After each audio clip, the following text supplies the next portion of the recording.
Marlon Jackson. Marlon Jackson. Oh, just like the Dites from the Jackson 5. That's like Marlon Jackson. I was here first. Oh, okay. You were here. I was named after him. And you said you're 62, 62 years young, and I never had a job. I just go live where there's an economy. Wow. As consumers, that's what you need if you have a product or service, somebody who can buy it. So you weren't looking for a check or a job. Yeah. You was looking for a consumer. I'm looking for some money. All right. So, and you learned at an early age that you don't need a job to get money. Well, I saw my dad, who was a strong Leo man, worked at the steel mill.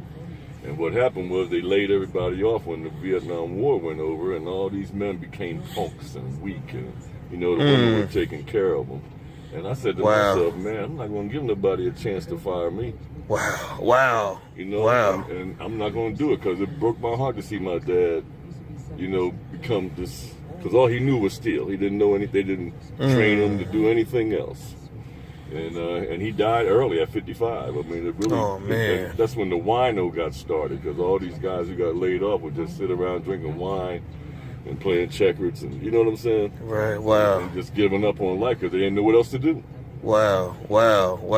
So for you, being an entrepreneur wasn't just about money; it was about preserving your manhood. Yeah, man. I'm not a good man. I can't work for nobody. I love it. I can't have a boss.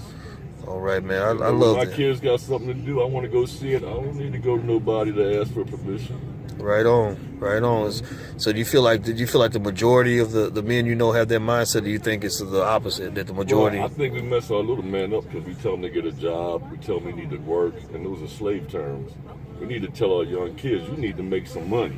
So their minds will open up and they can start innovating, because it's hard to get a job when 10 million people are applying for the same job.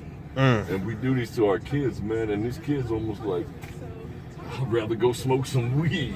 Wow. Than try to compete with a bunch of everybody with applications standing in line for 2 or 3 days, you know what I mean? And they could have been using that same time to go out here and wash windows or clean cars. I know a guy at the car wash up here makes $400 a day. He just sits out there. People come consumers who don't want to clean their own car.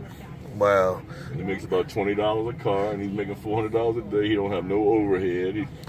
But you just got to make money so that we can free our mind. Wow. Because work and job are slave words. That's what slaves do.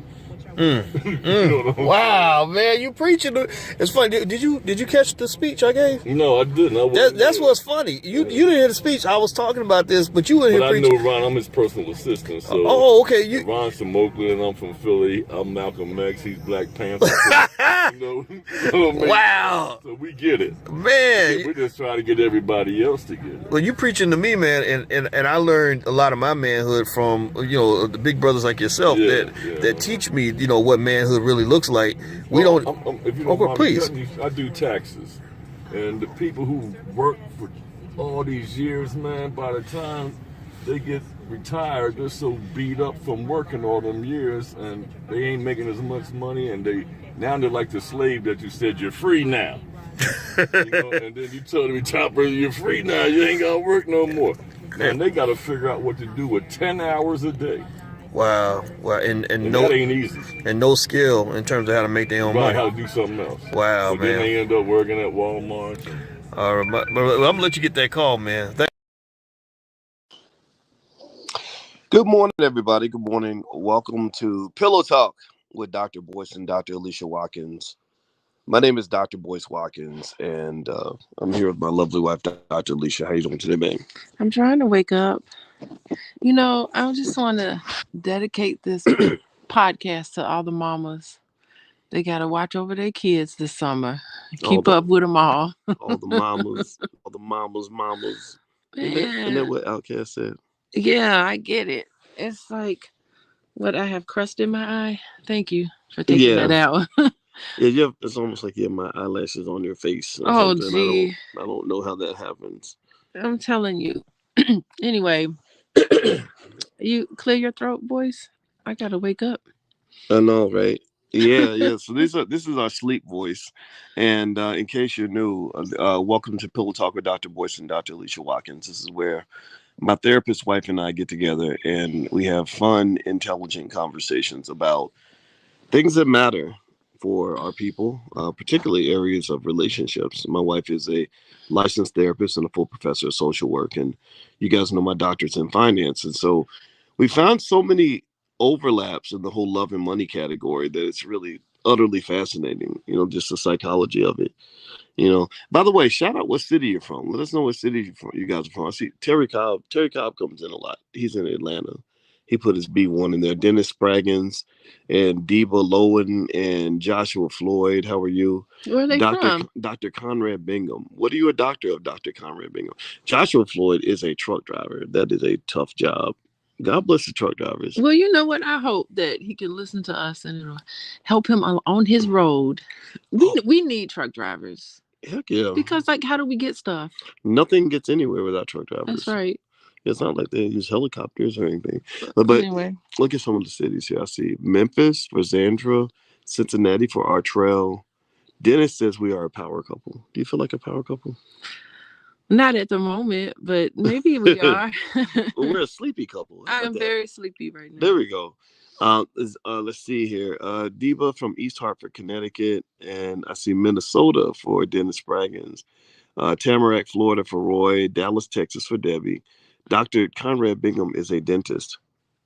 Now, dentists are important. I did a whole overhaul at the dentist's office. I know. I mean, people have such anxiety about going to the dentist. It's really interesting. Yeah, it's because you're hearing all these drills. And, it took me a long time to realize that just because you hear a drill doesn't mean that somebody's going to be in pain. Though sometimes the drills don't even do anything. They just sound terrible. Goodness. Yeah. Well, shout out to Dr. Bingham. Black dentists matter.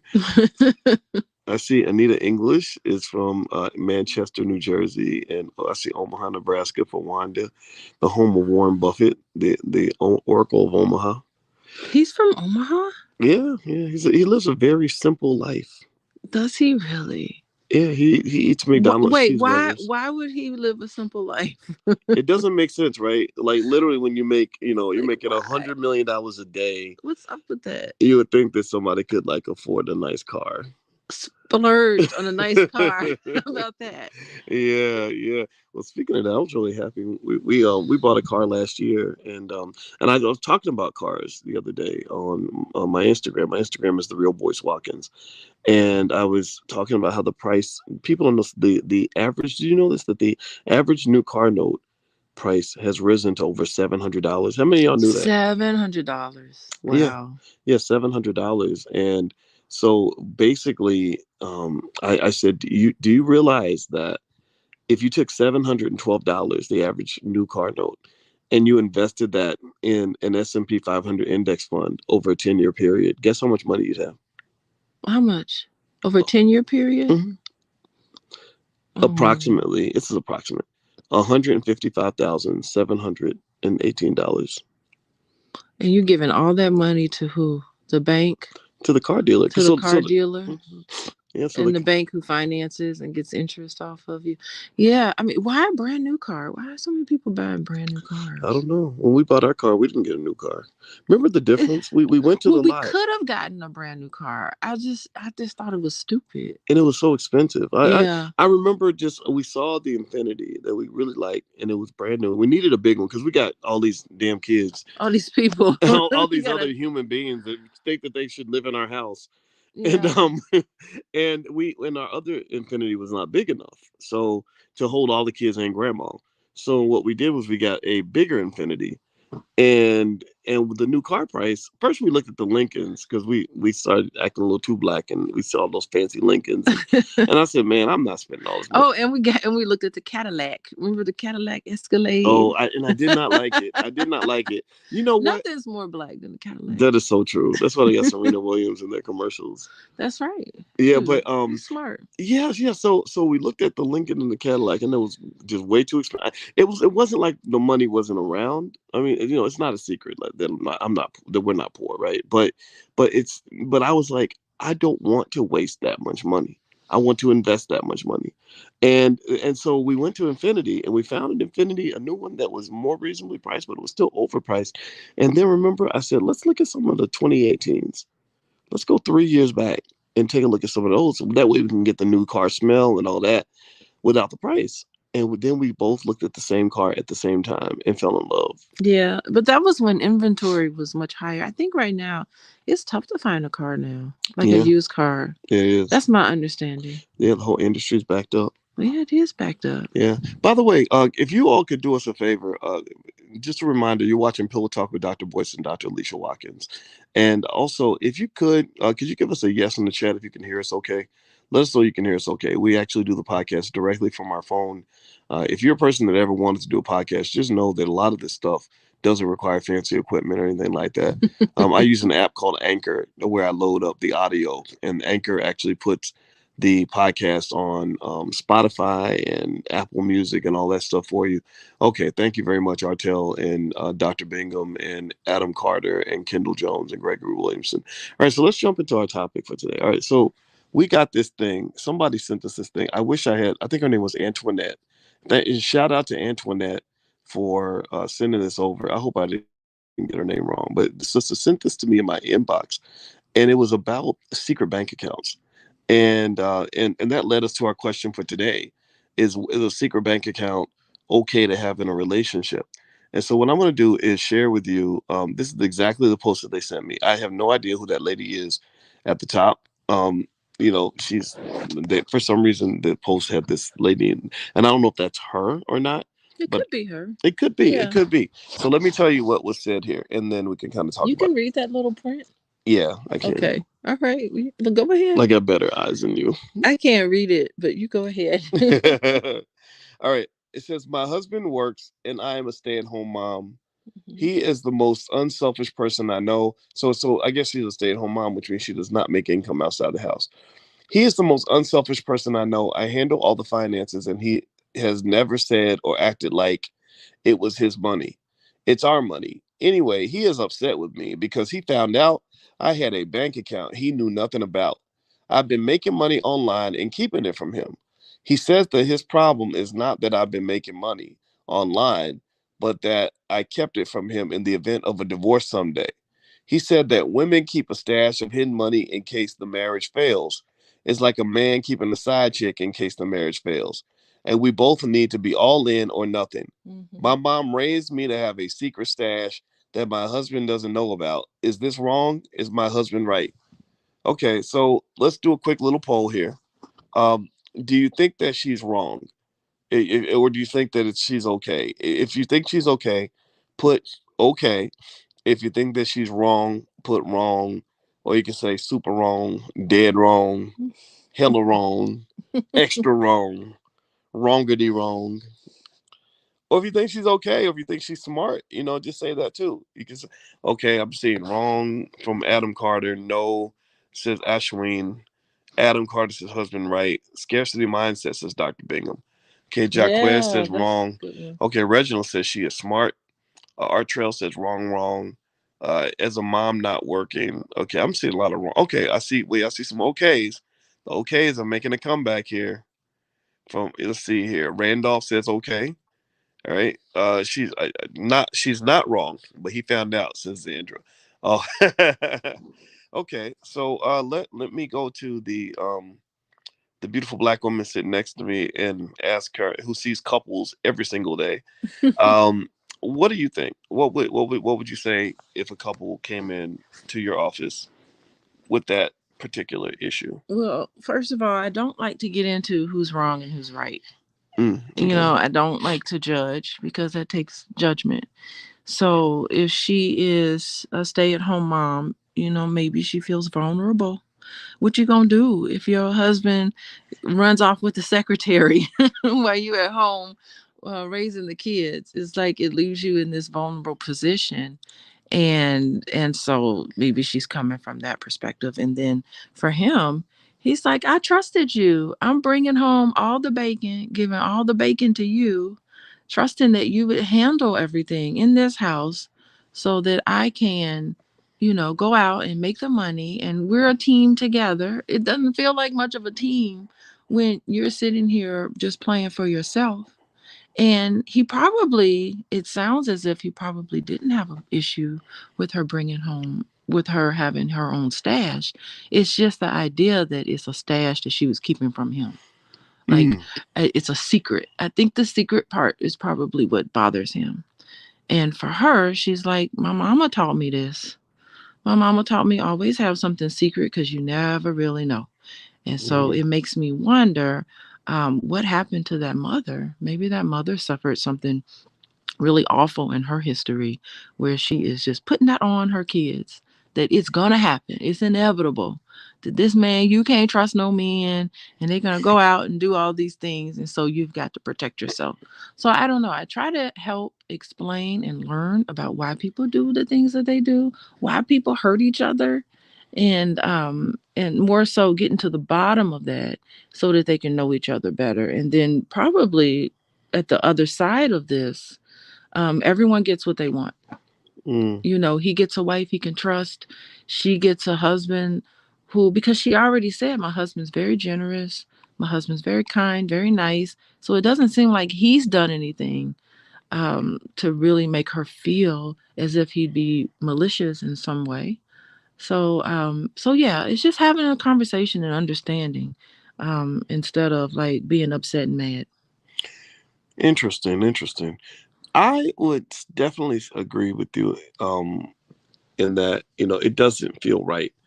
And it, and I think that where maybe we're a little different is like I might think about things from what I consider to be a practical standpoint. I think about what her mother must have gone through, right? And you and you and I've been talking a lot about the research you've been doing on financial trauma. You're getting that trauma certification, and trauma, is real. It really impacts you, and it can shape how you see things. And so when people talk about a scarcity mindset, typically the scarcity mindset comes, I would imagine, from some sort of trauma, like where you've been in a situation where things were scarce.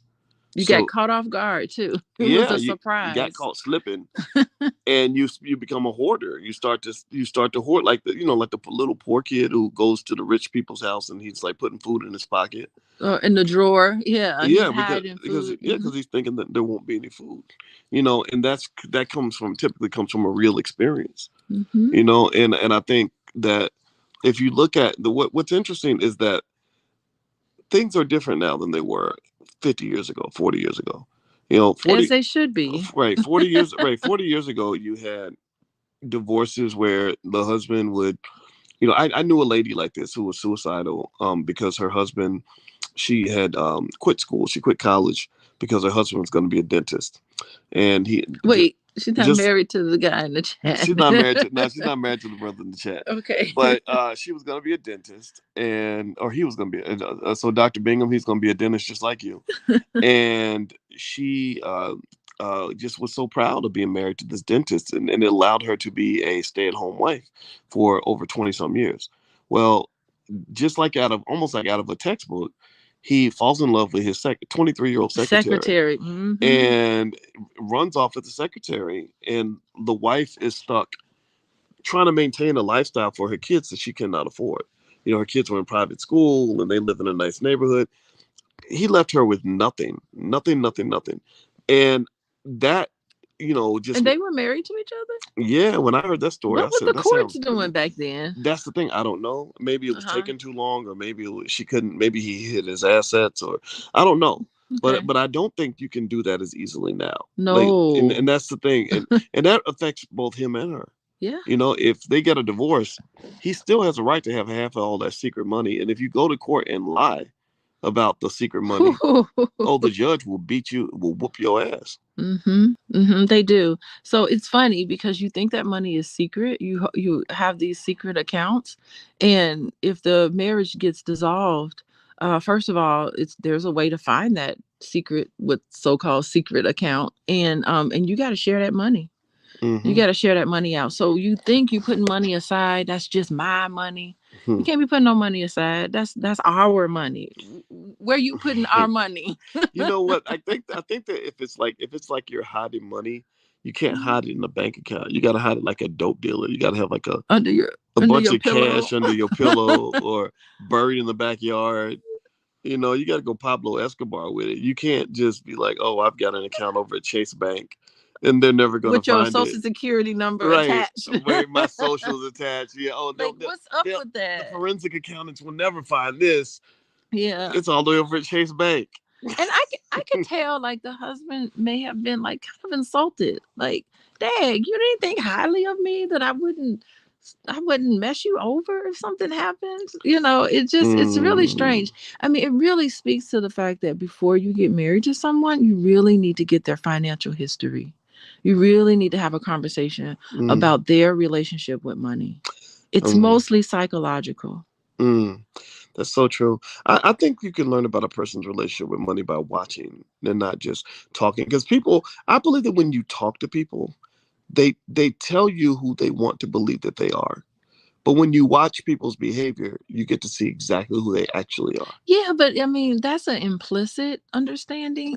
But I think that with marriage, everything needs to be explicit. We can't be making no assumptions here. It's kind of like, and you have to be open for that conversation. So if I were to come to you and say, hey, Boyce, I noticed that you handled money in this sort of way. Can you tell me how you came to that decision? You have to be open to answer that question and not get offended and not be like, I don't owe you no answer. No, yes, you do. Tell me what's going on with you in this money decision. And I'm asking these questions because I want to know if you're fit. I want to know what I'm getting into who am I marrying. And so you have to have these conversations. And most people, they get so anxious when they talk about money and finances, they just shy away from it and go scramble away and do whatever they want to do. Everybody, you're watching Pillow Talk with Dr. Boyce and Dr. Alicia Watkins. My name is Dr. Boyce Watkins. I'm here with my wife, Dr. Alicia Watkins, and my wife is a therapist, and she sees couples and things like that. And also, if you want some free resources on how to sort of heal your relationships or to improve your money mindset, we love talking about this sort of thing and sharing information. So feel free to go to boyceandalicia.com. We have a Black Love Challenge. We have all kinds of tests and workbooks and things like that you could take a look at to not just understand your mindset when it comes to money and life and relationships, but everything in between. And so let me dig into this. So I think that there has to be room for different perspectives. Ever since I was a kid, I was never really a big rule follower. You know that. Right? I like that. I mean, that's what makes you such a great entrepreneur. I was reading that book called Originals. And you fit the perfect original person. The originals who come up with these great ideas, very super creative, brilliant almost. And so, yeah, I wonder, what is it like for you boys growing up being so unique? Well, no, I mean, I believe you should make I believe you should make your rules the way you make your food. When you make the best meal, it's not like a happy meal. It's not a meal that's cooked by somebody else. I think it should be a meal that's cooked by you with your ingredients with the exact right balance that's really going to work for you. Right. So I think that in a relationship, I would argue that, communication does matter, but also you don't just communicate with me with your words, you communicate with me with your actions. I learn more about how you view money by watching you make financial decisions than I did from what you told me. You told me things. Sure, you told me what you wanted the rules to be and what your preferences were. But I also just kind of knew. I was like, okay, my wife is frugal. When she makes, she doesn't buy anything for herself. She, she thinks we're poor, no matter how much money we have. I literally, I could be. I mean, I know how to make money. I'm a big time investor, I think in your mind you always think that we're poor. I don't know if I think that we're poor. Like, okay, so that's why we have to have these explicit conversations because your interpretation of my behavior is different. Like, I grew up with everything just being enough. This is enough. We're content with what we have. So it was never like, go get money, gotta have money. Money's so important, all of that. And I would have conversations with my dad about money, and he would say like it's just subtractions and additions. That's it. You just make money, you spend it, you have to, it's like an ebb and flow. So money was never anything really that was seen as a lack thereof when I was growing up, but it was never seen as money is so important that you attach your value and your worth to how much money you have. It was more so intellectual because there were a lot of intellectuals in my family.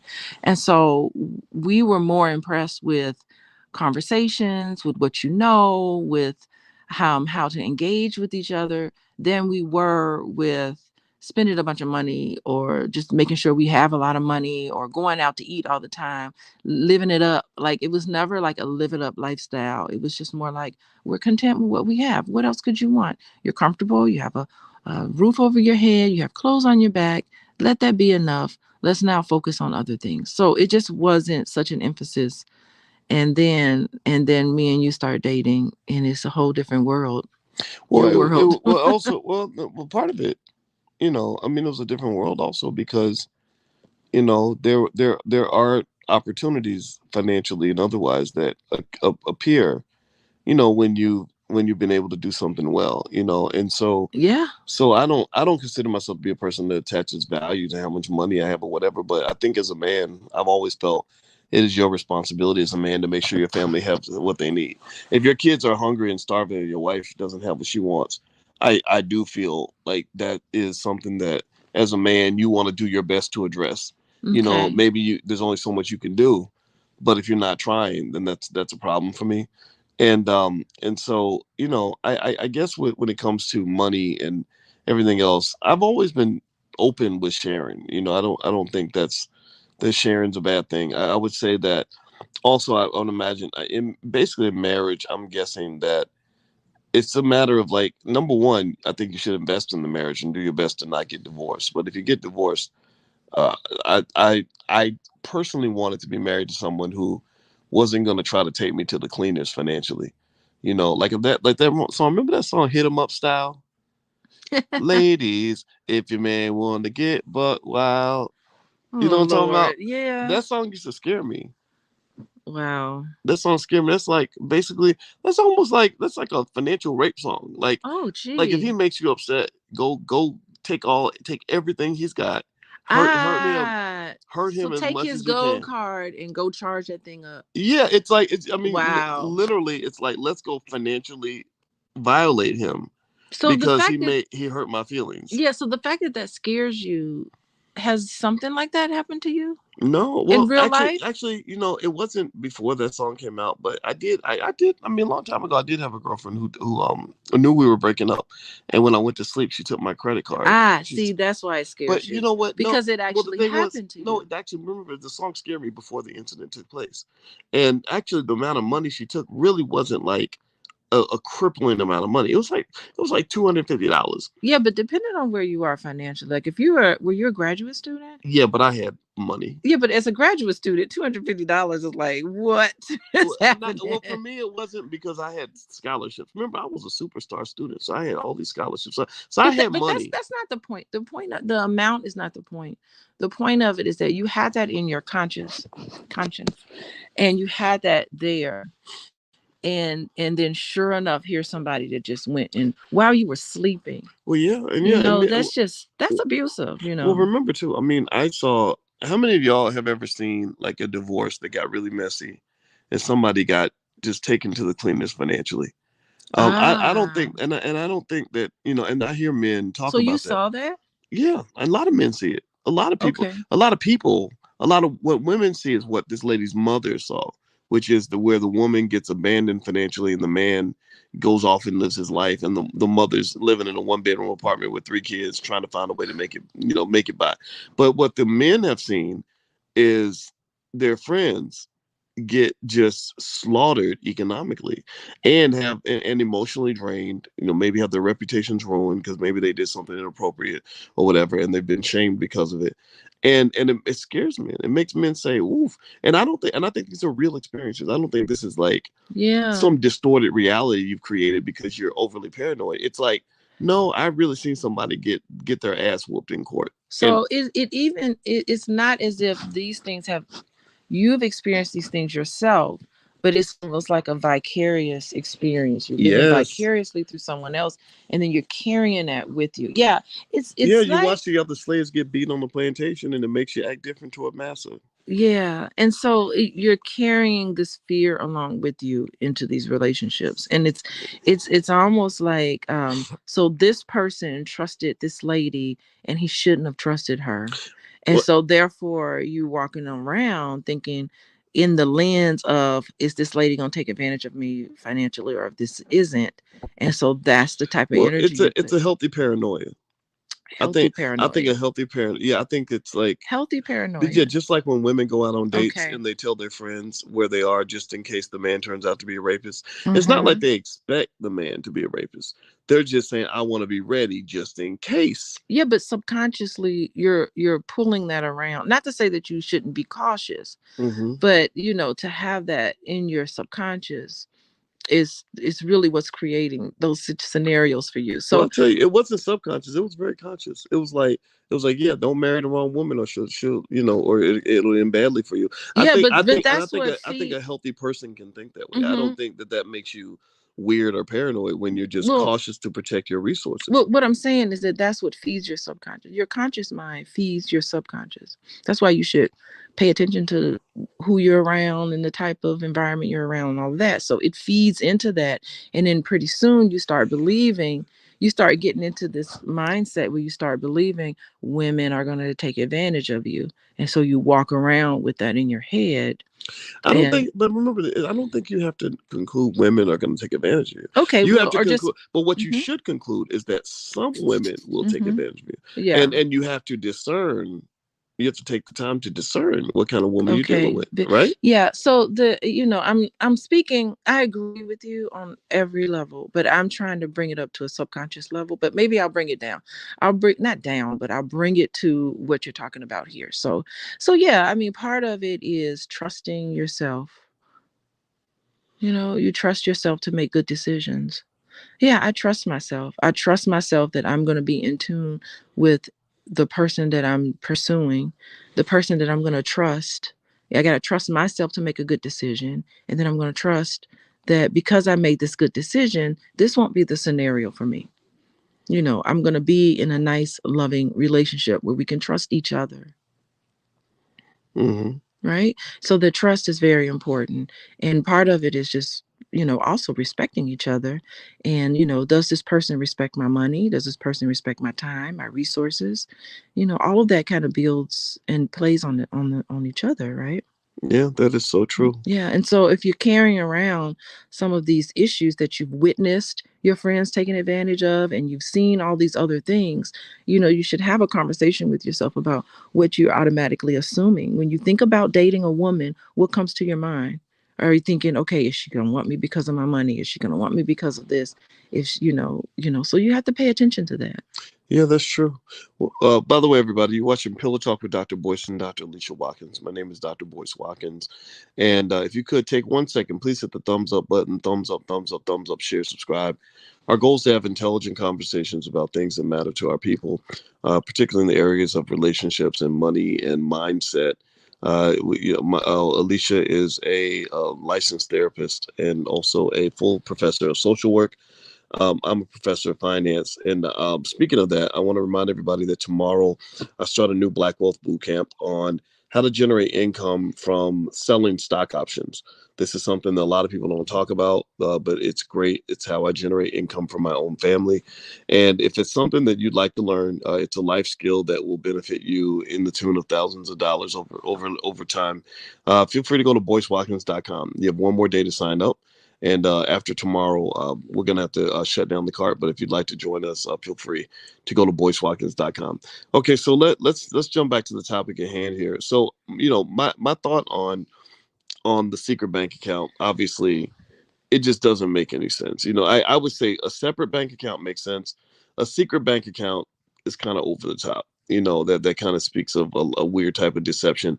Also, based on the story that we read, where this mother's sitting at home and she has a secret online business and decides to not tell her husband about the money, whereas he's telling her about all of his money. He's bringing home all of his money. That's a problem. That's almost to me it almost feels like she's looking at herself almost like a child. Like I can go to work. Like how teenagers get their little job at McDonald's and they don't expect to share that money with anybody. They should do whatever they want. And then you have some families, where my mother used to tell me, no, you're making money, you should contribute to the bills. And it Wait, was as a child, you were a I child? was 15. I wasn't a child. Wait, so you were a I was a child and you young had to man. pay bills as a child? Yeah, my mother did that, and you know what? It helped me a lot. It really. Do you understand how much more prepared for adulthood I was at 18 than my friends? A lot of kids go to college. They don't know how to do nothing. They don't know. They ain't never paid a bill. They ain't never had a But they're not responsibility. supposed to know. That's the time where you are development. I'm thinking as a developmentally. Hmm. That's the time where yes, it's almost like going to college way too early and then you miss out on your childhood. It's like go to college when it's college time. Be a child when it's time to be a child. And I know I heard that you took on parenting responsibilities early on too. And so it just, part of me just wonders about you're taking on the paying the bills and you're taking on these parenting responsibilities as a child, and it's like who parented you, and were you able to have the space where you can actually be a child yourself? Yeah, well, And so it just that I concerns do me. agree that my parents believe deeply in accountability. And here's the deal: on one hand, it does take away, from your ability to just be an irresponsible kid. Like I have friends that would do things. My boys that I hung out with every weekend, they would get in trouble for something, and they wouldn't even get punished, or they get grounded for a day. My parents would ground me for 2 or 3 weeks, and Well, what it was sucked. the punishment fit the crime? That sounds Well, draconian. sometimes it did, sometimes it didn't. Sometimes they definitely went extra hard. And what How did you feel when they went extra hard? I didn't like it, but let me just say this. Let me explain. Let me give their side of the story. My grandfather used to tell my mother, if you don't discipline your son, the police are gonna discipline your son, and he's gonna end up dead or in prison. Okay, so And discipline is one thing, but like hard punishment for something is different. yeah, You I mean, know? they're Southern black people, so there tends to be a different type of discipline that is accepted, but but um I have no sympathy for myself for what I went through, because all those boys that weren't getting punished, they ended up on drugs. A lot of them ended up dead. Some of them ended up in prison. Some of them ended up out in the street. Okay, And so I didn't. Do you understand? I did not have a single friend. I mean, this is what my parents were up against. uh-huh. I did not have a single friend. I counted up every single male friend I hung out with, Uh-huh. except for the white boy I became friends with when I was 13. Toby. Toby became successful. Okay, so was Every did Toby have to pay bills as a 15-year-old and baby and No, take on parenting Toby had a different responsibilities? experience, Okay. but at the same time, all the black men, Toby wasn't black either. So he had white privilege. So the thing is that, I don't know. so Okay. the point I'm making though Mm-hmm. is, while I know sometimes parents can overcorrect, sometimes parents can go harder than they need to go, but I'm appreciative of that actually, Mm-hmm. because you don't understand, when I was 18 or 19, I was on top of things. I was taking advantage of opportunities and my friends weren't. And you look at our kids don't really know struggle at all.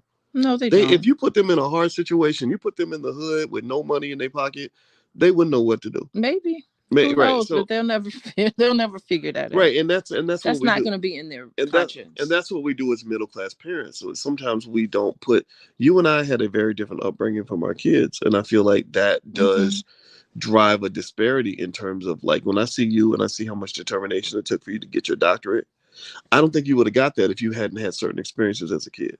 Okay. You know, Okay, so I mean, you went from harsh discipline, which some people would call that harsh, and then you went to no discipline at all. And I'm just wondering, is there a happy medium to that where hmm you yeah, can discipline your child, but then also let them be a child, let them yeah. experience things. Well, I played sports. I was on the track team. I did a lot of kid stuff. I would play basketball with my friends. I'd run around. You wasn't gonna stop me from being no kid.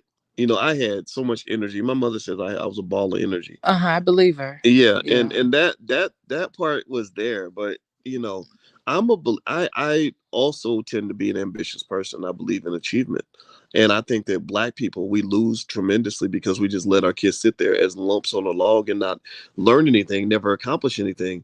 And I do have a respect, like when I hear about some Asian family where they train their child to be an expert concerto at the age of 12, Yeah, or but their sometimes kid is going to Harvard at the age of I get 15. it. Yeah. I don't think that necessarily Mhm. traumatizes the kid. Maybe the kid grows up and they're appreciative. Thank you, Dad, for giving me a head Yeah. start on life. Well, it doesn't necessarily the traumatized part, it just depends on how how they experience that. But it just makes me wonder, when you put all this pressure on children to perform, it's like performance based esteem. Like you True. have to. It's like, if my child doesn't win first place, then then forget it. When just like when Tay Tay did her dance competition, I just wanted her to get up there and have a good time. I said, get up there and have fun. Do your thing. Just have fun. Just let go. Don't be nervous. Try not to be nervous. Just let go and dance your heart out. This is the last time you're going to be doing these dances. So dance your heart out. Like that was my thing. So why waste her time, practicing and doing all this if she feels like she's got to be first? And so I think when you just focus on having a good time, believe it or not, that's when you score the highest. When you're just out there enjoying yourself and having a good time and not even thinking about the outcome in that moment, you're just doing. You're just doing what you've been trained to do. To me, that's a great use of time. And she got to hang out with a lot of her friends on the dance team. And, that to me was a good use of my time. Although I'm a tired mama. Boyce, I'm a tired mama.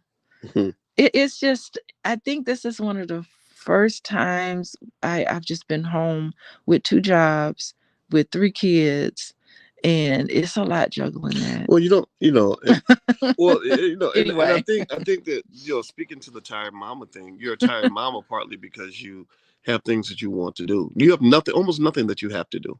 That's true. Like really, you have people. I'm putting this on myself. Right, you have people at your job that wonder why you get up and go to work every day. They're like, you're married to Boyce. Why would you have to work? And I'm sitting there thinking, yeah, she doesn't have to work, but I respect what you want to do. I respect the work that you do. I think that it's so. And to me, that's the idea, right? Like, I agree with you. If you like, wait, hold on, mm-hmm. let me okay. So if you're like those kids on those crazy dance competitions on TV where their mothers are going ballistic and wanting to give their child, like, cosmetic surgery at the age of 5 so they can win a dance competition or a beauty pageant, that's obviously over the top. But I think there's nothing wrong with having goals. There's nothing wrong with having a purpose. There's nothing wrong with having ambition. And there's nothing wrong with really being hungry. Like, really saying, I want to win first place. Oh, okay, sure. If I don't win first place, the world ain't coming to an end. Right. I'm just gonna have to I'm gonna have to adjust. I'm not gonna jump off a building. But shit, I want that trophy up there. I think that's okay. I was always the kid who did want the trophy. And I don't think, and it didn't traumatize me or anything. And it wasn't, maybe it was partially performance-based esteem, because I know that, at least for men, and I think women have their own version of this. For men, when you win, when you are a winner, the world does treat you different. You get opportunities, you get access, you get, like a man who walks in a room and he's a millionaire, who's looking good and who's highly successful and powerful. He ain't gonna get treated like the guy who gave up on his life and sat around eating donuts and smoking weed all day.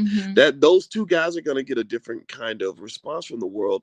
And I think it's okay for a man to say, I want plan A. I don't want plan B. Yeah, no, I'm not saying don't be ambitious. I think what's the interesting part about it, it's a conundrum. It's a paradox. It really is a paradox, because how to get first place is focusing on enjoying yourself in the moment. Believe it or not, that's the best way to get first place. That's the best way to win, is to really feel like, okay, I am locked in. Like when you're doing the work that you do and you're just locked in that moment, you're not even thinking about first place. You're thinking about doing the best job you can do. And so the first place just follows you everywhere you go. But the thing is that you can't just always be so fixated on the first place.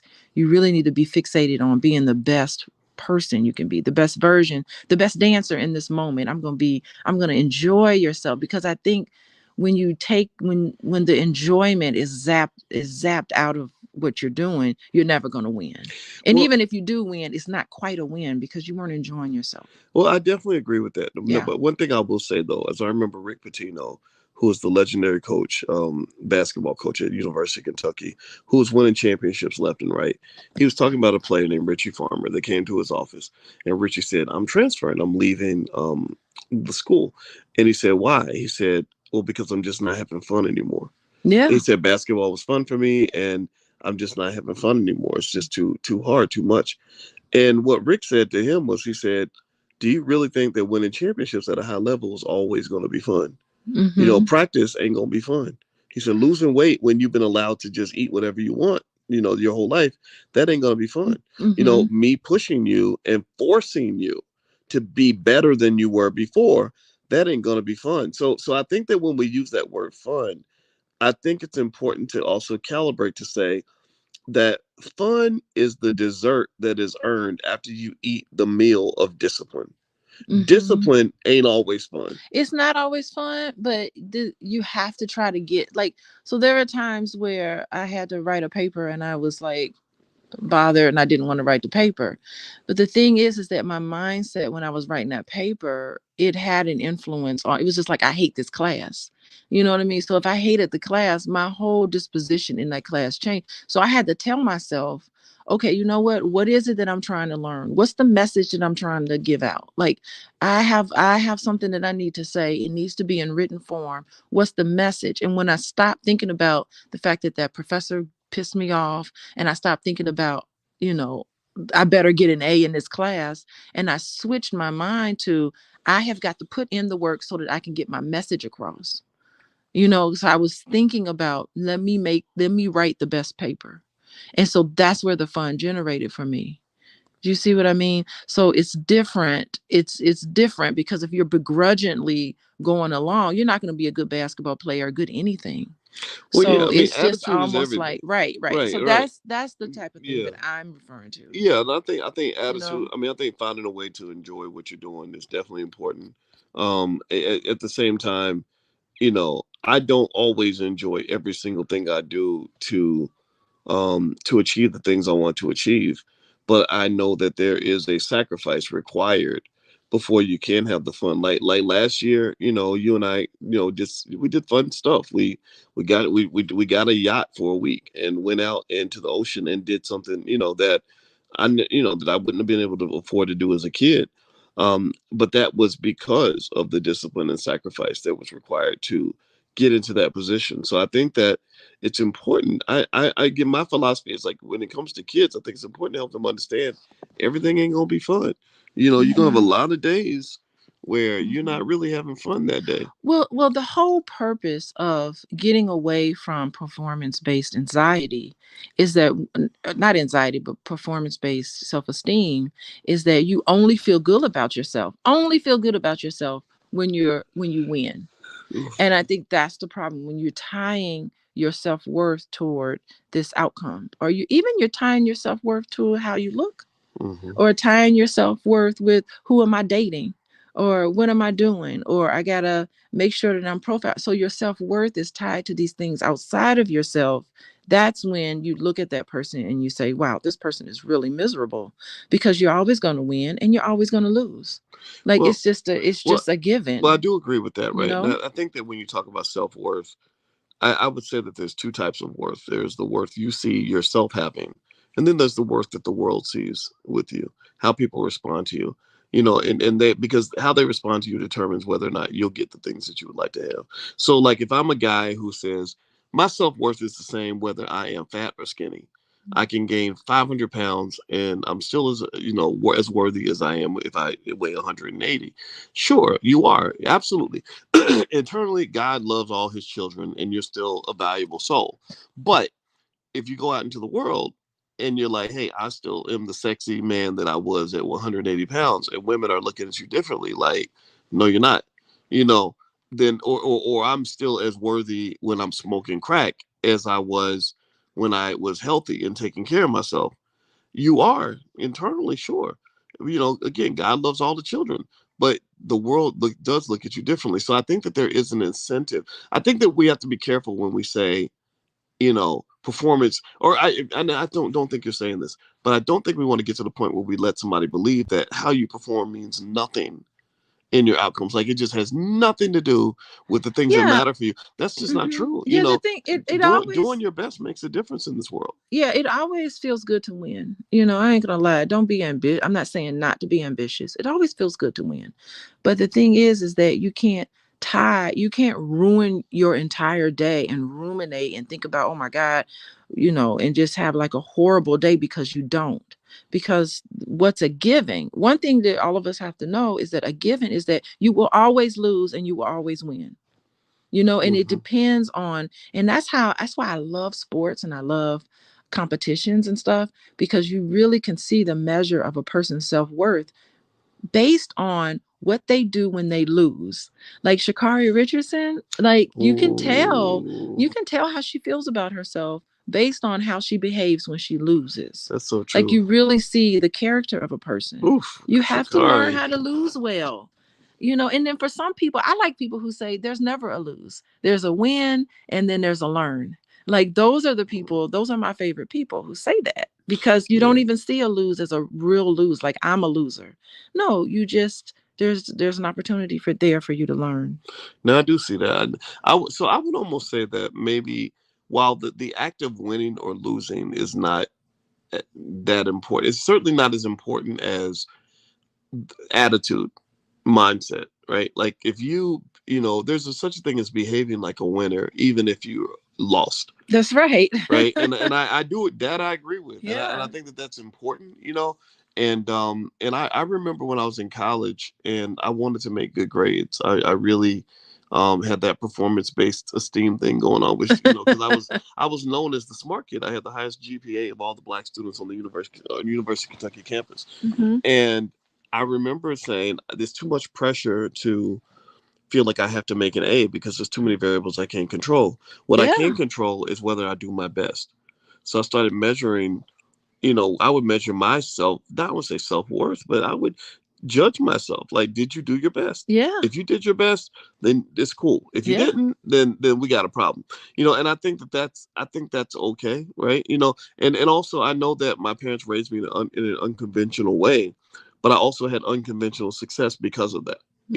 So as much as we know parenting isn't perfect and we all come up short, I thank them every chance I get.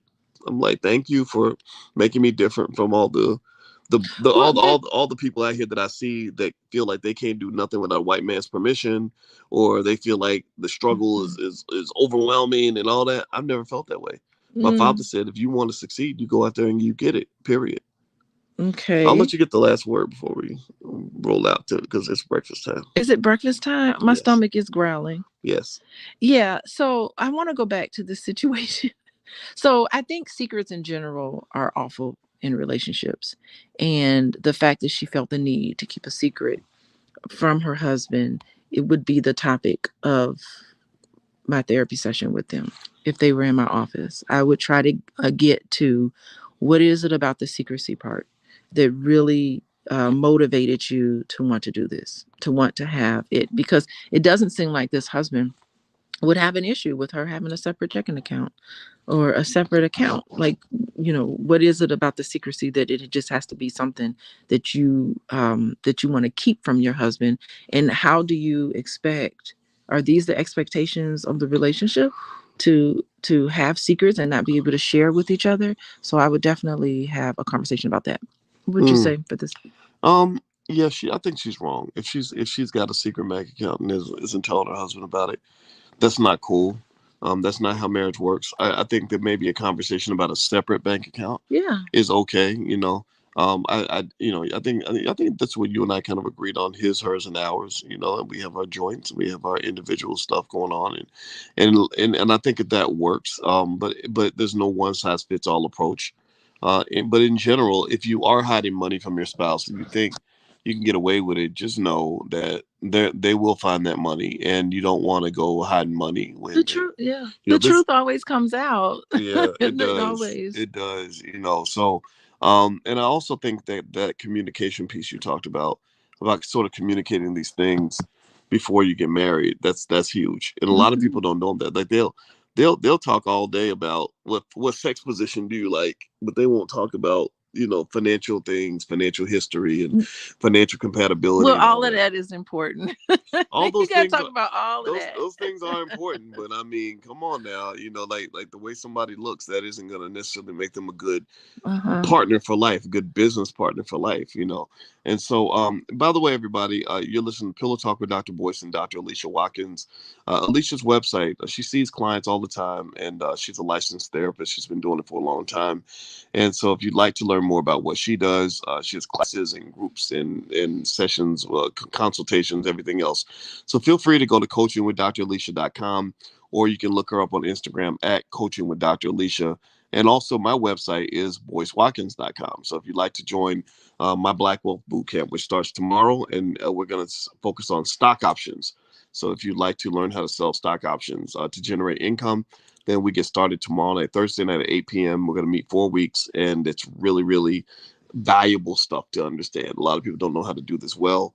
I do. That's what my PhD's in. So I'd love to teach you. So feel free to go to boycewatkins.com. Yeah, all right, and when everybody. when you make money with stock options, don't hide it from your spouse. right. When you make the stock option money, don't hide it from your spouse. How we spending this money?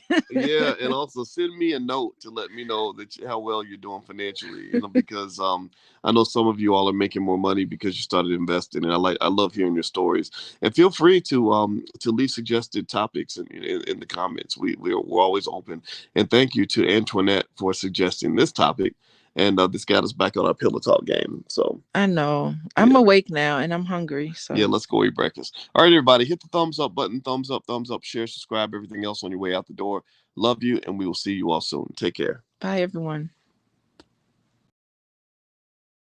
Good morning. I hope everybody's having a great day. Welcome to Pillow Talk with Dr. Boyce and Dr. Alicia Watkins. My name is Dr. Boyce Watkins. I'm here with my lovely wife, Dr. Alicia. How you doing today, babe? I'm doing well. Good morning, Boyce. Good morning to you. Good morning to you. Why you all up in my face? I am. I like being in your face. It makes me comfortable. Yeah, your breath is hot.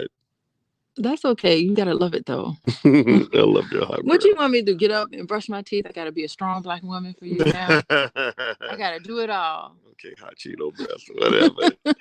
Anyway, good morning, everybody. Good morning to Terry Cobb and my girl Ella and Dr. R. Conrad Bingham. Good to see you. Let's do a quick sound check as we get started today. Do us a favor. Could you give us a yes in the chat if you can hear us okay? Give us a yes. And also let us know what city you're from.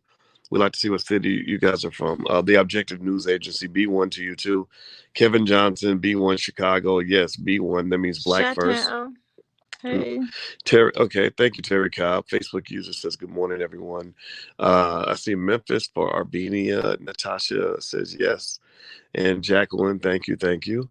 All right, Phoenix. Dr. Conrad Bingham's in Phoenix. Very nice. Look him up, y'all. He's in Phoenix doing doctor stuff. Montgomery, Alabama. Boynton Beach for Natasha. Khaled is in Little Rock. Remember Banging in Little Rock? No, what's Banging in Little Rock? It was a whole HBO special about all the Crips and Blood gangs that they had in Little Rock, Arkansas. Oh, I missed it. They covered it in Snowfall. Remember Snowfall when that lady, Jerome with the Jerry curl and all the gold chains, took his girlfriend out to their cousins in Little Rock and they bought the crack out there? But she was the one that, look, she was the strong Black woman that actually made that deal happen in Snowfall. She was. She did. She and her friend out there. And that would be true. So they you know what? Progress in the crack cocaine era. Excellent point. Well, Tommy Williams has a busy day, so we can't waste Tommy and Carolyn and Steven's time. So let's go ahead and jump into our topic since we're talking about strong Black women. Okay, so today's topic. I've been trying to bring us back to it. Yeah, you did. You did a good job. That was so subtle. Oh, thank you. That was such a strong Black woman move of you. Anyway, so today we are discussing the myth of the strong Black woman. Today I saw something where there was some comments that were made by a man who pretty much kind of said that effectively, and he was shouting out Kevin Samuels at the time, which I know kind of makes your skin crawl a little bit, but he was basically saying that this strong Black woman thing, that when we expect Black women to be strong, it can sometimes make the men not as strong. Like the men don't necessarily do a whole lot because they feel like, okay, the women got this. I don't need to be there for my kid. She got this. And so I want to ask you all this. Let's start here. How many of you feel like women in your family that can be defined as strong Black women? And also, if you are a strong Black woman, give a yes in the chat. If you've been seen as a strong Black woman, able to hold it down, able to get it all done, able to make all the money, take out the garbage, paint the We are house, bringing home the fix the bacon roof, and we are frying it up in the pan. right? Kill the rats, beat up the neighbors, We mowing lawns. right? Yeah, We're cutting hedges. yeah, right. So, We're okay, fixing the plumbing. Natasha said it's so annoying. It is. Okay, so let's start here then. I'm gonna start off with a confession. You ready for my confession? I got a confession. What's your confession? My confession is that I think I married a strong Black woman. I really do. And you admire me for it, right? I do admire you for it. So what happens if I'm less than? What happens if I make a mistake and I'm not as strong? What happens when I show my weakness? What do you do when I show my weakness? Oh, it's over then. If I cry to you, if I come to you and I lay my pain on you, Black man, and I'm in pain and I'm in anger about something that I have justifiably need to be in pain and need to be mad at, how do you receive me when I come to you like that? Well, I didn't sign up for all of that. So you're putting me back into this strong Black woman myth. It's a myth. Okay. So where do I go to lay my burdens down? Right. So let's jump back in. Let's have a serious conversation. This is very serious. Right. It's very serious. So let me say this. This is the dynamic that men and women go through. I get it. Okay. Okay. So let me say this, right? I have a perception and a perspective on the strong Black woman thing. First of all, I don't think it's an insult to tell someone that they're strong. Like, I think stronger people are more successful. They're able to overcome things. They can fight through adversity. So I think that we need to stop sort of making it a stigma to be strong. However, the same way you can have, toxic masculinity, I think you can have a type of toxicity that can grow out of being so strong that you can't accept help from others. Because we don't trust you, Black man. We have relied on you. We have relied on you, Black man, and you didn't come through for us. So then we had to pick up our pieces, wipe the tears away, and we had to do it on our own. We had to carry it all on our own because it had to be done. It needed to be done, and the person that we relied on let us down. Well, and I don't. Well, so you're connecting it definitely back to slavery, oppression, racism. Yeah, all of that. And all these things, right? Mm-hmm. And I do agree with that, right? And I would say that the strong Black woman myth definitely comes out of having to do things on your own that you didn't plan to have to do on your own. And and so what I've seen is where it becomes almost like a really interesting cycle. It's a vicious cycle. And let me explain it like this. Mm-hmm. If you get to the point where you're so strong that you learn how to do everything on your own and you communicate to the world that you don't need anybody's help, then people are not going to want to help you. And I know this because I'm a strong Black man. I'm intellectually strong. I'm financially strong. And you remember how hard it was when I got to a point where I actually had a great business idea and I was looking for investors. I realized I had a really hard time asking people for money. I have no problem with everybody asking me for money. I'm used to it. It happens. I complain about it, but I've loaned money to more people than I can count. But when it got to the point where I was asking others to help me, it was really hard to do. Yeah. And so to some extent, I had fallen victim, or I'd become trapped by my own self-image. And I would say that I think the same thing can apply to the strong Black woman thing. I think that if you are so strong that you let the world know how strong you are and that you don't really need them, you don't need their help, and that you got this by yourself, then when somebody comes along who can't help you, they're gonna say, "Oh, well, I was gonna help you, but I don't need to help you." Let me give you an example. My Uncle Charles, years ago, rest his soul, I remember one time he came to me and he wanted to give me some advice because I was 21 years old. He wanted to give me some advice on how to make good choices or whatever. And I was like, "Oh no, I'm making straight A's and I make plenty of money. I'm doing good." He's like, "Oh, okay, you covered and you good." And he didn't give me any advice, right? Because I let him know that I got this, right? So I think that sometimes, while we can certainly put some of that on the Black man in terms of us having things that we can do a little bit better, we know this. Sometimes you see cases where women will run into a strong Black man who wants to help, And I really believe if you let a man know that you don't need him, then he's gonna be like, okay, cool. See, I think that we have to understand each other better. I think that there was something about, and I know what video you're talking about. I agreed with what he said, but there was something in his voice that I just didn't like. It was like there was a frustration and an angst in his voice. And I think that when we start talking about the issues between Black men and women, I think we need to lighten our voices a little bit. And we need to stop having it just sounds contemptuous to me. And that never works. So I think we need to come from a place of understanding. So when you run into a woman who wants to be this strong Black woman, myth, it's a myth. We really want your help, but we don't know. We're going to test you and we're going to see, are you really true? Are you going to say are you going to do what you say and say what you do? Are you going to mean what you say? And so we don't know because we've been let down so much. We don't know if you're going to really come through for us. So I think that what it takes is patience. I think if you come across a woman who's a strong Black woman and she can do it all by herself, you need to read between the lines and see, okay, I've got to show her. I've got to show up for her. I've got to let her trust me so that she can lower her guard emotionally, physically, everything. I mean, it's a survival mechanism. It's a great thing to be a strong Black woman because that's how you that's a survival mechanism. So you have to see it that way as a strength.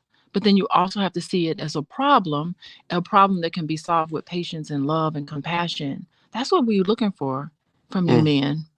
I'm speaking for all women today. If you haven't noticed. Oh Lord. Oh my goodness. Okay. Well, everybody, in case you just came in, you're watching Pillow Talk with Dr. Boyce and Dr. Alicia Watkins. My wife, Dr. Alicia Watkins, is a licensed therapist and couples counselor and a full professor of social work.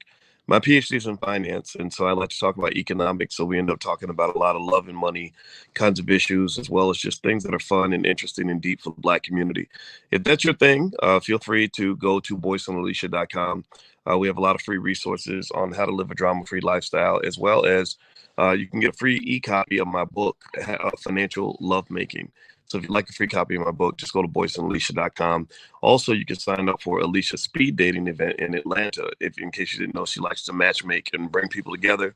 So if you'd like to join the speed dating event in Atlanta on July 22nd at the Black House, the Legacy Center, then just go to boyceandalicia.com. There's a link there where you can sign up. All right, so do me a favor, hit the thumbs up button, thumbs up, share, subscribe. Okay, so that's a great point, right? I really like that, and I've seen what you're referring to, right? You know that my theory is that when you've gone through a lot, you know, it can take time to break away, to peel back the onion, to kind of get through the layers, you know, that come from some of the scars, you know, and I apologize for that, right? It makes me very sad, you know. I know my sister, you know, is a strong Black woman, and I feel like some of it came from my father not being there. You know, the first words she said about our dad were not very positive, and I'm not going to repeat the words out of respect for her, but you know, I asked her what was it like to live with my biological father, and she said, I remember being 4, and the first words about him at 4 that she can recall were negative words. So as a result, I think this can create a lack of trust, because the first man you love, your first boyfriend, so to speak, let you down, right? And therefore all men will let me down, right? Right. So here's what's interesting. You know, I love the Black woman. I always have, you know, and I never planned to marry any woman other than a Black woman. I wasn't even open to that. But what I have observed is that when I've run into women that were very strong and let me know they did not need me, you know, sometimes it was like, I don't really feel like peeling back the layers of this onion. It's hard to operate in an environment where the trust is very low from the jump. That means that the margin of error is very low. So that means that if you say, hey, I'm going to bring the ice cream by at 4:00 and you forget to bring the ice cream, she's going to be like, see, that's why I don't trust Black men. Right. You know, like that, like the premise sort of begins with this fundamental belief that Black men cannot be trusted. So if you make a mistake, see, I knew so. I knew I couldn't trust you. Self-fulfilling prophecy. What do you call it? Confirmation bias. All those things, right? Kick in, right? So in a way, it's an interesting paradox. because you think about this, right? So I'm a black boy, and let's say I never had a dad in the house, and I watched my mother do everything and handle all the business in the house, and she just was the boss. And then maybe because she felt guilty that my daddy wasn't there, she just kind of spoiled me. I don't know what that is, what that dynamic is, but I think I think mothers are better at disciplining daughters, and fathers are better at disciplining sons. I think it's hard the other way around. Like the fathers will spoil their daughters, and sometimes the mothers will spoil their sons. So the son sat there. His sisters are getting disciplined. That's why you need both parents. Right, right. His sisters are getting all the discipline in the world, but he's kind of being allowed to slide. He can make excuses. He's allowed to watch the women kind of do everything, carrying the groceries and all that. So he goes out in the world, and when he's dating, he's looking for a woman just like his mom. Is that a crazy theory? I don't know. Let me know what y'all think. I mean, do y'all think that theory is like out of control? That if I grew up seeing my mother take care of everything, that I'm going to really start dating to look for someone who's like my mother. So that means that if we have a baby together, I'm going to go out in the street and just still be sleeping around, but you're going to take care of the baby because you got this. You're a strong black woman. And then on Mother's Day, I'll be like, I want to say thank you to all my baby's mama. If the relationship survives, right, it may not even survive. Well, it'll just be. Oh, right. It wouldn't survive. Right. Have you ever seen those? Like we see it online every Mother's Day. I'm wishing my mom a happy Father's Day. No. On Mother's Day, well, that too. But on a lot of Mother's Day, every year on social media, I'll see somebody else say, "I wanted to say thank you to all my baby's moms for taking good care of my kids." And it'd be like four baby mamas. And at least he's showing gratitude. Right. It's like thank you for taking care of all my responsibilities. Thank you for doing everything. I don't have to do anything. Mm-hmm. Yeah. But I think that we have to take a really critical look at this because Black women are suffering. I mean, we're more likely to die of heart attacks than white women. We're more likely to neglect our own health, physical health and mental health, because we're taking on the burdens of everybody else in the household and outside the household. And then we think that Jesus can fix it. We're not going to go to therapy. We're going to see Jesus can fix it. Well, a lot, black women, African-American women are the most religious group of people in America. Yeah. They go to and we holding it down. We strong Black women for the church, for Jesus. Oh, that pastor living good off y'all's money. So is, and we're going to pay it too. Yeah. And y'all will be. Because that's what we give. That's what we get. Think about when we go to church. Remember I talked about earlier about how secure attachment comes from someone being available to you, someone being responsive, and someone being empathetic. That's what Black women, that's what we get in the church. Wow. We're not getting that from our men. Interesting. So that's a secure attachment. Does Jesus become your boyfriend? Jesus is my man. Wow. Jesus will fix it. Because he always come through. Jesus he don't ever let me down. Those songs pierce our hearts. Wow. The gospel music. And you don't even go to church. I don't even go to church, and I love that song. I love all gospel music. Really? Yes. That's so funny. That's so interesting. And it's funny because I know as a man, I never wanted to go to church because I would see right through the hustle. I'd be like, okay, this ain't nothing but pimping. Yeah. There's one guy sitting at the front of the church telling you that you shouldn't date nobody outside the church so he can go sleep with all the women in the front row. I got guys see right through that. Like, I'm not giving that man my money. I'm not going to sit here and let him tell me what to do. But the women love the pastor. Yeah, because we're getting something out of it. We're feeling good. That can help us carry us through for the rest of the week. Oh, okay. Well, allow me to speak for all Black women today. Well, let's throw up a question here. By the way, hit the thumbs up button. Thumbs up, share, subscribe if you haven't done it yet. You're watching Pillow Talk with Dr. Boyce and Dr. Alicia Watkins. If you'd like to join the speed dating event in Atlanta on July 22nd, that Dr. Alicia's hosting at the Legacy Center, just go to boyceandalicia.com. You could also, at that link, get a free e-copy of my book, Financial Lovemaking. So feel free to go to boyceandalicia.com, hit the thumbs up button. So Dr. Bingham has a question. He says, and this is, I'm going to let you answer first, and then I'll respond. And he brings up the late Kevin Samuels, which, respect to the dead, of course. It says, do women raise men that they wouldn't date?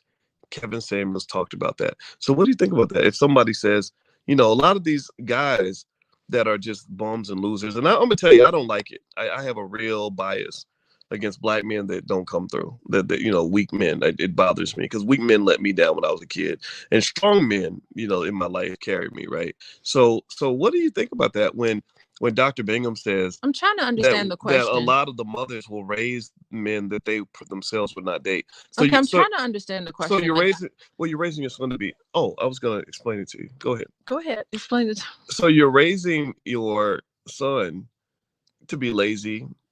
You're raising your son to be irresponsible. You're raising your son to not be accountable. I don't understand what that means. And then you're throwing him out there. I mean, really? Well, I don't understand what that means. Like mothers that cover for their babies. You've never seen that? They make excuses for them. They go to jail. They bail them out. They get to live in their mama's basement, smoking weed and playing Xbox all day in their drawers. Their mothers don't challenge them. Okay, I don't see that, so I'm not understanding exactly where that comes from. So when you're done with your point, I would like to speak. No, but what he's saying is that there are women that raise soft sons, and then they throw their sons out in the world, and they end up dating women, and these men don't come through for the women. They have 8 babies, mamas, and whatever, and the mother is making excuses for him and like kind of just overlooking his behavior. I think a mother, when they're raising children, want to love them and nurture them and protect them. Okay, they want to protect them, and so for boys in particular, think about how slavery happened, how moms would try to protect their sons in particular because it was the men that were going out and being lynched. Mm-hmm. Okay, so it is a way to protect. We want to protect our sons, not make them into whatever the Kevin Samuels statement was. We want to make sure that we are providing for them and that we're giving them, and our intention is to set them up so that they can succeed in life and that they can survive in life. And so we are doing for them as our way of showing love for them.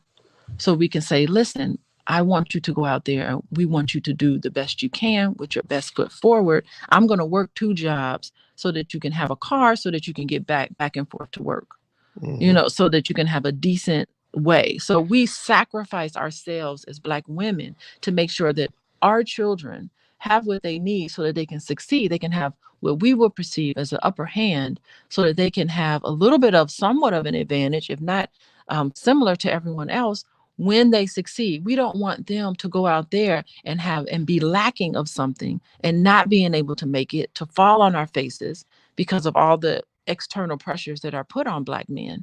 So we're trying to nurture them and love them the best way that we can. Granted that we don't have their father that's showing up the way they're supposed to show up. And it's unfortunate that sometimes we take out our anger and aggression out on them sometimes, but it's coming from a place of love. So I'm still confused. Maybe I need to start thinking about it a little more. But I think that just the entire phrasing of Kevin Samuels and that way of thinking, I don't see that being very understanding. Okay, and I can hear that, right? And here's what I would say to Dr. Bingham's comment. And with due respect to Kevin and what the good things that he listen. Let's separate Kevin Samuels as a man. Mm-hmm. Okay, rest in peace and all of that. Let's now talk about the ideas. Right. Okay. So let me respond on that. Mm-hmm. The reason I don't agree with what Dr. Bingham said, this was my concern about the whole Kevin Samuels movement, is that you can't put all that on women. You remember, the woman did not make that baby by herself. Do we all agree on that? Can we at least agree on the idea that women don't have babies without someone who owns a penis injecting seed into their bodies and creating that child? Can we agree on that?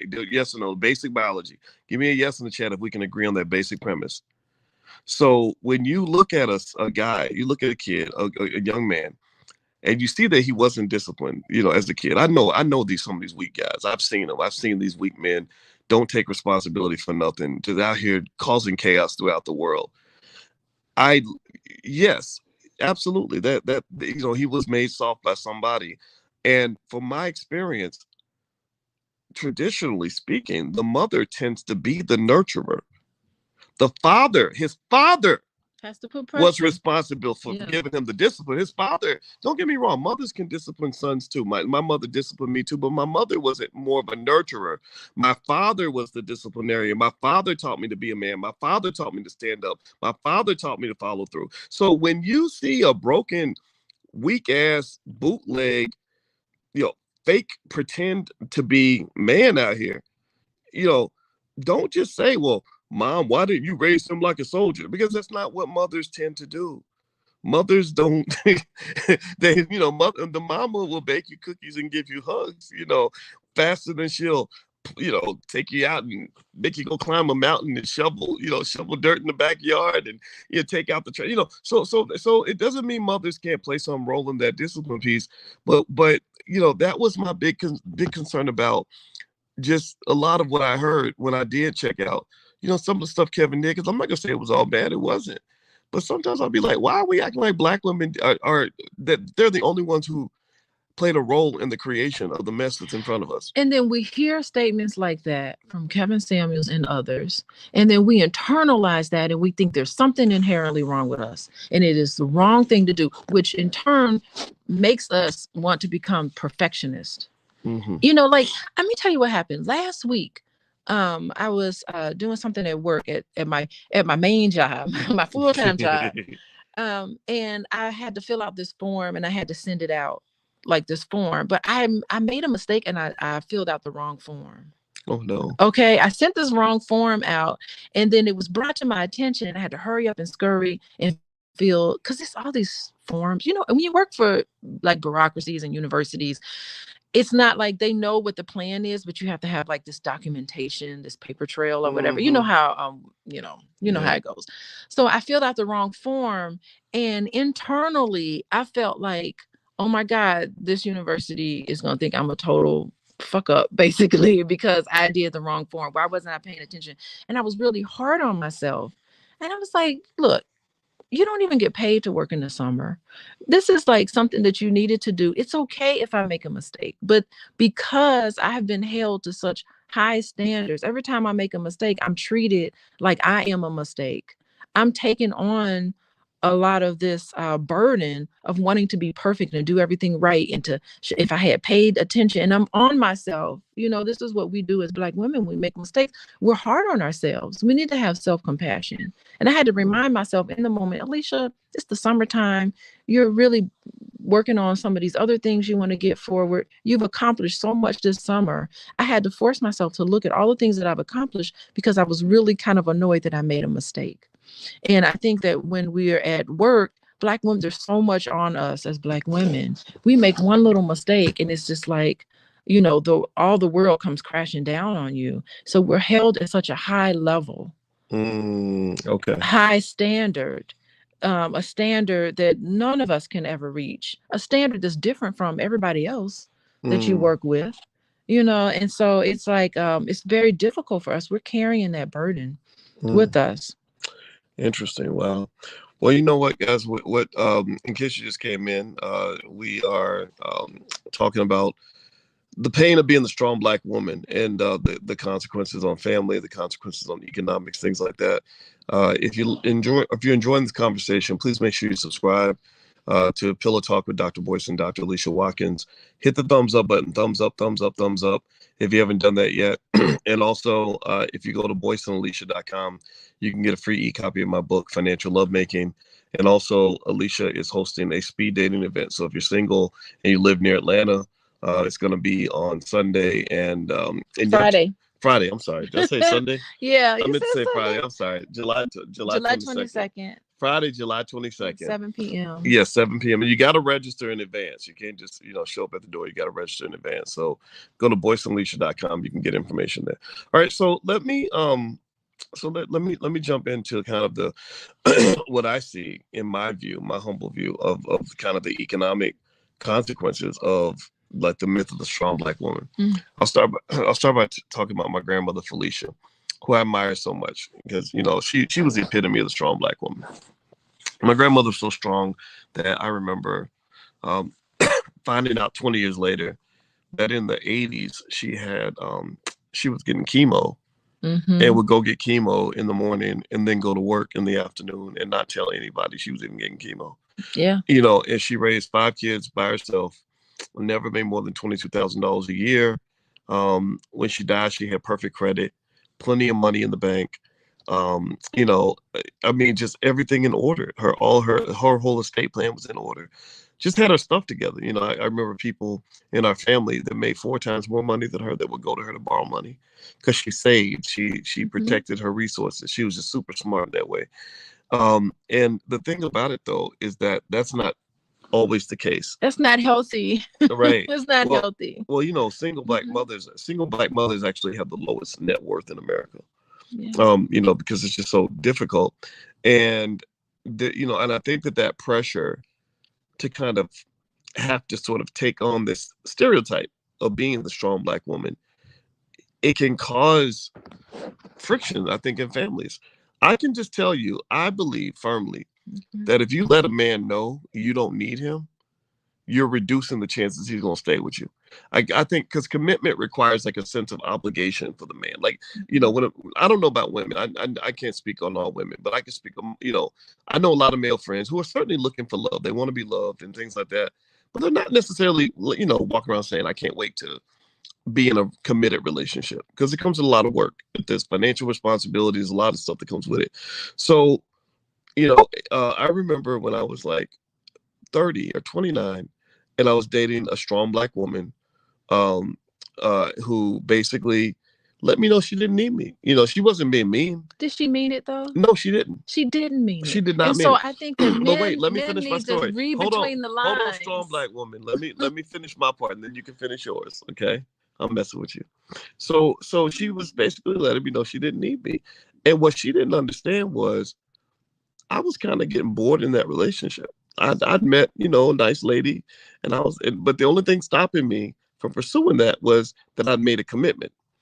And so I said, I think I remember I said something to her like, I said, so, you know, you seem to love me, but you don't really seem like you really need me. And she was kind of like, well, you know, I don't need nothing. I don't need nobody, right? And I was like, so you're saying that if I left, you'd be okay? Because remember, the guilt, part of the guilt was what was keeping me there. Like she needs me. I can't walk off and hurt this person's feelings. And she's like, you ain't gonna get no drama out of me. You ain't gonna get no drama out of me. I'll be fine. And so I believed her. You know, I mean, maybe that was wrong, right? But my rule had always been that when somebody says something, you believe them. Like no means no. Like if a woman says no, I don't want to date you, I always take it like no. I didn't want to be the guy who says no. She said no, but she really meant yes. Next thing you know, you get hit up with sexual harassment charges and sexual misconduct. You know, so no. If you told me no, that meant no to me. If you wanted, if the answer was really yes, you would have said yes. So when she said she didn't need me, I was like, okay, well, you know, I really don't know if I want to be in a relationship anymore. And she acted like it didn't bother her. And I know that it did. 20 years later, I know that it did. But in my mind, I'm kind of like, I know my reaction. I'm just being honest here. Honestly, the fact that she let me know she did not need me is the only thing that made me feel like, okay, so you're giving me permission to go. I'm gonna go out and have fun. I'll catch you later. So your reasoning for breaking up with somebody is rested on their response to one question. I think like maybe. I mean, it was a combination. And I wouldn't probably. Yeah, but that's what I'm saying. Like it was, that wasn't the most, you know, I think we need to be mature in how I know you were young. I know you were young, but I think this is a good illustration about how we need to really be mature with each other. And I think maybe there was some trust issues in there to begin with. Maybe we don't have her here, so maybe she was frustrated with a lot of things. Maybe she didn't feel comfortable enough around you. Maybe it just wasn't, the safety wasn't created there where she felt like she could let her guard down, because part of it is letting your guard down. Nothing is worse than confessing your love for somebody and then they're like, I don't really feel the same way. And so if you had found someone better, you know, maybe on some level she kind of picked up on that and her feelings were hurt. It's never good to be dumped. Yeah. You know, and so I think like how we react to each other needs to be a little better. You know, she was had a little ego probably. Yeah. It was just and kept it together, but ego means he go. He go. Yeah, When you got an ego. Ego means that he go. You keep that ego. I mean, since all that fronting, like, Yeah, I mean, like I don't need you and all that. I get it. I totally get it. Right. In hindsight, there were times where I took a woman's word literally, and maybe, and in hindsight, I'm like, okay, she didn't really mean it. I was being tested or whatever. But the problem is that you got to be careful about testing men like that, because you're playing a dangerous game for the man. okay, so Because we're getting off into this. no, This but is- let me explain though. Like I had there was literally another time where when I was in graduate school, there was a lady I thought about dating her, and I said, "Hey, would you like to date a little bit and whatever?" And she said no. I said, "Okay, no problem." And then 2 weeks later, her friend says, "Well, why don't you try to date so and so?" And I said, "Because I asked her." She said no, and she said, "Oh, no. She really was going to say yes. She was just testing you." And the reason that those tests are not cool, I know, I get it. I understand. Sometimes women say no and they're really testing it. And it makes sense from a traditional standpoint. But in the modern era that we live in, when a woman says no, and you say, "Oh, no, she didn't mean no. She's wanted me to keep asking her. She really meant yes. I just got to keep on pushing." Hell no. Because you don't know. You might be pushing on a door that ain't supposed to open. And next thing you know, you get accused of being some sort of predator. Men have to watch out for that. So I just tell men, like, look, a grown ass woman's gonna tell you what she wants. If she can't tell you what she wants and you're dealing with a little girl, I would not. I don't believe in playing those games. all of us have this little child, this hurt child inside of us, boys. You have, on some level, based on some of the things I've heard you say, you have a little hurt boy. Well, we all do. You have a little hurt boy inside of you. All of us have a hurt child of being rejected. Rejection is the worst feeling ever in the world, I think. Just to be rejected. It's just like you are reduced down to nothing. The feeling of rejection. And so the pain of being rejected, and that's never a good thing to feel. So I think a lot of us are speaking from that hurt person. And so again, when I talk about compassion, I really think that you just have to have a better conversation with people and don't ask them specifically. I mean, I think it would have gone over better if you had sat down with this lady and said, "Let's talk about our relationship. How are you feeling in this relationship? Where is this going?" That would have been a more mature conversation than the conversation you had. So if you said, "Where do you think this is going? How do you see both of us in the future? Am I someone that you want? Do you have any issues with me? How can I make this relationship better?" You can even be honest and say, "You know what? I went to a conference and I met a bunch of lovely ladies who are interested in me. I'm not going to pursue any of them because I'm with you now. What can we do to communicate with each other to make our relationship better?" And that type, if you had come to her in that sort of way, she would have been more comfortable, I'm thinking, to be able to open up to you a little more and say, "You know what, Boyce, I really love you. I really enjoy spending time with you." Whatever she would have said. Or she could have said, "I don't see this going anywhere. Maybe we should talk about," I think there's a nice, peaceful, easy way to end relationships where you're not stabbing someone and sticking them. I think that we end relationships in a way where it's just so damaging. And then I got to carry that with me now. The pain of this man that doesn't like me, who was ready to dump me like a hot potato for whatever reason. I have to carry this around with me. And this is what I'm talking about when I say how we relate to each other and how we, talk to each other and approach each other. It needs to be way more graceful and peaceful. We need to approach each other like we love ourselves. There's so much self-hatred. And I think that was the issue with the entire energy of the Kevin Samuels, and there's some others out there. That whole entire thing, it doesn't seem like it's coming from a place of any sort of compassion and understanding, and you'll never get anywhere. It's a self-fulfilling prophecy for those Kevin Samuels likes. Okay, well, by the way, you're watching Pillow Talk with Dr. Boyce and Dr. Alicia Watkins. This is where my wife and I lay together on our pillows and have conversations about, things going on in the Black community. And we try to keep it Black and intelligent and fun. If this is your thing, then feel free to go check out what Alicia does. She's a licensed therapist, life coach, and a full professor of social work. So if you would like to learn more about what she does with couples, feel free to go to coachingwithdralicia.com. Also, if you could, please hit the thumbs up button, thumbs up, share, subscribe. Okay, so I'm gonna pop up this comment. This brother made a donation, so I'm, if you're giving money, then I gotta acknowledge your comment, as long as you ain't saying nothing crazy. All right, let's see. Those who say I'm strong and independent and don't need a man are the ones who are guaranteed to, at worst, be alone forever, or they'll end up with a femme man who they don't respect, as she'll be the dude. And I'm gonna tell you the truth. I see that happen all the time. I see, now I most quality women I know that I've met, they don't deliberately take on the strong black woman image, and they don't run around saying we don't need men, right? I think that they've kind of learned how to look at the nuances of feminism and everything else to kind of say, men are important, men matter, right? But I'm still going to be okay. Like, I'm not going to be overly codependent and just some weak little soul who's going to crumble if the man's not there. But I do think that when you are, I believe in masculine and feminine roles, and one thing I have observed is that we've created this interesting cycle where you maybe have that guy who was raised by that strong single mom, and we tend to date women or men who remind us of our parents. So you can imagine men. I have the name we like to use is the hobosexual. The hobosexual who looks at the woman as the breadwinner. He looks at the woman as the leader. He looks at the woman as almost like the man of the house. And his job is to just sort of, hang around, maybe be the sperm donor. And that's it. These women in this type of scenario are miserable, by the way. Yeah. They really don't like to take on everything. And they really wish that they had a husband that would step up a little more. And they're constantly testing. And so, again, this is where these conversations need to happen. Why am I doing everything? I'm going to work like you. We need to think about how we're going to at least get help in the house. We need to share these responsibilities.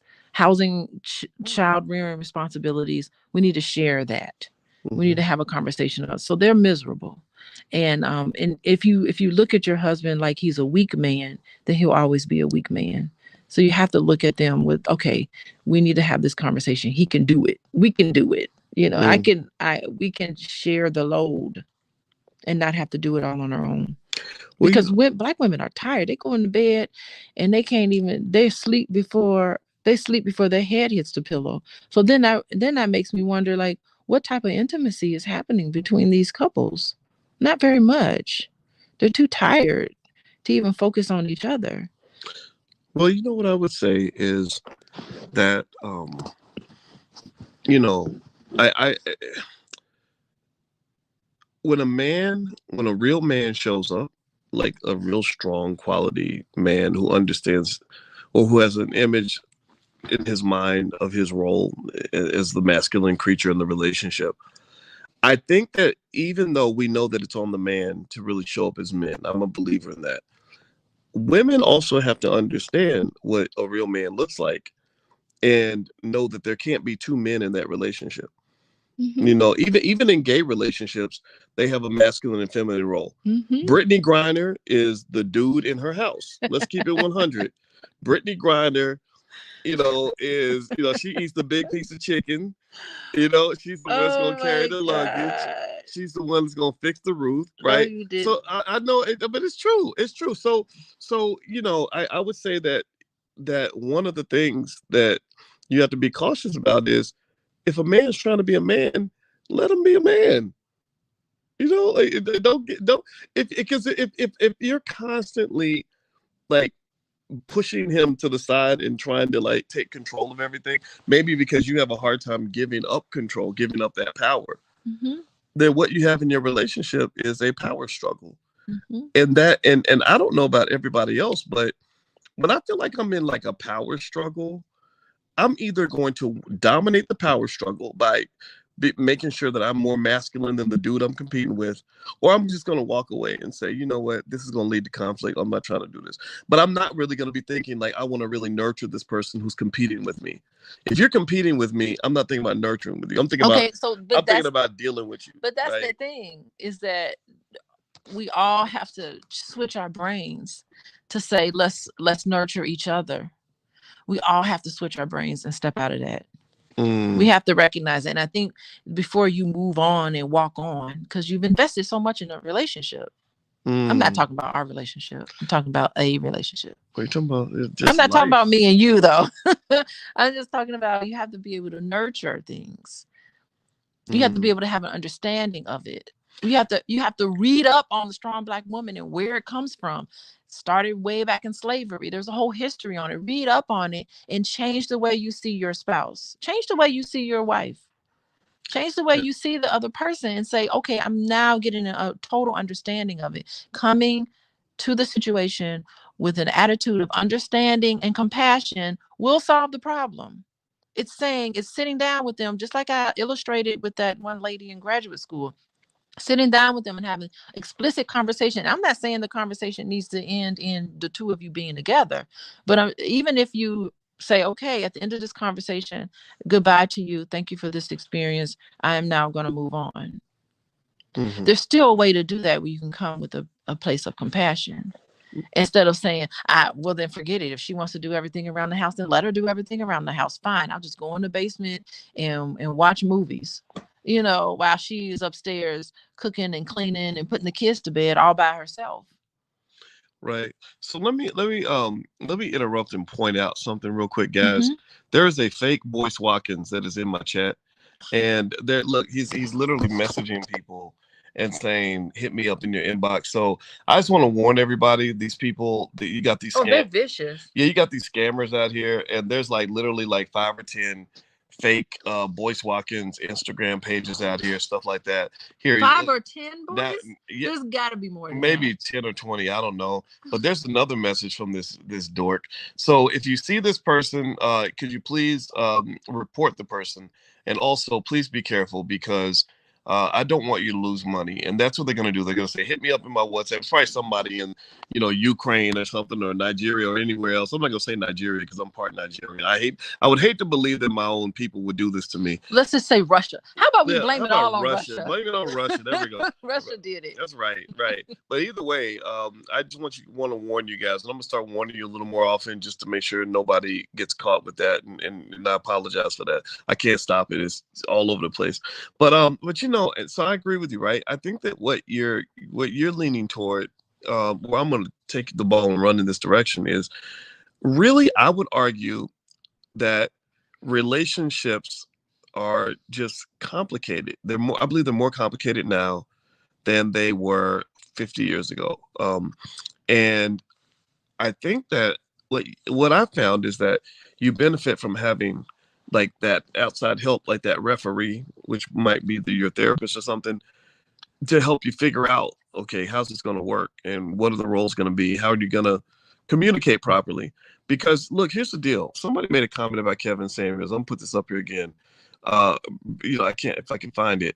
But basically what he was saying was that he said, and I don't agree with this comment completely, but I think it's worth hearing. He basically said that Kevin Samuels was a guy. Here we go. He said Kevin Samuels was helping Black women see the view from a Black man's perspective. I think women should applaud that idea, but instead tear him down and the rest join in to gang up on him. It's bad. Now, here's why I disagree with your comment, but I'm also explaining why your comment should be heard. I disagree with the comment because I think that it could have been done nicer. If you go look at the last 10 thumbnails on Kevin's channel before his unfortunate passing, you'll notice that every single one of those thumbnails had a Black woman on it, and it was not a flattering image. It was like an attack on Black women. Black women think she's the prize. Black women over 35 are leftovers. Black women, or and that's a problem. That's not cool. There's no solution to those type of thumbnails and that type of dialogue. Right, and so if you're bringing up your point, I believe you can love the Black woman and also be a man at the same time. So men should be heard, and I don't believe that we hear men enough. I know a lot of guys who would watch Kevin's channel because they said, man, nobody's listening to us. Everybody's attacking us. Everybody thinks that we're just R. Kelly's in the making and just kind of being mean, and there, and I said, yeah, but you can make your point without feeling like you have to tear down Black women in the process. Just say, look, I'm a man. I love you. I respect you. I honor you. I uphold you. But you're not going to build nothing off of degrading who I am. You know, like I feel disrespected. I don't feel heard. I don't feel treated properly. And I think men should say that. And I think men can say that and declare their manhood without it becoming like, look at all these women. It's the women's fault.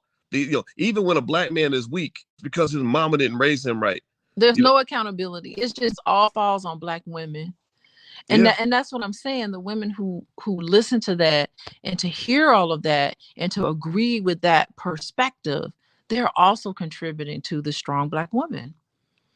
Yeah. They're contributing to it. That everything rests on our shoulders. That we're responsible for any and everything, and we can't share that responsibility with anyone. So it's a vicious cycle. Yeah, like these women are out of control. These women are holding it down. They setting their standards too high. Like never mind the fact that maybe you're just not reaching the standard. It's like they're setting their standards too high. It just got to be a silly conversation because I've seen this. I've seen, because Derrick Jackson was doing that, except doing it for women. He was telling women in every other video that nothing is ever your fault. That literally the reason he didn't commit to you is because he's weak and he's scared and these men are weak and they don't want accountability. Shut up. I mean, don't disrespect it. I don't want to say it like that. But I read that and I'm like, okay, I see what you're doing. You're pandering. I get it. You're pandering. That's why you got all these women on your channel saying, he's telling it like it is. No, he's not. He's telling you like you want to hear it. And the reason you're miserable in your life is because you don't want to face reality. You don't want to realize that maybe the reason your stuff ain't working out is because you're messing up. You're making bad choices. Boyce, we have to deconstruct all of that. It's not just one person making bad choices. People do the best that they can in their situations. That's what I'm trying to say. It's when I'm interacting with you and I'm like, why would you do something like that? What's going on? I'm trying to have an understanding about why you're doing that. Not sit there and say, he just did that. He's stupid. He need to move on. That's true. So we need to stop that. We need to stop. It can't just rest on just one person. Well, as Kevin Cosby in Louisville, Kentucky says, before you correct, you must connect. Right. So before I correct you, I need to understand you. Right. And maybe that's what's missing. Right. That's what's missing when you criticize black men and don't try to understand why we do what we do, or you criticize black women and don't try to understand why they do what they do. Like I really encourage all men who are frustrated with the behavior of black women is really trying to understand. Like put yourself in their shoes. Like imagine it's a survival mechanism. Yeah. That's what people are supposed to do. It's an appropriate response to having a man not show up for you. It's appropriate.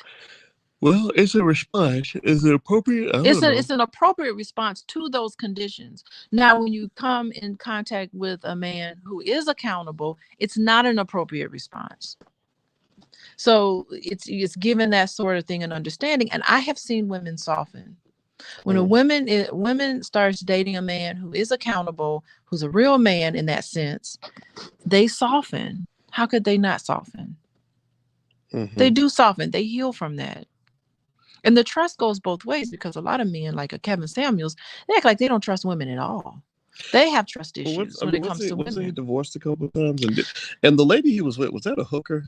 Like if you we like, don't know. If you're alone in an apartment with a woman you just met, I mean, what was really going on? And you died. I don't know. I just thought that was interesting. But even a Kevin Samuels, deep down inside, he wants to be seen. He wants to be heard. He wants to be loved.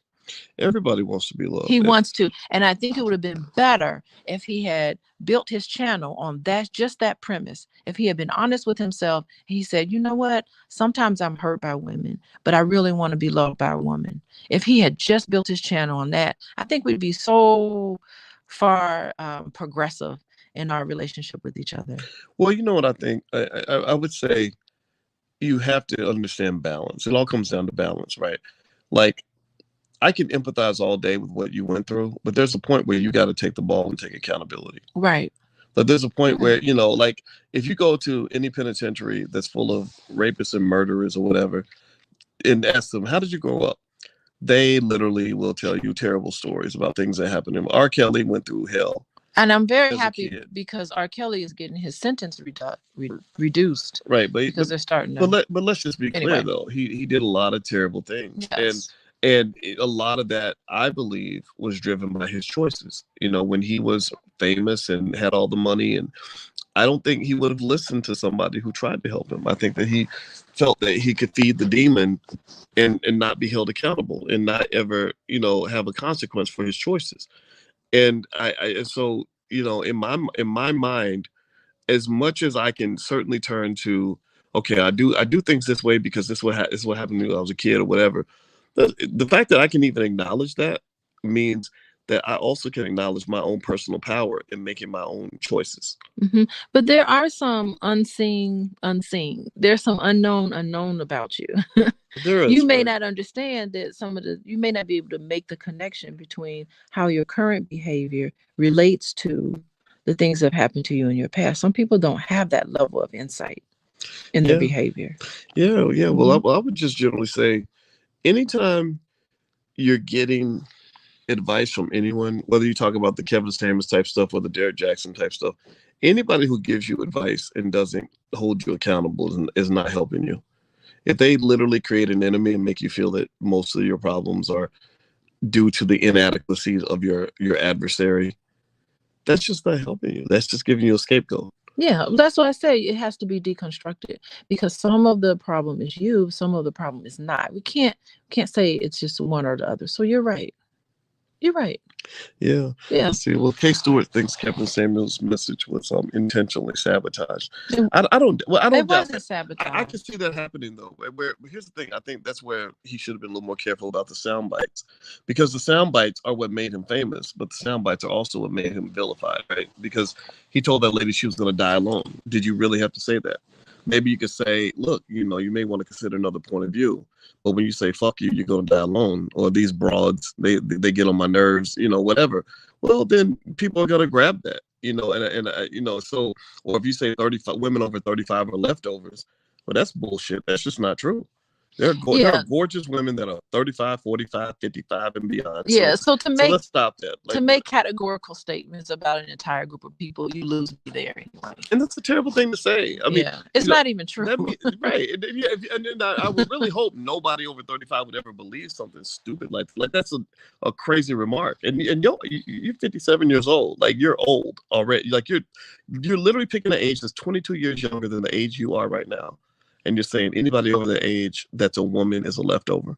But no, I'm not. And I really just kind of think it's cartoonish in a way, because here's the thing though.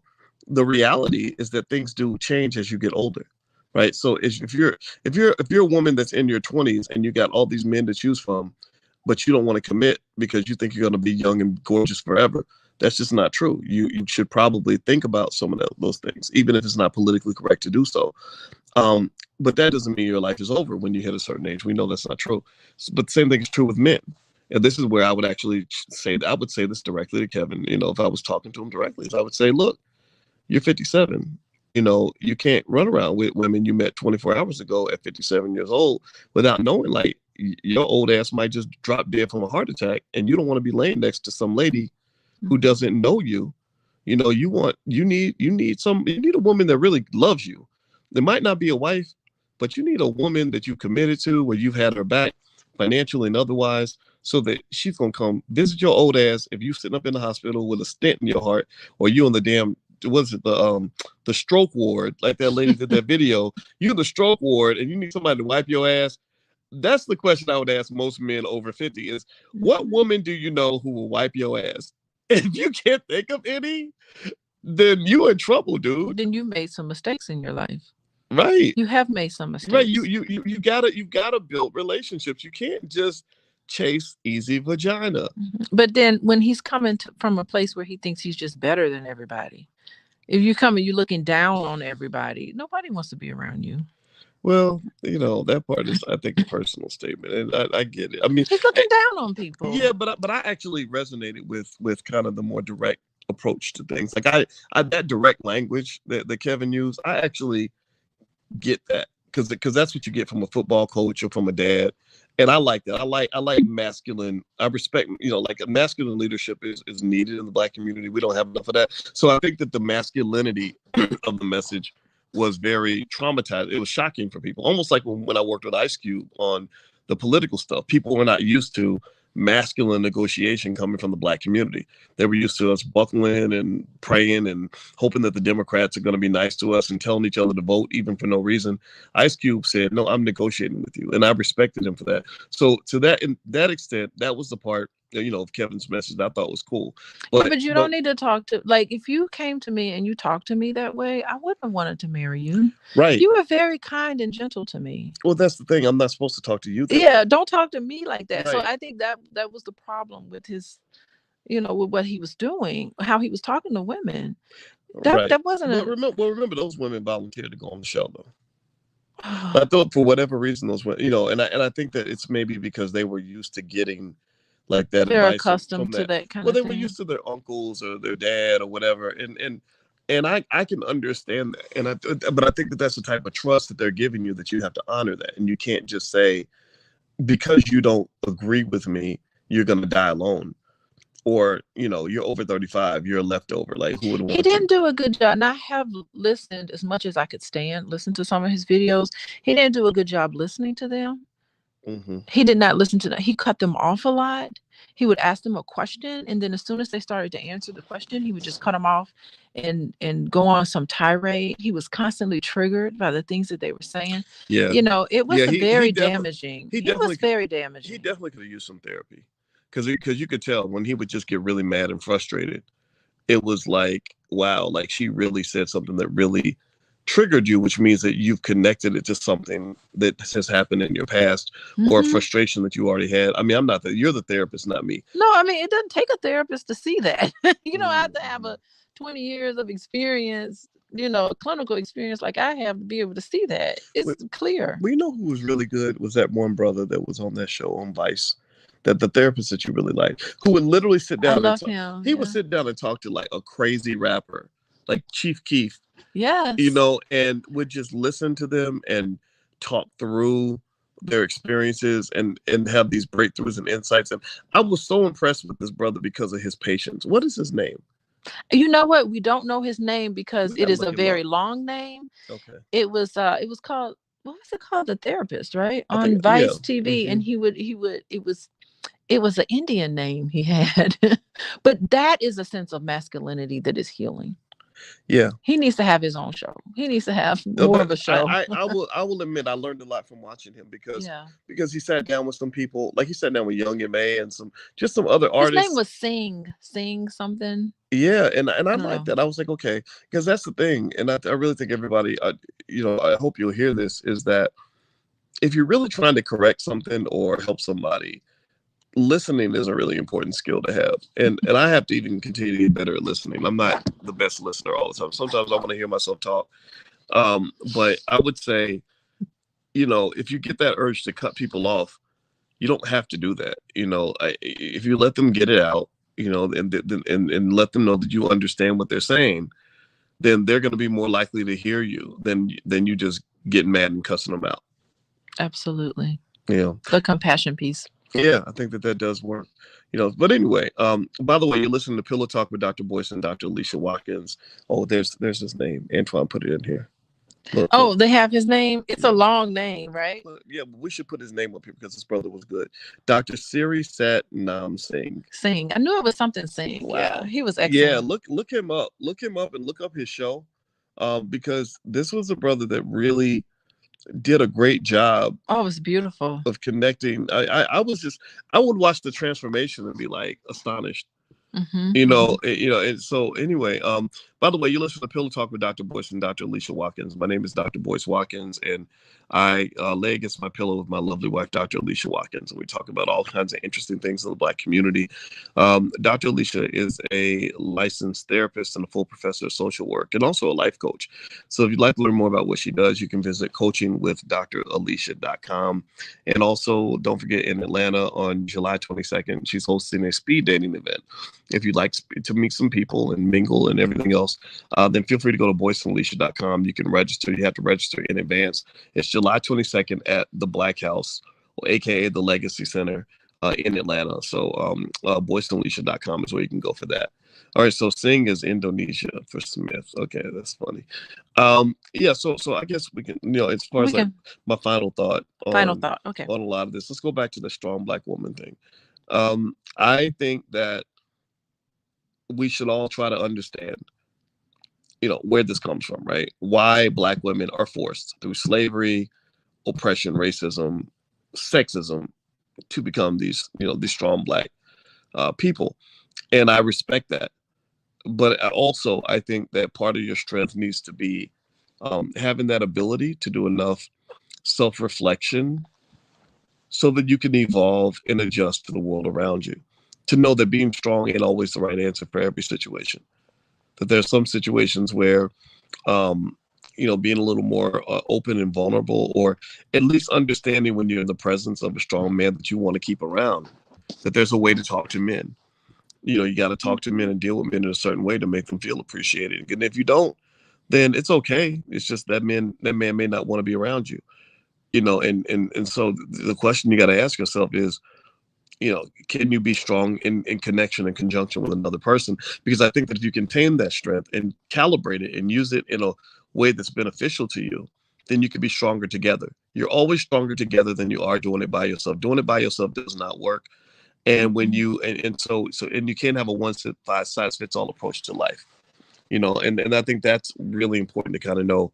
So yeah, if you're dealing with the weak Negroes, the broken men, the hobosexuals, as we call them, that just want to mooch off people, then yeah, you got to be strong. You walk away from that.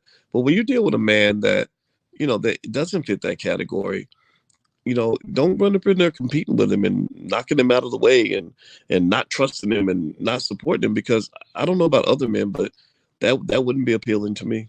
Yeah, but I think when they come off as the fact that they don't trust you and there's no reason for it, talk to them, say, wow, I didn't give you any reason not to trust me, but you didn't. What happened for you right in that moment? And I mean, I really do think it's a teachable moment. Let me tell you about my past. Let me tell you what I've been through. Oh, God. Okay. I totally get that. Let me tell you what I need from you now that you've heard my story. You have to be there. And I think we make these phrases like Black don't crack, it's almost like it refers to like our skin, because, we look a lot younger than other people, but it's also like, we are not going to crack. There's nothing in us that's going to crack. And even like phrases like Black girl magic. Like, why I have to be magical? Why are you putting that on me to be magical? I mean, it's like all of these phrases geared toward women that we're some super extraordinary people because we've had to do super extraordinary things in conditions that we never should have been in the first place. That's a good point.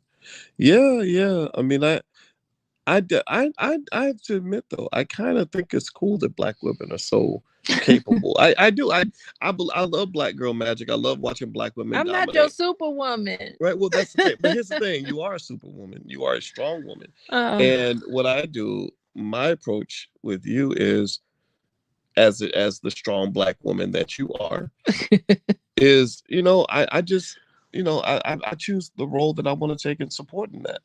I back you up. It's like, okay, if you choose to be strong in that moment, that's like, cool. I'm gonna let her do her thing, but I'm always there in case she needs me. And then sometimes when I see you getting overworked or overheated, I say, okay, sit down. I got this. Yeah, I am run down. Yeah. Sometimes I can be run down. I could lose my patience with the kids, especially when I'm run down. Yeah. It's been a long week, and they've been testing me. They've been testing me, Boyce.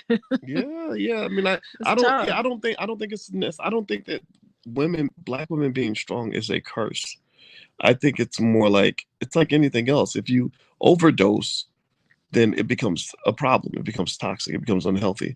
But a healthy amount of strength is good for, I think, life. It's good for a relationship. I never wanted to marry a woman who was like a weak little powder puff who would just crumble under any type of pressure. Because being Black is hard. I need to know that you're going to be ready to go to battle with me. I need to know that you're going to be ready for the pressure that comes. Wakanda forever, Boyce. Yeah. I'm gonna got my sword. Yeah, being married to me is hard. I mean, think about it. Look at what happened when we got married, and I put the proposal video online. 1 million people watched the video. A lot of people said good things, but then there was a strand of people that were really just, very nasty. They were nasty toward me and you. They called me a simp for loving a Black woman, which makes them absolute pieces of shit in my book. But then also, they were talking about you, and you just handled it like a vet. You didn't crumble. You didn't say, "Oh my God." You just kind of laughed it off. Like I said, okay, cool. I married a sturdy woman, and that's what I wanted. I know sturdy sounds like Sturdy sound like a horse.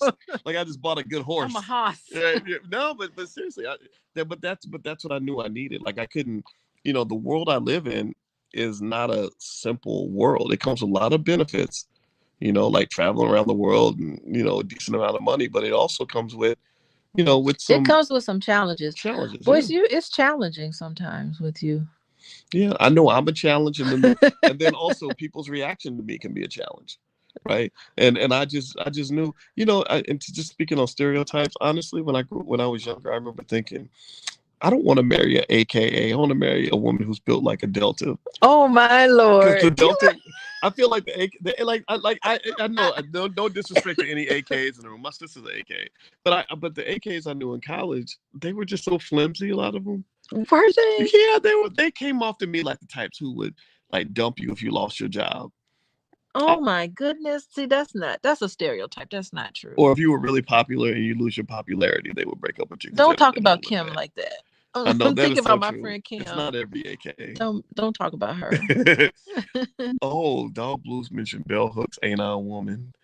Yeah, Bell Hooks. I love that. R.I.P. to Bell Hooks.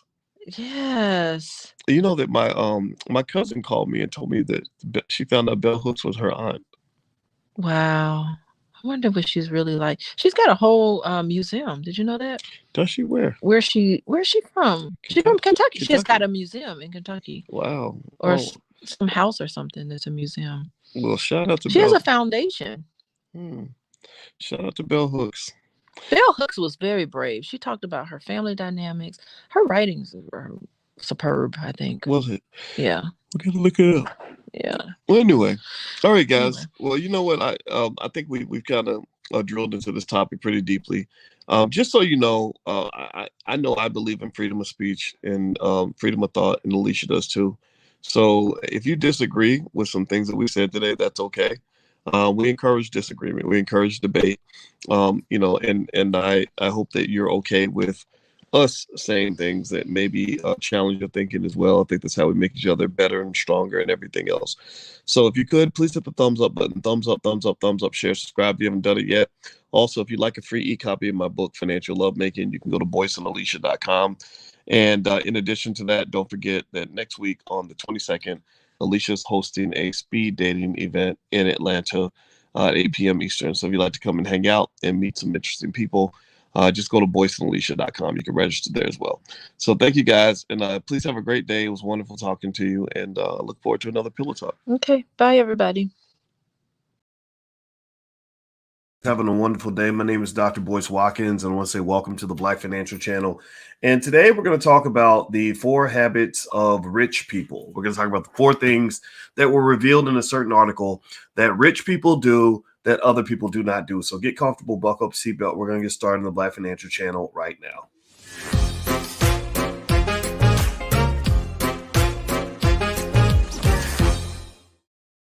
Good morning, good morning, good morning. Welcome to the Black Financial Channel. That's theblackfinancialchannel.com. My name is Dr. Boyce Watkins. I'm your friendly neighborhood finance professor. On the Black Financial Channel and also in the Black Business School, we believe in Black wealth. We believe in Black family. We also believe in helping our people to level up in every single way. We also adopt the B1 philosophy. B1 means Black first. Black first means we put our community at the top of our priority list. Black first means that economics is the key to freedom for our people. Black first means also that we educate our kids on economics so that we can break generational curses. We do not continue them. If you agree with this philosophy, put a hashtag B in the number 1 in the chat, hashtag B1. Let us know that you're Black first and that it's okay to love yourself, because ain't nobody going to love you if you don't love yourself. So I want to say hello to everybody on Instagram. You can follow the Black Financial Channel on Instagram. Also, Alvin Pleasant, Daryl F., Rochelle Harper. Shout out your city, Alicia Smith, Ahmed Hussein, Maurice out of Sarasota, Florida. Good to see you. Good morning, good morning, good morning.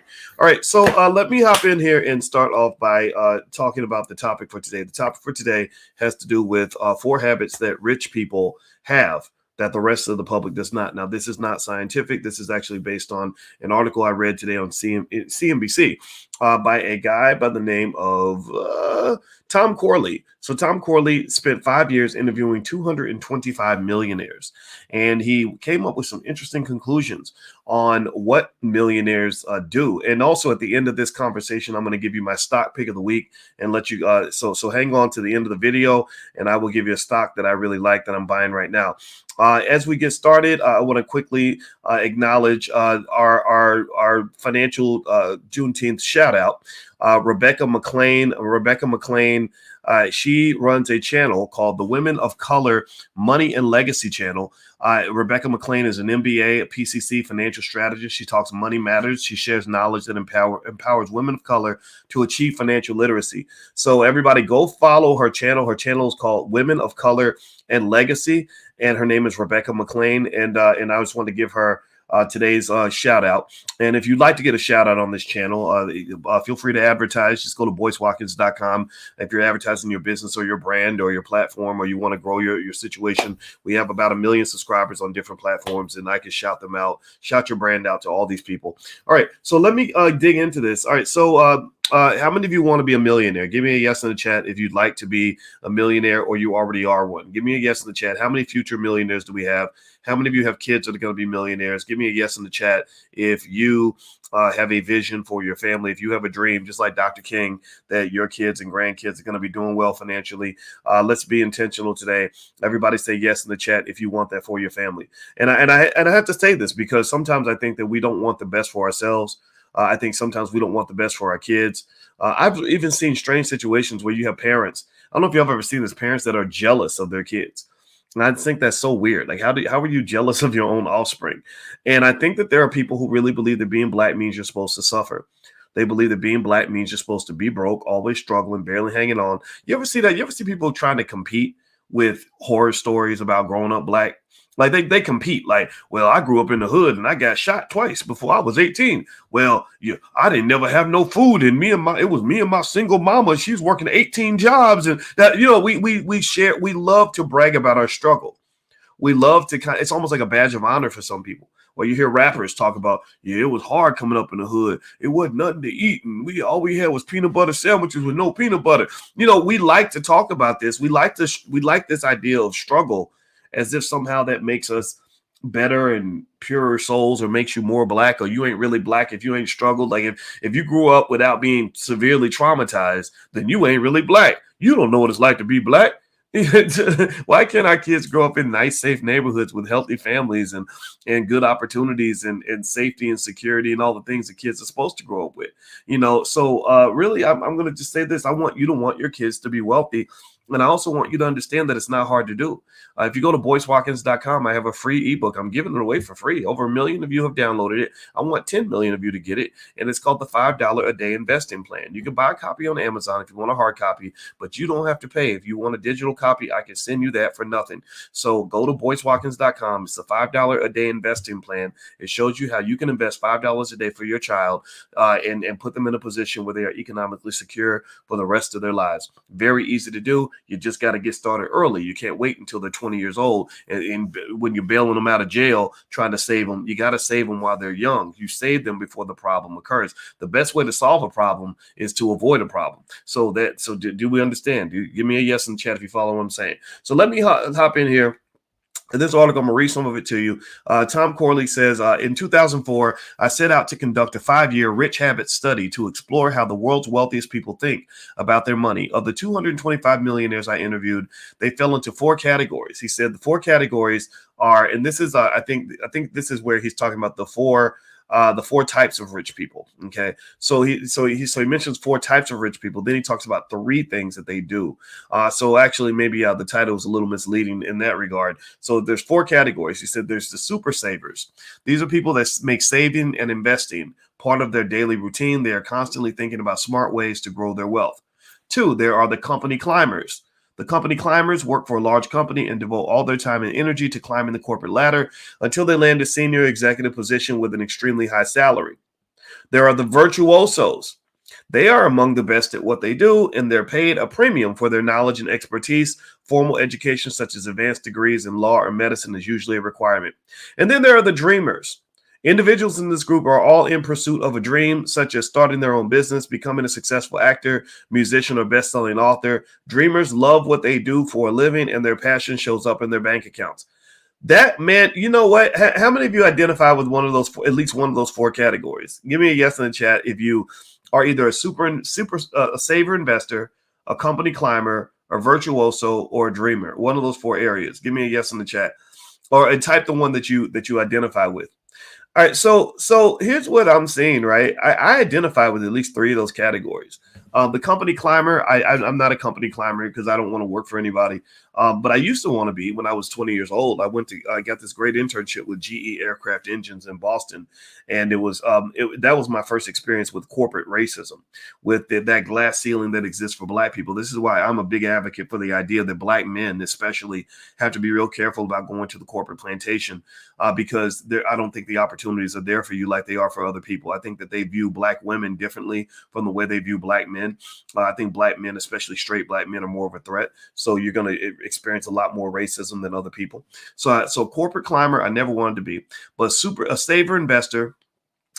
Saving, I do okay with. Investing, I love to invest. I'm really an investaholic. I used to be a spendaholic, but then I realized, wait a minute, I feel just as good when I invest my money as I do when I spend it. So I became an investaholic. So when I have money, I'm always broke. A lot of investors are always broke.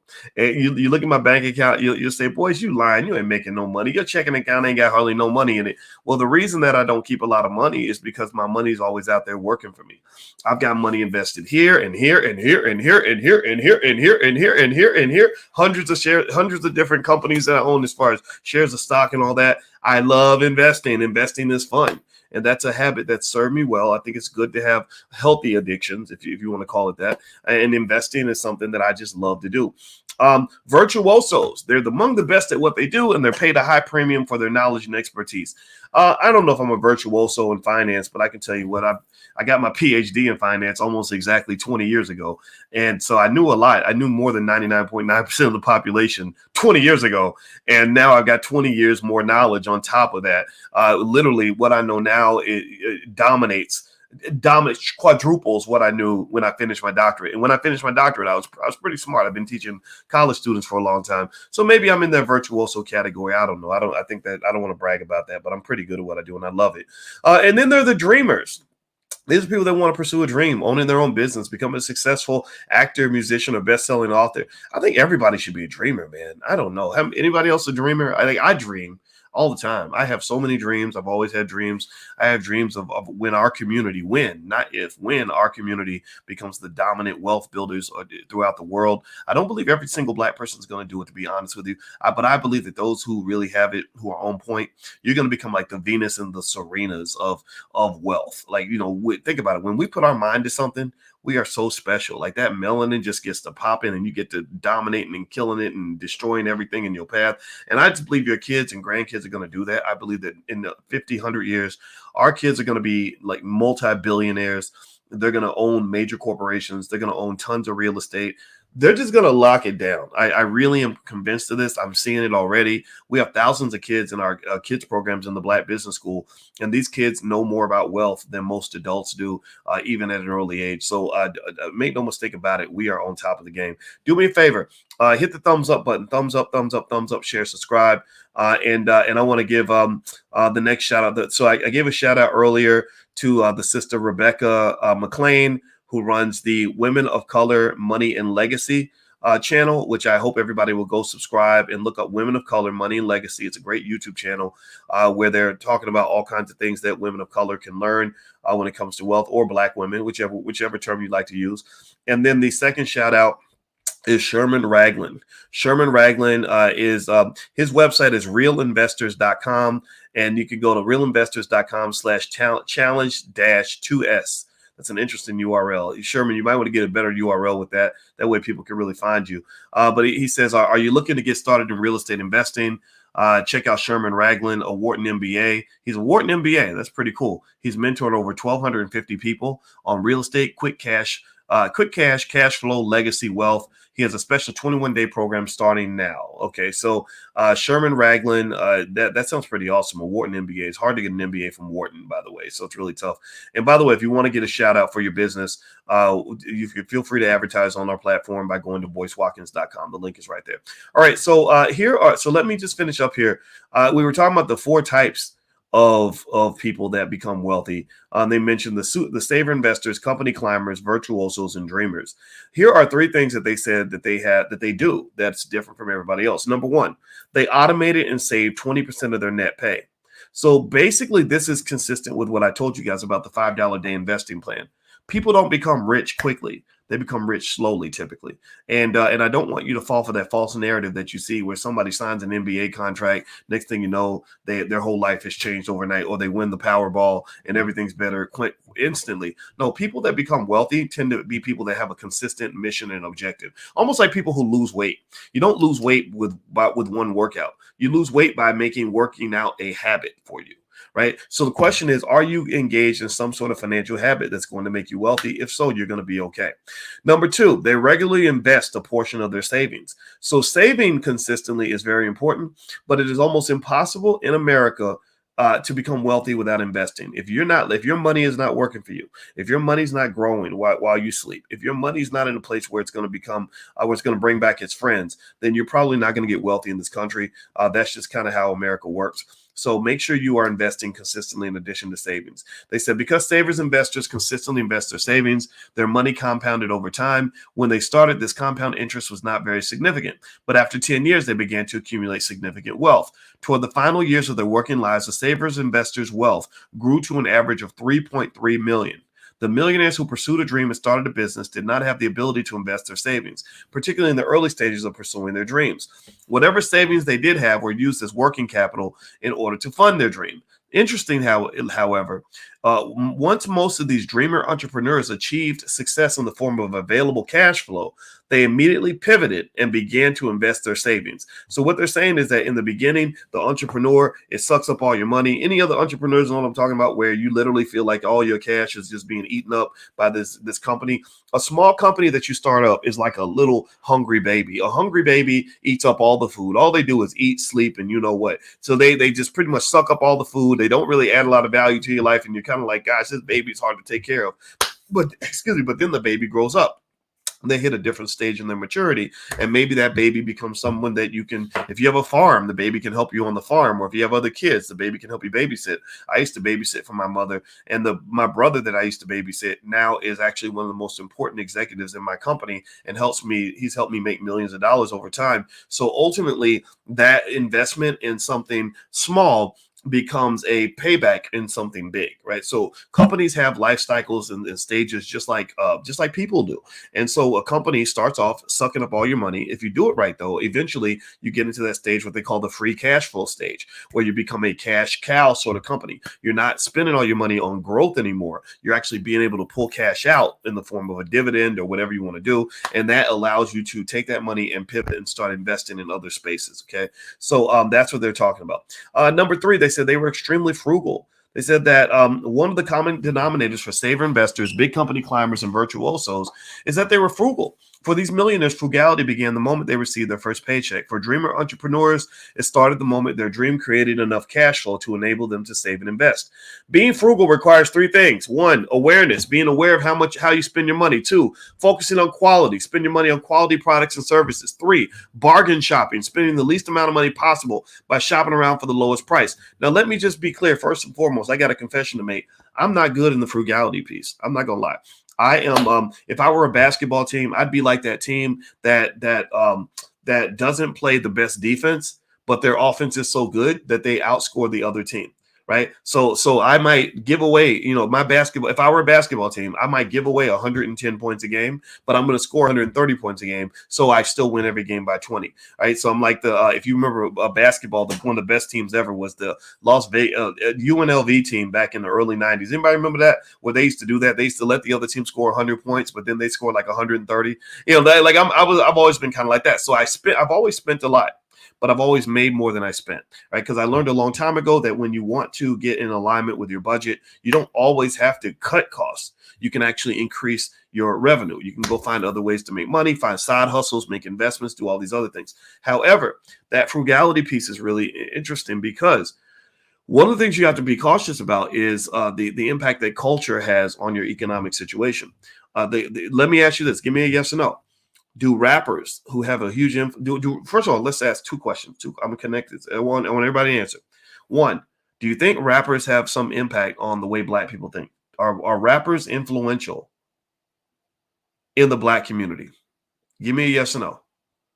Are rappers influential in the Black community? Somebody type yes in the chat or no if you think rappers have no influence and young people don't listen to rappers and they don't pay attention to anything. Rappers, they are really any entertainers. Okay. Yes. Okay. I see yeses. Derek and Beth and Denise. Okay. We're on the same page. Good. All right. Thank you, Mona. Okay. So I'm going to ask the second question. Do rappers tend to promote a culture of frugality that leads to wealth? Yes or no? When rappers are influencing people, remember rappers were the first social media influencers even before there was social media. Do rappers promote frugality? Do they promote cautious and careful spending? Do they promote retaining your wealth? Do they promote protecting your resources when they're influencing our people on what to do with their money? No, the answer is no. They're doing this. The whole video, making it rain.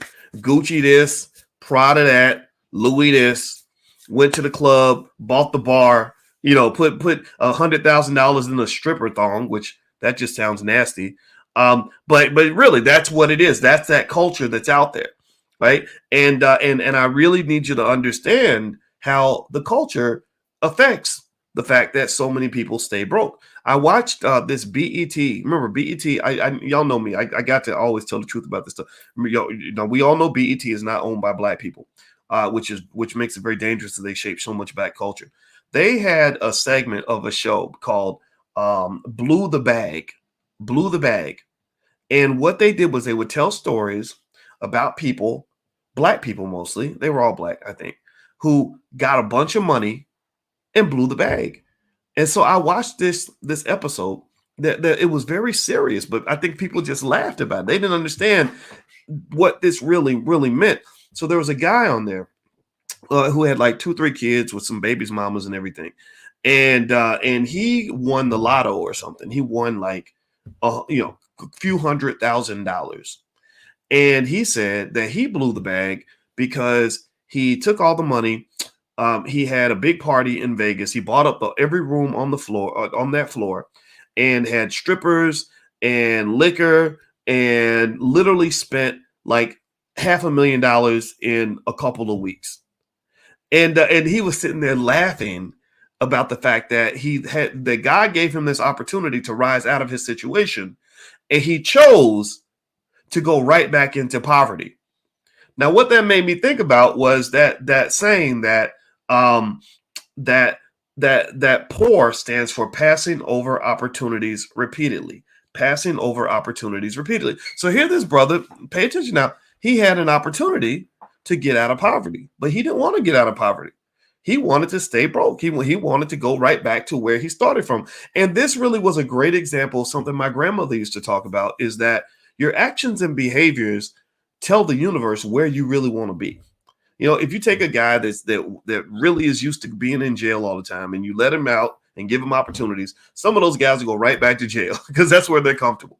Or you take somebody out of the hood, you give them some opportunity, you give them some money, put some money in their pocket, clean them up, put them in a good situation. Some people will go right back to the hood. And why? Well, why is that? Well, because of maybe the way they respond to the world, the culture that they've sort of embraced, the culture they've internalized. Now, I'm not saying hood culture is bad. I'm not saying that being poor makes you a terrible person, because that would make me terrible because I was born poor. But I will say that I know one difference in our household growing up was that my parents were real big on mentality and choices and accountability and a lot of things that were very different from my friends. I can't think of one single friend I used to play with when I was a little boy who ended up in a good situation growing up. This is about 6 guys, cousins on different sides of the family, cousins and play cousins. And I literally could not think of. And there was a lot of drugs, a lot of just tough, bad situations, and I was sort of reverse engineered that, and I said, what was the difference in our household? I said, oh, I get it. It was accountability. It wasn't like we were making straight A's and we were lily white wonderful kids or anything. I mean, we were, we messed up like everybody else, but there was something about the accountability piece that is different from what you see in terms of our community sometimes, where there are people who will make an excuse for anything.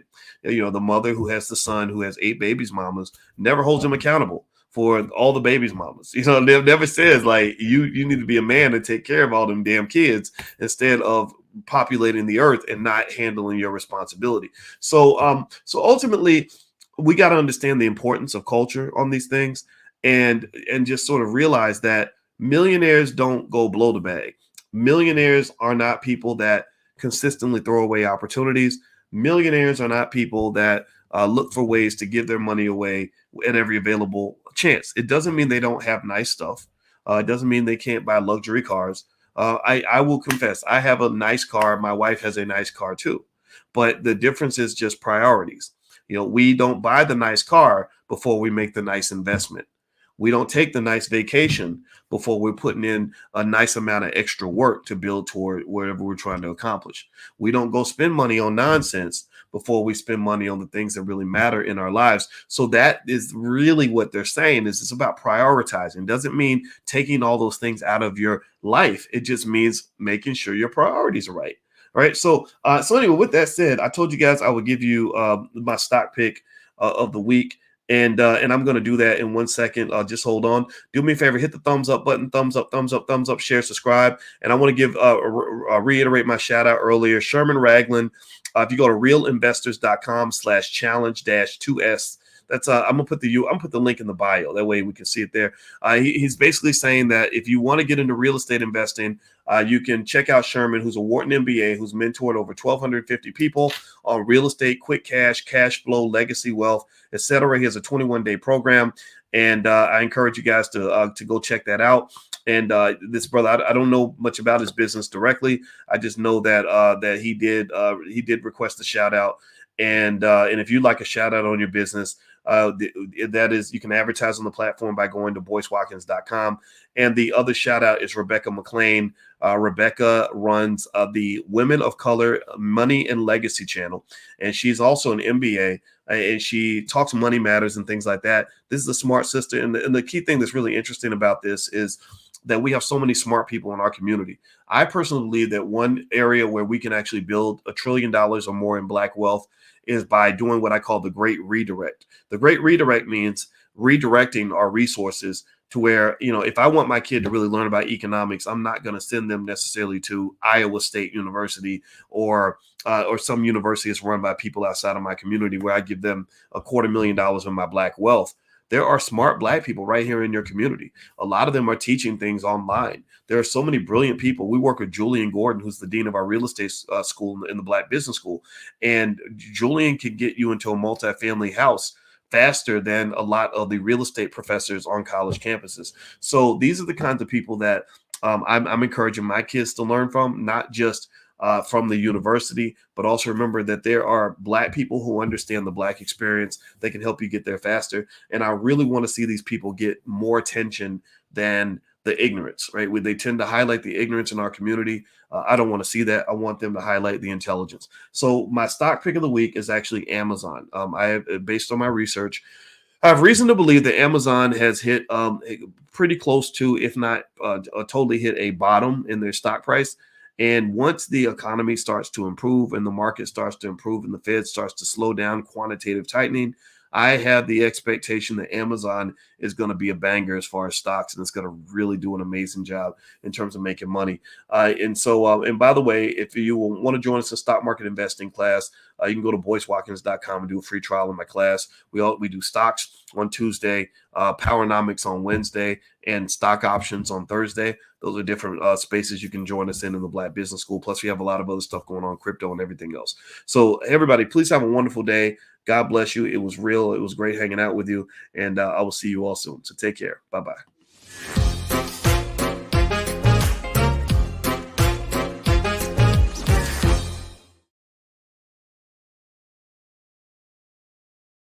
Jackson. If you put the questions in the chat, I may or may not see them. I'll try, but I can't look at two screens at once. So, but if you put I'm gonna look at one spot. That's gonna be in the Q&A section within this Zoom webinar, and also to anybody listening outside of the Zoom, you should just know if you want to send me a question to answer, I will answer it in the inside the Zoom, which you can join at boycewatkins.com. Let's see. Now, someone said, "Will the conference be live?" I don't know if Dr. Frazier is doing the Power Networking Conference via live stream, but I do think that the conference is very important because networking is really important in terms of learning how to connect with other people and trust other people, and just realizing that you have people in your community that are doing amazing things. You know, you have people in your community. I met a guy today who told me his name was Paris, and he told me that he developed a whole platform where they were buying real estate using artificial intelligence, and he was making tens of millions of dollars, doing tens of millions of dollars in transactions on this artificial intelligence real estate platform and shortening the amount of time it takes to do real estate deals. And he seemed like a really smart brother, like almost like a computer geek in a kind of way. But I say geek in a good way because I was geekish too, and I was really impressed. So you'd be amazed at how many people in your community are just doing the most amazing things. Now, how many of you? I don't know how many of you are going to the All Black National Convention. Give me a yes if you're going to the All Black National Convention or if you're thinking about it. The All Black National Convention is going to happen October 28th through the 30th in Charlotte, North Carolina. And in fact, what I'll do is I'll actually share my screen. Maybe that's a good place to kind of start a conversation today, because the convention that's our flagship event within the Black Business School. That is what we that is the event. It's not actually just a Black Business School event though. It's sponsored by a lot of different people from the community. There's a lot of interesting things happening there. And I can't share my screen, but if you remember last year, it was a lot of fun. We had Victory Boyd and her family performed at the convention, and it was extraordinary, and just an amazing event. And so this year we have a long list of experts and panelists from all walks of life, business strategy experts. We have lots of people from the spaces of politics, entertainment, relationships, the real estate millionaires and billionaires. The former CEO of the Air Jordan brand, Larry Miller, is going to join us this year. Larry Miller is the guy who is responsible for taking Michael Jordan's company from 300 million a year to 3 billion a year, I think it's about 3 billion. And so they became so big that they actually were able to compete with Nike. So it's kind of a big deal. This is going to be in Charlotte, North Carolina, October 28th. If you'd like to learn more, just go to boycewatkins.com. We're also going to have speed dating for those of you that are looking to meet somebody nice, somebody that's B1 and intelligent. If you're tired of dating idiots, this is a good place to meet somebody nice. Also, we're going to have all kinds of events focus on business and things like business and investing in crypto. We're going to have things related to health, politics, relationships, all kinds of stuff. Just a lot of really good stuff, a lot of really good people. And if you haven't been to the convention before, you're going to love it. If you have kids, we have a children's track where the children will be learning their own curriculum during the convention. So even your kids are going to be smarter. Bring your dog. Your dog will be smarter by the time the convention's over too. We don't have a dog education program though, but still, I mean, the idea is that the energy is really, really good, and I think you're really going to love it. Now let's see here. Questions. Let's see. Suggestions how one should begin investing for retirement at age 55. Well, if you are 55, then that's a very late time to start investing for retirement. Retirement should be something you start investing for when you're like 20, less than 25 years old. A lot of people wait until they get to their 30s and 40s, and it is absolutely insane to wait to past the age of 35 or 40 because you don't have enough time. You know, it's like if somebody says, drive to California, and let's say you've got a month to get there. Well, that's easy. But let's say you wait and you've only got a day and a half. Well, now you got to drive 200 miles an hour or 150 miles an hour. You still might not make it on time, right? It's going to be a very uncomfortable drive. So the idea with retirement is you want to start early. Now, if you want to retire at 55 and you're young, then that's easy to do. Just go. They have financial calculators that your investment advisor would have access to. They can tell you how much you can invest. Or another benchmark might be the $5 a day investing plan. If you go to boycewatkins.com, you can find it there. The $5 a day investing plan is a free ebook that you guys can have. You can buy it on Amazon if you want a hard copy, but if you just want the free e-copy, just go to boycewatkins.com. It's right there.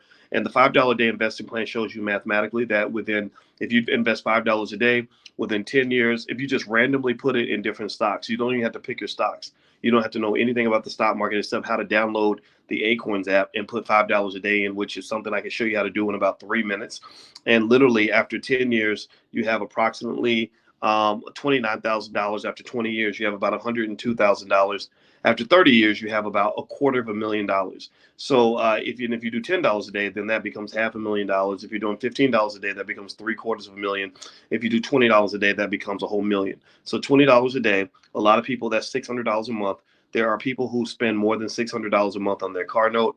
There are people that give away 3 times that amount for rent to a landlord, which is they flush that much down the toilet. So ultimately, just understand that there is a ton of resources that you have at your disposal. And the key idea is having some percentage of those resources going toward long-term economic benefit. Will Dr. Anderson be joining us next week, Jeanette? Well, he wasn't feeling well this week. I'm hoping he feels better next week. And that's all I can say on that. So Dr. Anderson is going to try to join us. I know he wanted to try tonight. He couldn't make it, but today I wanted to just do a Q&A and answer a lot of your questions for today. Let's see here. William says, it was good seeing you in Detroit, Dr. Watkins. Yeah, it's good seeing you too, William.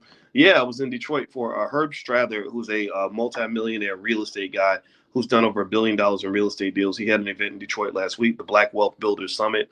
It was really awesome. And I'm going to tell you, when you get into the rooms and get around people that are doing things like this, and anybody could have walked in that room, it wasn't free, but anybody could walk in that room, and just being in spaces like that shows you how much money there is out there. There was a guy on the stage who started off with pretty much nothing, and I think it sounded like he was running hundreds of millions of dollars worth of real estate. And so real estate is the key to wealth. If you want to build wealth, if you put it this way, you can't really get wealthy in America if you don't either own real estate or own stocks or own some sort of a business. You have to have something that's going to grow and make money while you sleep. Do you support the Black Achievement Fund, Mr. Tucker? I don't know about the Black Achievement Fund. I've never heard of it. There's a group in Louisville, Kentucky called Black Achievers. And last year, my wife and I gave them $20,000 to fund their banquet. I'm going to give them more money in the future. But also we support we try to channel our money to a limited number of projects so we can really have an impact. So the other place that we gave money to was King Randall, who's a 23-year-old kid, actually built a school. A lot of people are talking about building schools and it should take a decade to do and $10 billion. King Randall is 23 years old. He just turned 23 and he literally built an entire school called the Life Prep Academy for Boys down in Albany, Georgia. And he also had the X for Boys, which is another organization he was running. And he's such a great young guy. And I went down and supported a couple of his events. We wrote him a check. I'm going to write him another check because I support what he's doing. And I just really hope that we don't find excuses not to support young people that are really trying to do the right thing. And he's just getting it done. He's building where he stands. He's not doing any grand gestures of trying to just, talk about it for 8 years. Everybody does that. There's so many people on the internet that just do a lot of talking and ain't really getting anything done. But we like them because they sound good when they're on YouTube. But there's a difference between those people and the people that are actually building things that you can sink your teeth into. So King Randall is very impressive. Yes, Shamika, he's extremely impressive. He's been on my platform. I supported him because I saw Roland Martin kind of beating up on him because he was getting some support from people on both sides of the aisle. He was getting support from Democrats and from Republicans. And I guess Roland was beating up on him because he wasn't supporting some Democratic initiative down in Georgia. And I just said, this is the silliest thing in the world, to have, I felt embarrassed. I said, gosh, a 50-something-year-old black man should not be beating up on a 23-year-old trying to do the right thing just because you're not in the same political party. I just thought that was the weirdest thing in the world. And it made me very, very sad. And that was why I reached out and said, I called this kid up and I said, come on my platform and I'm going to write you a check just to show you that I don't care what your politics is. I don't care what your politics are. I don't care what party you vote for. I'm not here to be some sort of gangster for the Democratic Party or some thug for the Republican Party. I'm here to just support Black initiatives that are going to help our kids get what they need. help them get what they need. See, a lot of us get stuff caught up in this political stuff. And really, at the end of the day, I'm going to ask y'all a basic question. I want everybody to answer this question. Give me a yes or no. Give me a yes or no. I asked this on the panel today at the Power Networking Conference, which I'm down at in Houston right now. I was moderating the panel. I asked him a basic question. I said, there's a brother named Tony Jackson. And I asked Tony this question on the panel. I said, Tony, do you believe, and he gave a great answer, by the way. He agreed with me. He understood where I was coming from. I said, do you believe that with all the racism in America and all the challenges in America, do you believe that a hardworking, educated, disciplined black man can become wealthy and successful in America? Yes or no? Do you believe, give me a yes or no. Do y'all believe that? Do you believe that a black man or black woman, I mean, again, with all the politics and everything, do you believe that if they make the right choices, if they pick up a book instead of a blunt, if they're hustling instead of sitting on the couch all day, if they are working their butts off every day and making good choices every day, if they're saving and investing instead of spending and blowing their money, do you believe that that black person in a racist, horrible country like America can become wealthy and successful and happy and prosperous? Yes or no? Everybody answer. I see a lot of yeses. And to me, that's all you need to know. To me, that's it. That's the answer. I'm not saying that the politics are irrelevant. I'm not saying that the Democrats or the Republicans are our buddies. They're showing you that they're not. They're showing you they ain't gonna give you nothing. They're showing you they don't have your back. Why are you waiting for them to have your back? They've let you know very clearly they don't like you. So now what are you gonna do? Keep begging them to like you? Keep waiting for them to like you? Or are you gonna learn to love yourself enough to do the things you need to do to be successful? We have every single thing we need to allow any person in our community that wants to be rich and successful to get there. Your ancestors had a different experience. You had black men and black women that did the right thing, that worked extremely hard, that saved and invested their money, that read every book, that were not given opportunities just because they were black, or weren't given opportunities because they were slaves, or weren't given opportunities because of the law. But ain't no law out here that I know of that says that you can't get up and pick up a book and read that book and get the knowledge in that book. I don't know a law anywhere in America. You tell me about a law. If there's a law out there, we'll go protest that law. I've never seen a law anywhere that says that when you get that extra money, you can put it in your savings account or your investment account and not go spend it down at Walmart, Target, or the liquor store, or wherever you spend your money. So my point is to say, what are you waiting for? There's no law saying that a black man is not allowed to take care of his children and love his children. So that most of the challenges that you are witnessing are psychological challenges. Most of the challenges you're witnessing are the result of bad, and I dare say alien, racist culture. And you've internalized that. So let's stop the crap. Let's stop it. I mean, I don't want to sit around all day and complain about what Joe Biden did and what Donald Trump's gonna do and all this other stuff when you ain't even doing what you gotta do. You're not even doing what you gotta do.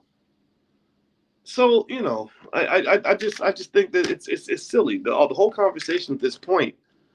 If you answer that basic fundamental question, can a black man or black woman who works hard, educates himself, saves and invests their money, can that person become wealthy in America? If the answer to that question is yes, and that's all you need, you're not going to get white people's permission to be prosperous. You're not going to get their approval. They're not going to clap for you. They're like the way they would clap for you if you were gay, or clap for you if you're a feminist. They're not going to do that. They're not going to ever clap. You have to clap for you. So that's simple. It's very, very simple. Stop making it complicated, people. Stop making it complicated. Now, some of you mentioned one of you mentioned that the convention, the link to the convention, you can't find it on the website. I didn't look at the website, but what I'll do is I'll add it. I have to double check the entire site, but what I'm going to do is go ahead and just put it up here at the top. And the All Black National Convention, or if you go to allblacknationalconvention.com, you can find it there too. But it should also be on my website too. And I believe it's there, but I don't have the time to look for it. So what I'm actually going to do is just make it easy. It's right there at the very top now. So if you'd like to go ahead and get your passes for the convention, or if you'd like to be a vendor at the convention, lots of vendors show up every year to sell their goods. Lots of people are there to buy black. There's plenty of opportunities to do that. So just go to boycewatkins.com or allblacknationalconvention.com. You should be able to find it up there. Okay, so let me look here and find more of your questions here. So give me a second. And by the way, if you're listening outside the Zoom, if you want me to see your questions, just join the book club. It's totally free. If you go to blackkeystogreatness.com, that's blackkeystogreatness.com, you can actually come inside the Zoom, and that's where I'll see your question. Right now, I'm only answering questions to people that are inside the Zoom, inside the chat, but I am letting people outside kind of listen in if you want to listen in, enjoy the conversation. All right, so so let me see. What's the next question here? Karen says, can I obtain my real estate license through the Black Business School? What we actually have is we have a program in the Black Business School. If you email support@theblackbusinessschool.com, the support team, that's support@theblackbusinessschool.com, they can guide you to a real estate program that was taught by a group of real estate agents. And they were showing people how to become real estate agents, how to get your license, all that, all the steps to get there. We don't have the official ability to grant you your license, but we do have people there that were training people to get prepared to get their license. So the answer is yes and no, I guess. I guess that's a good way to answer that question. Let's see here. Give me 1 second. Okay. All right. Next question is Alicia. I like that name. Alicia Walker says, is Robinhood just as good as Acorns for the $5 a day, or Wealthfront for the same through IRA? Yep. Any app works. All the app has to be able to do is allow you to make consistent deposits on a weekly basis. That's it. Just remember the pathway to wealth, the road to wealth is straightforward. It's simple.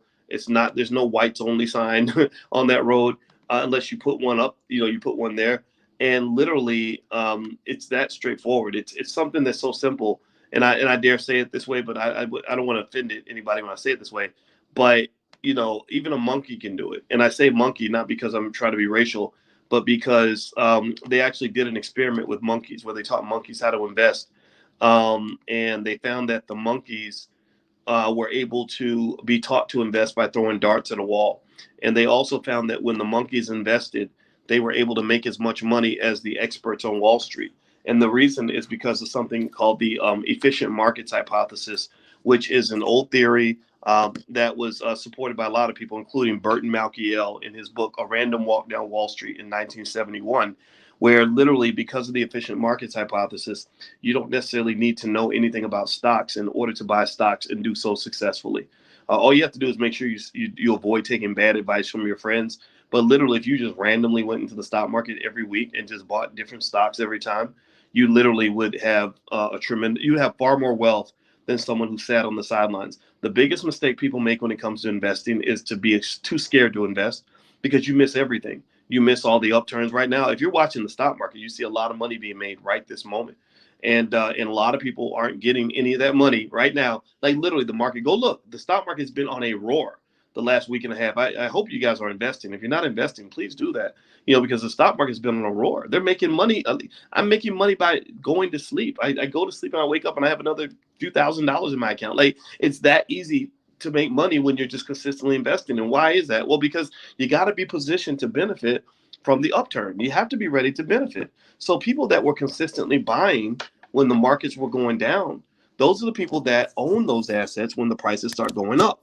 That's how people make money from gentrification. They didn't go buy property in the hood when the value went up. They didn't buy after the gentrification took place. That's for the suckers. That's for the people that want to live in the fancy condos and pay $1 million each for a condo in a neighborhood where 20 years ago you could buy a $10,000 house. Hey, literally, think about this. You have people buying $1 million condos now in neighborhoods where just 2 decades ago those houses were going for $5,000 or $10,000 and nobody wanted them. The people that build the wealth in this country are the people who buy when it's cheap. The people that show up late after everything gets expensive, those are the people that end up losing money. So what stocks are there to buy now? Well, my favorite stock of the week was actually Amazon. In the stock market class, those of you that are in the stock market class, I put a list of stocks in there for you guys every single week. So if you want to try the stock market program, you can do a free trial for a free month. Just go to boycewatkins.com and the link should be on my website. Let's see. Wayne says, Dr. Watkins, is there anyone or any organizations out there who are dealing with or leasing land in the South for farming? That I do not know, Wayne. I'm sorry. If anybody is in the chat and feel free to share some information, but I don't know anybody that's doing that. Jan says, Dr. Boyce, in the Understanding Stock Market Terms lecture, you discussed the future value of an annuity calculator. Let's see here. Then to do an equation, you were teaching to change your mind. Oh, yeah. So the future value annuity calculation, you can find one at calculatorsoup.com. Yep. So future value of an annuity basically shows you how much your money is going to be worth if you invest it consistently at a certain interest rate. Kelvin says, what is King Randall's donation information?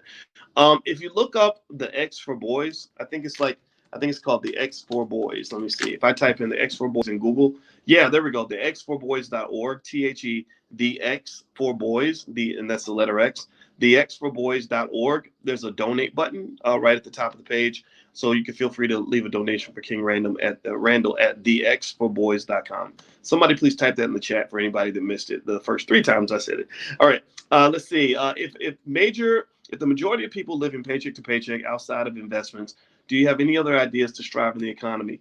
Yeah, I would say that in the beginning, you might have to crawl before you walk. So crawling before you walk means that, everybody has a little bit of extra money. Almost everybody, not every. I'm not saying that everybody's rich. I'm not saying that everybody's got it easy. We know a lot of us have it hard. A lot of us started off having it hard. And so, when I had it hard, when I didn't have any money, I tried to gain the resources that didn't cost me any money. Knowledge really doesn't cost you a whole lot of money. Even if you start at the beginning, you don't have any money to even pay someone to teach you things. There are still places you can go to get knowledge for free until you get a little bit of money where you can actually pay to learn. And I paid a lot of money for education and all that stuff. I was in debt like everybody else, all that stuff. And so I would start there by getting the things that are free, which is the knowledge. The average millionaire spends 20 hours a month studying how to get wealthy. So the question is, how much are you behaving like a millionaire? So if you're spending 30, 45 minutes a day just looking for different ways to make money, understanding things, even without making any moves yet, then you're going to be ahead of a lot of people, because a lot of people don't make money because they just don't know where to go get it. They don't know how it works. They don't know, again, it's like if I was trying to be a great basketball player, but I refused to go into the if I refuse to go onto the basketball court, then I'm never going to be a good basketball player. Okay. So by the way, if you have a question, put it in the Q&A section inside the Zoom and I'll see your question. Anybody who's outside the Zoom that wants to come in, just go to blackkeystogreatness.com. You can join the book club for free and I can see your question. All right. So Diane Parker says, Dr. Watkins, do you have a team of young men and women working with Dr. Anderson on this curriculum project for the Black Business School, the one he mentioned as a starter to your new Black Business School program? No, I do not. We have a team, but it's not a massive team. And the thing about a team is that it takes time to sort of build teams. It's really, really hard. I don't talk about it that much because I don't dwell in the negativity or anything, but it's really, really hard sometimes to bring in people that are not part of the team because you have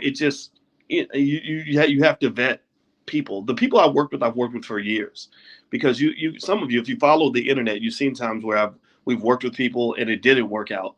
And the person then gets mad because they wanted some money from us or something. And they'll say, oh, Dr. Boyce is a terrible person, when really it's because we had a business negotiation and they wanted us to give them something we could not give them. We're like, look, I know you want more money, but we can't give it to you because we don't have those resources, and then next thing you know, they get mad and whatever. And it just becomes like a complete shit show because there's a lot of, unfortunately, as great as our community can be, there's also some toxicity and a lot of pain that can come out of that, where people get triggered and get mad, and and I just don't respond to it. Just so you know, I don't acknowledge it. I'm not going to pay attention to it, especially if I know that we did right by you or we had to part ways with you, so there was like one person that was screaming for years, Dr. Boyce is bad. He's a terrible person. And we built that whole person's career. We put $100,000 in that person's pocket and that person was behaving in such a toxic way that we just parted ways. I just said, you're fired, you're out of here, just go. I don't care what you tell the world. And so then when they go and they tell any story, and people will believe any crazy thing you say about a black man, so they'll go and scream and holler about it. And all I can do is just ignore. You can't fight every crazy person on the planet or every idiot. You just have to keep going forward with your mission. So long story short, that's part of the reason why you don't see me able. I build some teams, but I have to build them very carefully and very slowly, because what we're doing here, in my view, is very sacred. It's very important in terms of what the impact that it's having. I would guarantee you, I don't think there's anywhere else on the internet where people are doing what we're doing. I mean, I haven't seen anything out there that's doing what we're doing on the level that we're doing it, right? And so to me, that means you have to protect it. And sometimes protecting it means not just protecting it from the racists that are out there. It might mean protecting it from some of the black people that are into maybe jealous competition or just have the wrong energy. So long story short, I keep it real tight. You're not going to really see me just sort of out here, mixing it up with just anybody, because not everybody understands what we're trying to do. But I believe in it deeply. I know that it works. It's based on scientific research. When I talk to you guys about what it takes to become wealthy or a millionaire and all this other, this is easy to do. It's very simple stuff. What the hard part is confronting toxic culture. The hard part is it's like losing weight. It's easy to lose weight, actually, if you do exactly what you're supposed to do. There's almost no overweight person who doesn't have a serious medical condition where if they simply got up every day and spent 30 minutes doing what a trainer told them to do and ate what a trainer told them to eat, there's almost no person that wouldn't start losing weight. There's nobody. If a trainer says, okay, 30 minutes a day, I want you to run until you sweat, and then I want you to eat these vegetables, eat this specific food, the person's going to lose weight. It's not complicated. What's complicated is dealing with all of the bad habits the person may have, and all of the brainwashing and the conscious and subconscious reasons that the person chooses to overeat, or why the person doesn't follow through on the promises that they make to themselves, dealing with the lack of discipline that may be embedded in their culture, dealing with the habit that they have of picking up a bag of Doritos every time they sit down and watch TV. I know this as a person who went through that journey of losing weight. I always knew what I needed to do to lose weight. I didn't have to take a class to learn that, but it was doing it that was the hard part, right? So what we're trying to do really as a community is we're trying to shift culture. So if you ever wonder why I might repeat myself, sometimes I repeat myself a lot. I say things, if y'all who've been listening to me a lot, sometimes I'll repeat stuff just because I need you to hear it over and over. I need you to hear it 18 times, 20 times a month, because I want it to sink in, and once it sinks in, you're off to the moon. Okay, so I want you to win. I want to help you succeed. So there's my 2 cents on that. Jasmine says, it seemed like the calculation was wrong, or maybe the calculator wasn't the right one. No, I think the calculator soup one is good. If you look up future value of an annuity calculator, they're all over the place. There should be one if you log in at the blackstockmarketprogram.com. There should be one inside that program. Will Dr. Wesley Muhammad or anybody be from the NOI be at the ABNC? Asked Ryan. Yeah, I believe the team secured Riza Islam.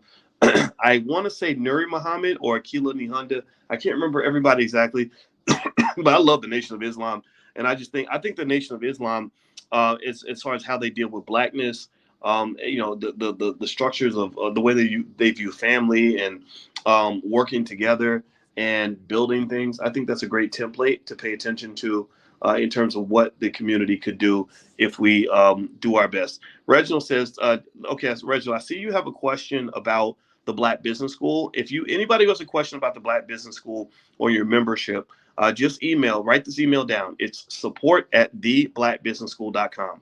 That's support@theblackbusinessschool.com. Don't forget that THE. Support@theblackbusinessschool.com. We have a whole support team that's waiting right there to answer your emails. They can answer any message, any question you have about your membership or anything like that. We want to take good care of you, make sure you're happy. Kevin, how do we get rid of the continuous meritorious manumission and Willie Lynch teachings applied to our people right now? I think some accountability is called for, and I do a little bit of that. Sometimes I'll call something out that I don't like, but at the same time, I don't think you're going to get rid of all of it. I think sometimes instead of stopping someone from doing something you don't like, I think that the best response is to do more of what you do like. So sometimes I don't really know if you can stop every every person in the community that isn't trying to do the right thing. What you can do though is you can do more of the right thing. If I just have, then that's honestly that's a little secret. That's one of the ways I deal with, even when I see when I see maybe a critic or someone who doesn't like what I'm doing or doesn't like me or something like that. Well, I just do more. I just do more me. I do more me because I believe in what I'm doing. I believe in what we're doing. I believe in this mission. And so to me, it's like, if you talk about that negative thing one time, I'm going to talk about the positive thing 475 times. Right. And so the positive will drown out the negative. It's just like if you have a McDonald's and you're trying to get people to eat more McDonald's hamburgers, you could do a commercial and say, don't eat at Wendy's. Wendy's is bad. Don't eat at Burger King. Burger King's bad. But McDonald's doesn't do that. McDonald's just runs more McDonald's commercials, right? Because they know that it's a battle. Like, okay, we need to take up brain space that Burger King might be taking. So there's a competition, but it's more parallel as opposed to conflicting. You don't have to conflict with every idea you disagree with. You don't have to fight with every trifling Negro. You ain't got to fight with those relatives who don't get it. Don't fight with them. Just go and kick ass and take names and succeed. And then they're going to be watching you. They're going to notice you because your energy will be so strong. It's like I compare it to the sun. The sun doesn't compete with the planets. The sun's not competing with other suns. The sun's not competing with anything else in the solar system. All the sun does is it shines brighter and has more luminous power than any other object inside the solar system. As a result of the sun's massive power, all the other objects revolve around the sun. Not because they made an agreement or the sun talked them into it or the sun beat them up and forced them into submission per se. The sun just shined. And because the power, the energy of the sun, because of the sun's power on various levels, everybody's just responding to what the sun's doing. So what I would say is, in your family, just go be the sun. Just go shine. Just go be great. Succeed. Win. Do your best. Give 100%. Show up with a lot of energy. And eventually what you'll see is that people will just naturally gravitate towards you. They will naturally follow you. They will naturally respond to you. Sometimes they may talk bad about you, right? But they're good. But even when they're talking bad about you, they're still honoring you. You got to understand that. See, the worst thing people can do is not talk about you at all. But when they're talking about you, they're honoring you. They're honoring your power. They're not honoring you by saying, I like you. They're honoring you by saying, damn, you're there and I can't act like you're not. I must acknowledge you. I must respect what's happening here, right? So if the Chicago Bulls are playing the LA Lakers, they don't like each other. They're not going to clap for each other when they score a basket. They're going to play hard defense. They're going to prepare, right? And that's still a type of respect. They're acknowledging each other by saying, man, if we don't prepare, the Lakers are going to kick our butt. So ultimately, that's what it is. I don't look for anybody to just sit around and just say how much they like me. And I appreciate those of you who do. It's nice. I appreciate that. But even my enemies honor me as much as my friends do, because we are here. We are doing this. And you must show up at the table with all your energy and all your ducks in a row, ready to kick butt and take names, so that even people that hate your guts say, damn, here they come again. Here he comes. You got it? I hope that makes sense. Okay.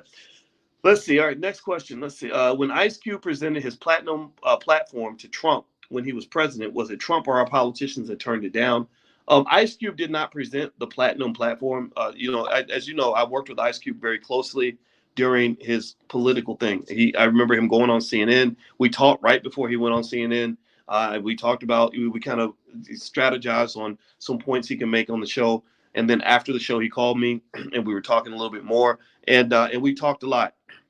And one of the things I can tell you with, from the bottom of my heart is that Ice Cube was really trying to do the right thing. And I wouldn't have sat around and talked to him if I didn't feel that way.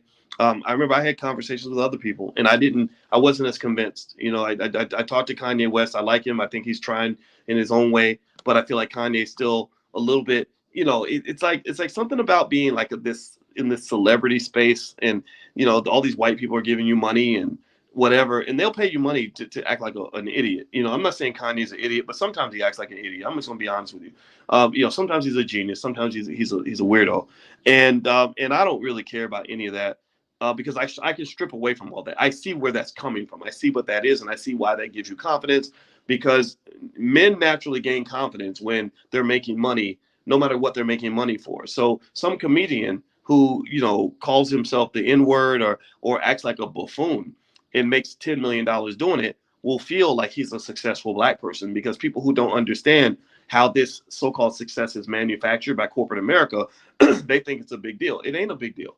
It's all it means is that your adversary will always pay you to act like an ass. I'm not saying Kanye's an ass. I'm not saying that at all. I'm saying that in general, a black person making money doesn't impress me at all. I'm going to ask, how did you make your money? Remember, it's like your daughter. If your daughter comes home and says that the boys in football team, they're all giving her $20 a week, the first question you need to ask is, well, how did you get that money? What did you do to get that money from the whole entire boys football team? Because if she's sleeping with everybody on the football team, that's not a sign of success and respect. So, when we talk about money, a lot of people make that mistake of thinking that being focused on financial success means being obsessed with money and believing that money is the be all end all. Money over everything. If I have money, then I'm successful. Money, money, money, money, money. No, you got to ask, how am I getting my money? Because your enemy will always pay you money to do things that are to your detriment or to the detriment of the people that you care about. And so, I don't blame people for getting their money. I think money's important. Money does matter. And when I talked to Kanye, first thing he told me, literally, we talked 2 minutes, and he told me he was worth $4 billion. I didn't care. I don't care. So what? Big deal. How does that benefit black people? What does that mean for black people? But then one thing he did do that I really liked was he tweeted a picture of Dr. Claude Anderson's book right there on the phone, and I appreciated that, and that's why I appreciate him. That's why the good outweighs the bad.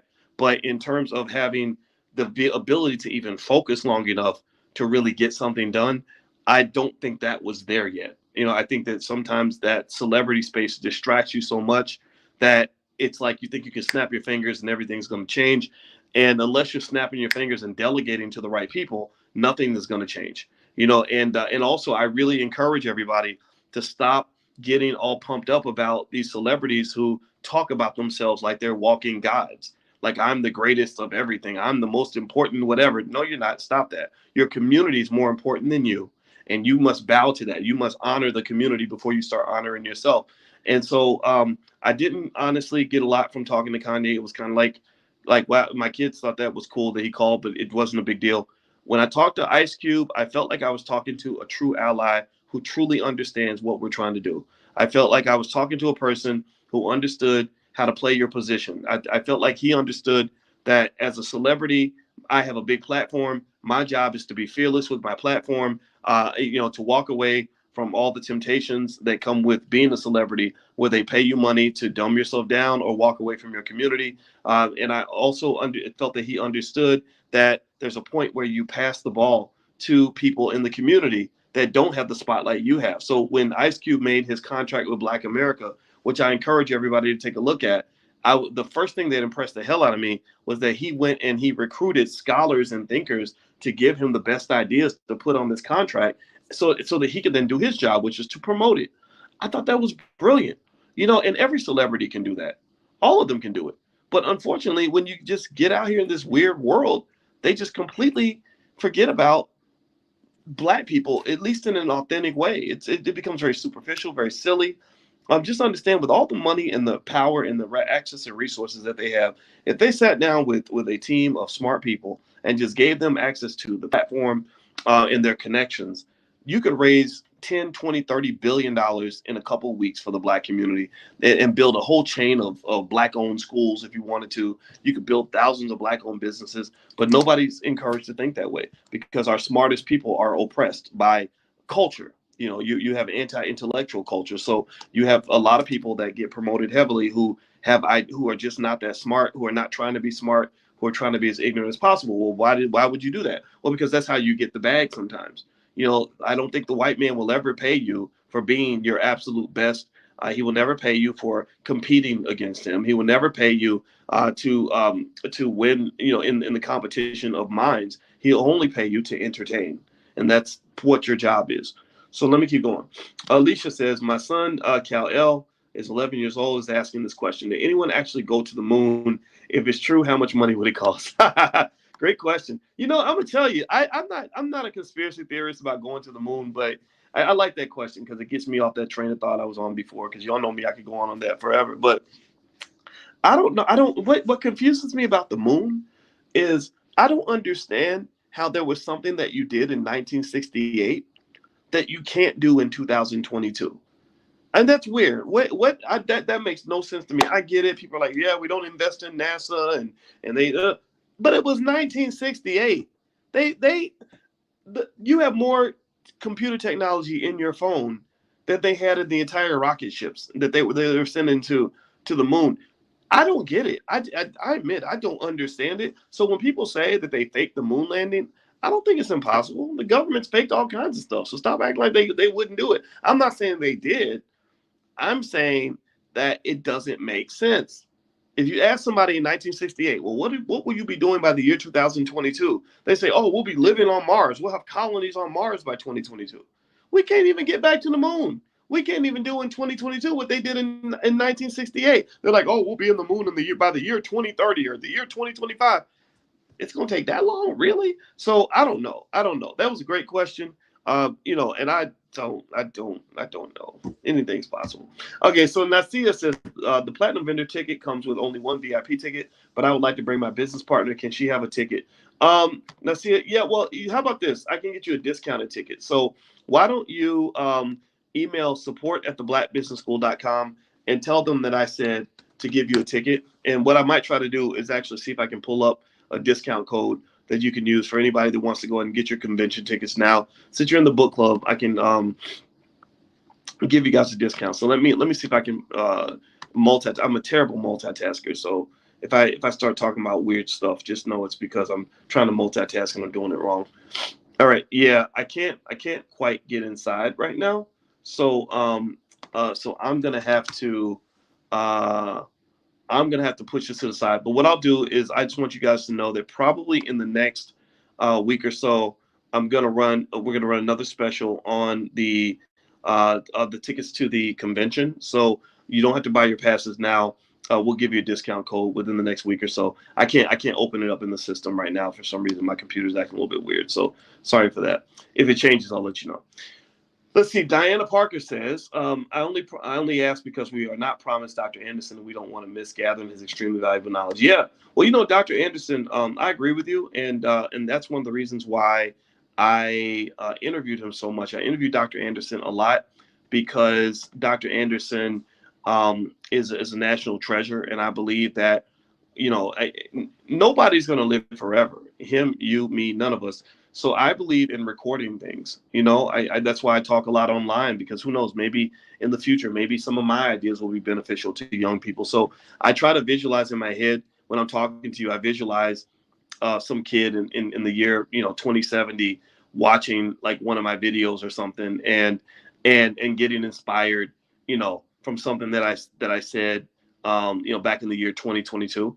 And so I think that you have to have that kind of thinking to really prepare your community for the future. So whatever you're doing, I want you to think about legacy. I want you to think about preparation for the future. I want you to think about doing what you need to do in order to leave something for future generations. And it does make a difference. My wife bought her first house because her great grandfather bought a like one of those old U.S. savings bonds back in 1945, right after World War II. And because he bought this bond in 1945, his great granddaughter was able to buy a house in the year 2008. And the other thing was, and also in her family, there was an apartment building they bought.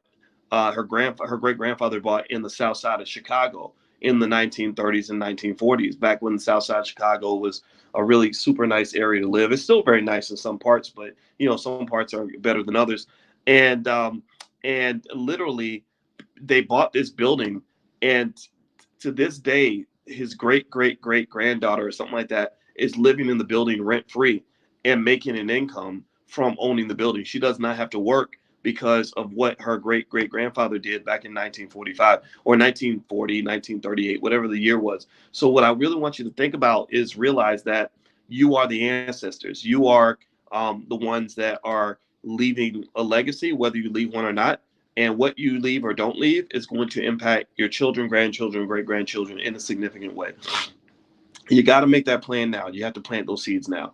Let's see. Sharon says, I'm a 60-year-old woman and basically just started saving for retirement. Do you have any suggestions besides 401k? Yeah, Sharon, I think 60 is tough because you're trying to do in 5 years what, really is a 40-year process, 40-year process. So, what I would say is that you might have to do a retirement kind of in pieces. I can give an example. My parents, when they retired, they got Social Security. They had, a pension. They had some investments, but they also had their kids, and their kids stepped in. They also had each other. And so when people talk about things like marriage and children, or how you raise your kids, or investing in keeping your marriage together, that is a survival strategy. I know a lot of people make fun of people in other communities, other countries. They'll say, "Oh, they're old fashioned. That's why she stayed with her husband, even though he was a dirty dog, or that's he was a simp. That's why he stayed with his wife for all those years when he could have been a player."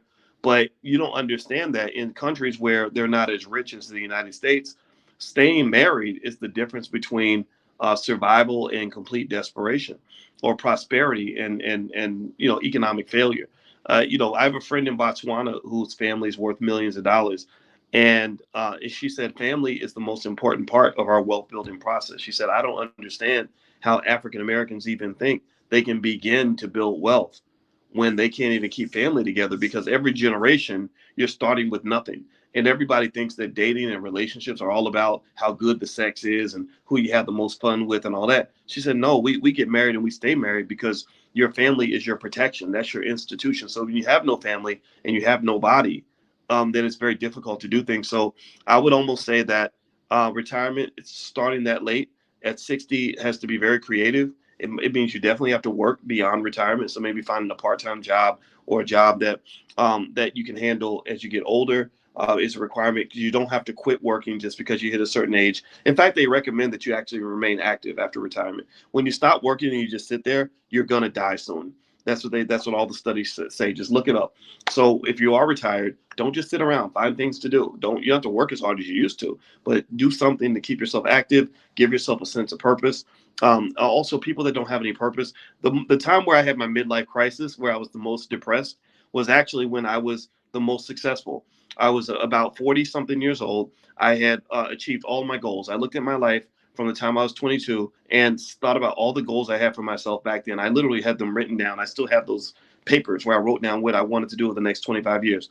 I accomplished every single goal that I had for myself. I didn't make the amount of money I wanted to make. I made 100 times more than that, 50 times more, some ridiculous.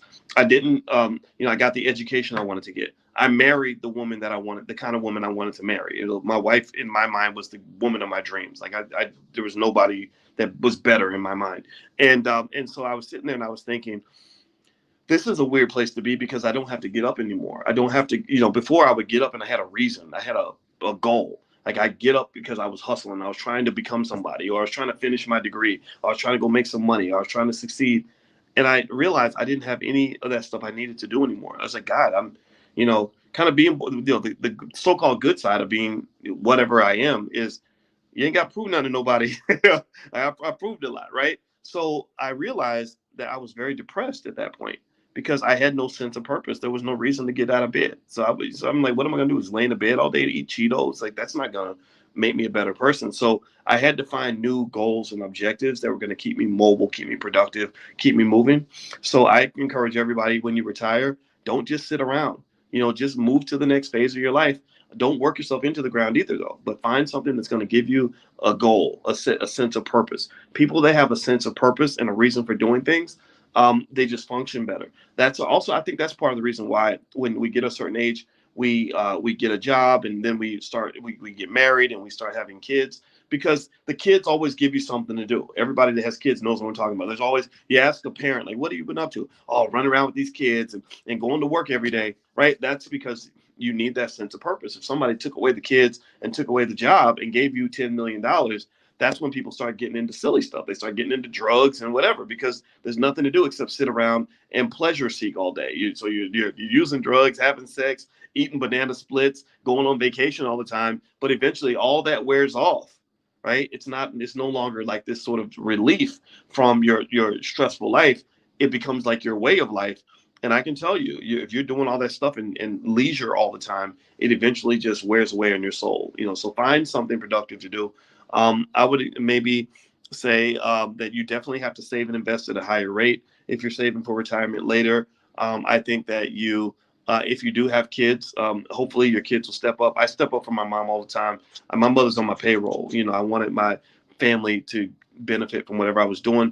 And so that's why when you're raising your kids are also part of your retirement plan. So for those guys or anybody that's neglecting your kids, just know you're neglecting yourself, because when you get 70, 80 years old and you need somebody, the kids are the ones who step up and come through for you. And so just keep that in mind as you're making your life investments. Let's see here. Next question is Nasia says, my son is 15. He lost his dad at 10. Oh, I'm so sorry. I've had him listening to you for years. He even sent in a sports video a few years ago for Fine New Being Queen. Do you mentor teens? Well, I would say that if he's listening here, Nasia, to keep bringing him, keep having him listen. He's 15. He's almost a man now. And so there's a lot of young people that listen. I love it when young people listen. I love it when they say, you're like a stepdad or an Uncle Boyce or an adopted father. Like, I embrace all of that, because I think that in our community, what you got to understand is that you're kind of you're living in the ashes of what your community was supposed to be. You're dealing with the aftermath of things like mass incarceration and the war on drugs and all these other political activities that were done deliberately to dismantle and destroy the Black family, and to send Black men to prison and to ruin Black men. Give me a yes in the chat if you've heard me ever sort of break this down and explain. They took $1 trillion in Black wealth from you when they destroyed your families, like at least $1 trillion, probably $2, $3, $4, $5 trillion. Because think about this: when you're struggling constantly, when you're barely getting by, you don't have time to sit around and talk about investing and building wealth. You can't think about owning real estate when you're barely trying to pay the rent. You can't go out and start businesses and network with other people if you are so traumatized from your upbringing that your whole life is just filled with all kinds of chaotic dysfunction. Your sister's on crack, your brother's in jail, your other brother's trying to kill you, your other sibling don't talk to you. Like, that's kind of what happens in so many of our families. Like, that's crazy. And a lot of that, when you dig to the root of that, I bet you that 9 times out of 10, the word drugs pops up somewhere. The word drugs pops up somewhere. It might not be you. It might be somebody you love, somebody you needed to come through for you, couldn't come through for you because they were off getting high.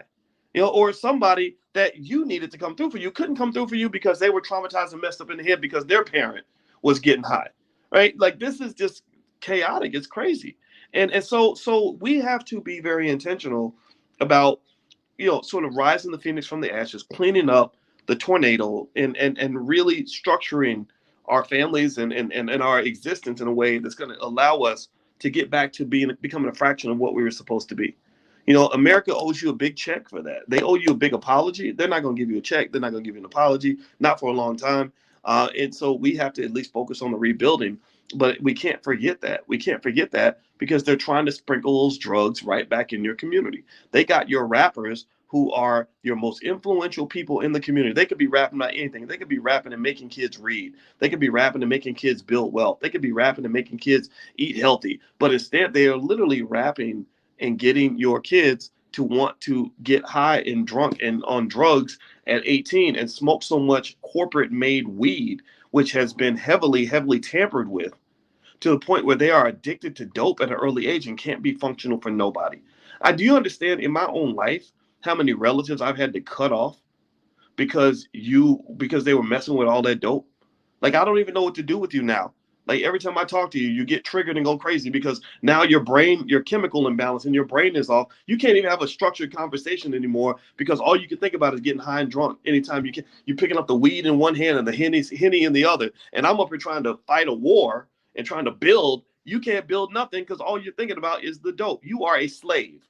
You are a damn slave. You are a slave to those drugs, and or you're a slave to the fried chicken, or you're a slave to something silly. And so you can't ever fight for freedom because you're not even free yourself. So I've had to cut in my own family. I've had to cut off relatives. My own father, my own biological father could not be a father to me because he was getting locked up and in and out of jail over drugs. Other people in my family, I'm not gonna say their name because they might be listening. I don't want to hurt nobody's feelings. But some of the I don't know what to do. I don't know what to do with a drug addict other than to send you to rehab. It's like we're playing in a basketball game and you're injured. You're showing up to the NBA finals with a broken leg. All I can do is wheel your broken ass over to the sideline so that the real players can get in the game and try to win this damn thing without you on the court. So I'm not making fun of people that are in that category. What I'm saying is that I advocate strongly for a zero tolerance policy when it comes to drugs. I believe that any rapper who is promoting drug addiction or drug abuse in the black community should be dealt with on it in an extreme way, whatever that means. I don't know what that means. I'm not saying go beat them up or kill them or nothing like that, but I am saying that killing their career would totally be okay with me. Now, by the way, it looks like I froze. Let me know if you guys can hear me okay. I know you probably can't see me right now because I was frozen for a second. Can you hear me and see me okay? All right. Okay, good. All right. So give me a yes in the chat so I know I'm coming through all right. All right. So let's keep going. Okay. And then, by the way, I'm still trying to open up the system for the convention thing. And I can try to get you some sort of discount code. If I can't get you one, just make sure you get on the email list. If you go pick up an e-copy of that book, the $5 a day investing plan, you'll actually get on the email list, and I will send out the discount for the convention that way. And actually, wait a minute, I think I might actually be able to open this up. Okay, so in case you don't know, the convention is going to be in Charlotte, North Carolina, October 28th through the 30th, and you can go to allblacknationalconvention.com in order to join us. Okay. All right. So let me see. Next question here. Next question is Tara says, I'm not sure if you saw my question, but did you see the young lady pose nude at FAMU? Yeah, I did see that. And you know what? I have to be careful when I answer questions like that because I'm getting older. And when you say stuff that is like that's not like trendy, that's not where you're not going along with stuff that's trendy, people just start saying, oh, you're old. That's why you don't understand. I personally think that older people should be listened to at any age because they understand things that you don't know. And so with that being said, I was sad by the picture. I thought it looked trashy as hell. I hate the idea that we think that that is some sort of liberation for women. I've never seen a woman get more respect because she was imitating the behavior of strippers. I just haven't. I don't see that. I'm not saying that you don't have a right to be a stripper or to do whatever you want to do. I don't tell nobody what to do. But to behave in a degrading way, to degrade yourself, and then say I need you to respect me. At the very least, I'm the guy who says, well, that's not logical. That makes no sense. That's like me getting on my knees and then saying, I need you to look up to me. Well, how are you going to look up to me when I just got down on my knees? You're supposed to be looking down on me. That means because I made myself small. I've shortened myself. And I think that what is interesting, where I'm probably not on the political bus with a lot of people, is that as a father of daughters, I think that we are hurting our daughters by not explaining to them that there are many, many ways for you to be a truly empowered human being in this society that go beyond just showing your vagina to any man that walks on the street, or also being hyper masculine. Like now they're promoting these images in movies and stuff of the women becoming men, and I think that because they're trying to defy gender and all this other stuff, and so now with the Black Panther and stuff, I was a little bit concerned because I said, well, there's no black males hardly in your trailer, and everything is like about women fighting in swords and spears and guns and all that. And I know women can fight, like we know women can do things, but that is thank you, Ryan. Ryan says, he said that's inappropriate behavior. They will always pay black people to act like buffoons. They will always pay black people to go along with whatever narrative they have about you and how they view you. And so what I would argue, my theory on this is that because you've had this strong black woman image kind of building out of the absence of the black male, which was the result of mass incarceration, the war on drugs, Joe Biden policies, where he sent all the black men to prison, everything else. So a lot of black boys, the majority of black boys and black women don't have a father in the house. So unfortunately, a lot of the women grow up disliking men because the first man you ever loved disappointed you. So you look down on the men. You realize you can't trust the men, right? And then you have men who don't want to be men, because they hear their mother talk about how terrible men are and how men broke her heart and how men are bad and everything else. So next thing you know, you have this manless society. And if you look throughout history over thousands of years, when one group conquered another group, that's the first thing they did, is they want your masculine men out the door, because that masculine male is competition. I knew a lady who had a boyfriend that was not really as successful as her. You know, he was trying, but she was the go-getter. She was getting all the opportunities, and he really wasn't. He was an actor, and so she got this job offer to move across the country. Some rich Jewish guy said, "Hey, if you come and work for me, I'll give you control of the whole studio. I'll pay you, $200,000 a year." It was an opportunity of a lifetime for her because I think at the time she was struggling to pay the rent. So she goes to the guy, and the guy says, "Hey, let's have a meeting." So she goes to meet with this guy, and she, without telling him, she brings her boyfriend. Right, because she's like, I want him to meet my boyfriend so that I can convince him that we can go run this studio together. Because having him by my side, I can do an even better job, or whatever. He had no interest. You're probably not surprised by this. That man had zero interest in meeting her boyfriend. He literally immediately rescinded the job offer. He's like, no, this offer was for you. It ain't for him. I need you. I want you, but I need you to leave him back wherever he came from. Because really what's going on there, in my view, is that he's competition. He's not going to pay the competition to come and work for him. And he was paying her because he wanted to be close to her, not because not that she wasn't skilled. She was, but there was another dynamic happening there that she became more aware of once she kind of saw how this man reacted when she said, I want to get my boyfriend involved also. So ultimately, I believe this is what happens in corporate America. I believe this is part of the reason why a black male, a straight black male, is never going to get the same opportunities in corporate America as a black woman will get or as a gay black man will get. It's nothing against any of those groups, but it means that for straight black men, you have to have one important thing inside of your bones in your body that will help you survive. As a straight black man, you cannot afford to go into this world and not be absolutely ready to be competitive with other men. You cannot come in be imitating the behaviors of women and children because they're not going to respect you. They're going to laugh at you. They're going to think that you're weak. And so as a straight black man, if I'm running around constantly talking about why I can't get nothing done because the white man is doing this to me and doing that to me, I can't take care of my woman because the white man won't let me, I can't take care of my kids because he ain't giving me enough money to do it, then I'm not seen as a man anymore by anyone. I'm not seen as a man by my competition. I'm not seen as a man by my woman. I'm not seen as a man by my children.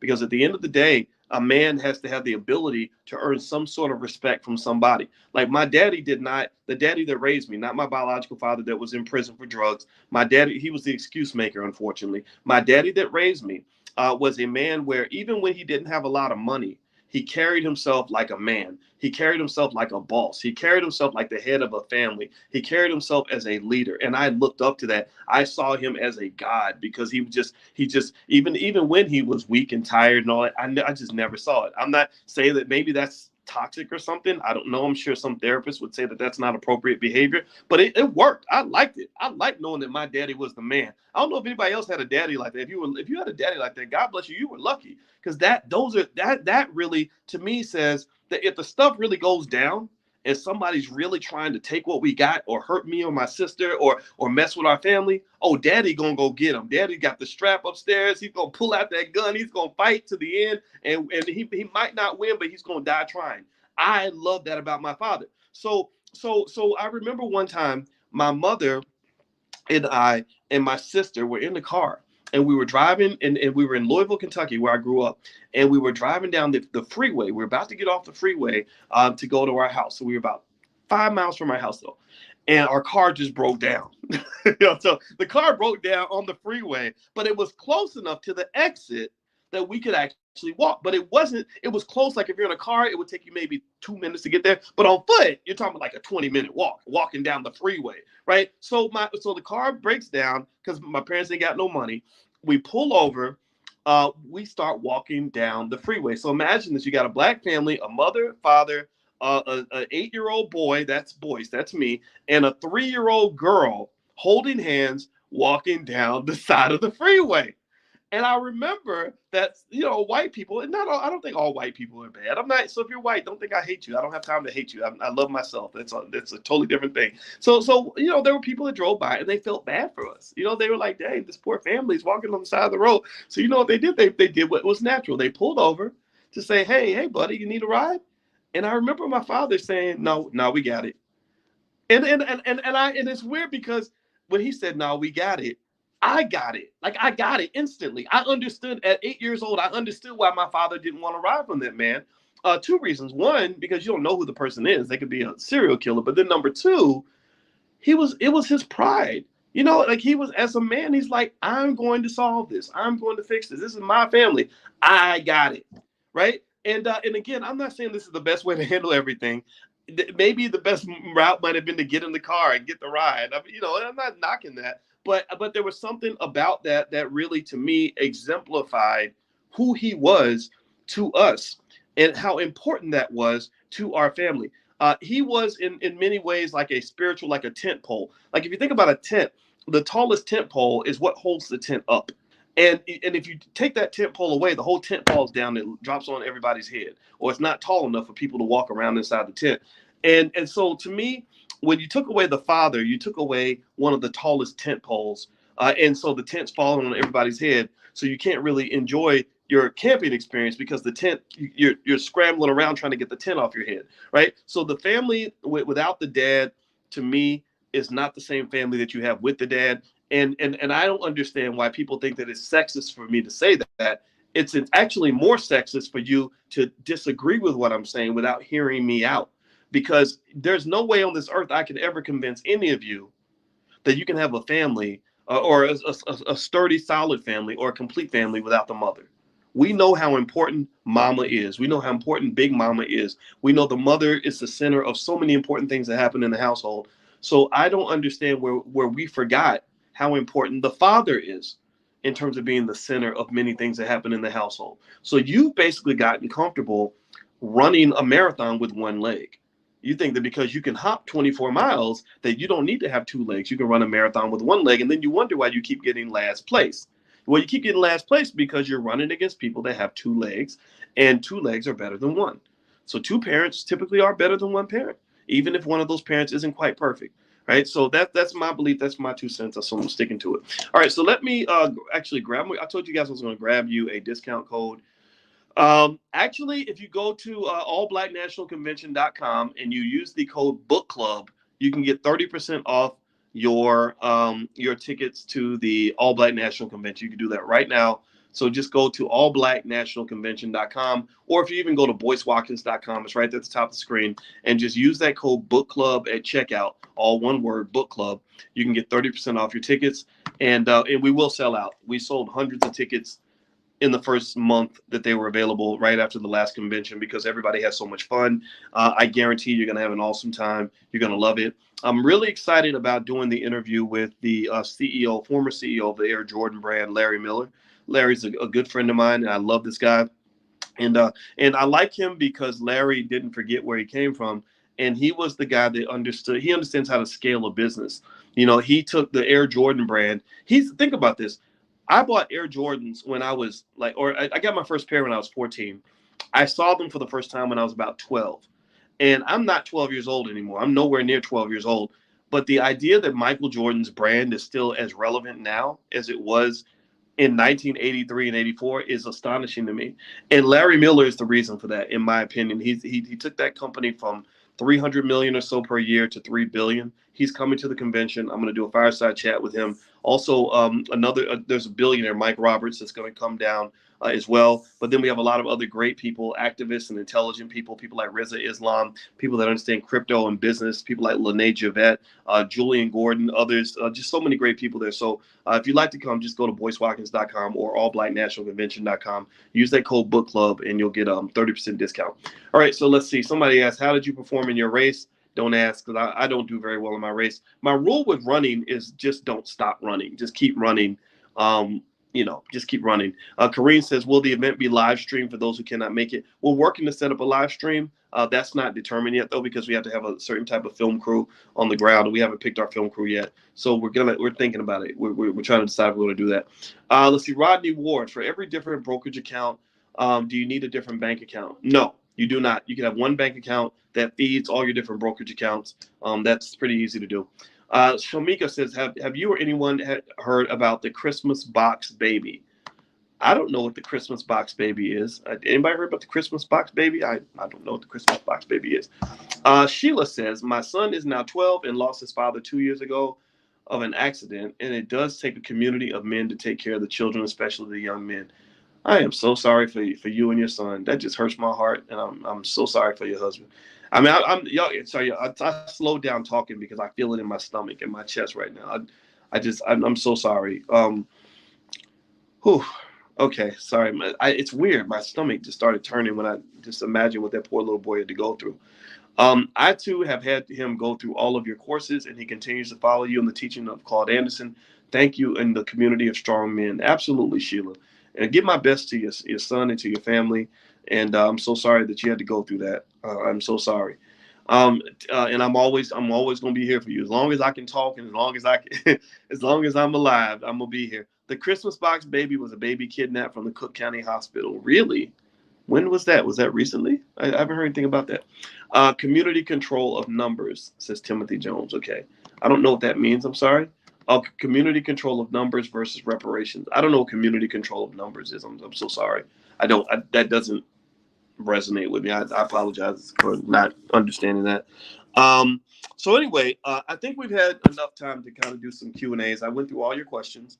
I'll be back now tomorrow. Actually, if you're in the stock options class, I'm going to have to move that time. So you're going to get an email from me tonight, moving the date. I'm not going to cancel. I'm just going to postpone because George Fraser needs me to step in. Tavis Smiley was going to host and moderate a panel, the town hall on Thursday night. And George asked me to fill in for Tavis because I guess Tavis isn't feeling well. And so I agreed to do that for him. So I can't do tomorrow night's class. However, I will schedule another date in the next 3 or 4 days, and then also, in fact, I'll do some extra things. And if you log in, you can actually find some stuff that I put in there for you guys. So I hope you all have a good night, and it was fun talking to you. And by the way, I don't know if you guys know, we the financial flashcards for kids. If you were thinking about getting some for your children or kids in the neighborhood, giving them away as Christmas gifts, we have a great discount. Let's see. Nasia says the code book club did not work.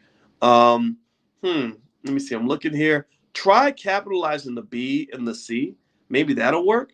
Because I'm looking at it right now, and it seems to work okay. And what I'll try to do, in fact, is I'll even give you the direct link, so that way we can cut to the chase on that. So let me just copy the direct link into the chat, so you guys can just use it directly like that. Let me see here. All right, clicking on chat. Okay, everyone. All right, there you go. So try capitalizing the B and the C too. Let's see if that works. But there's the code. Let me know. Give me a yes if you see that in there.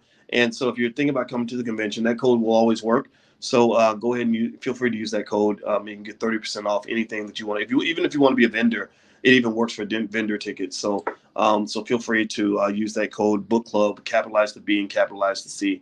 But yeah, what else was I going to say? Oh yeah, so the financial flashcards.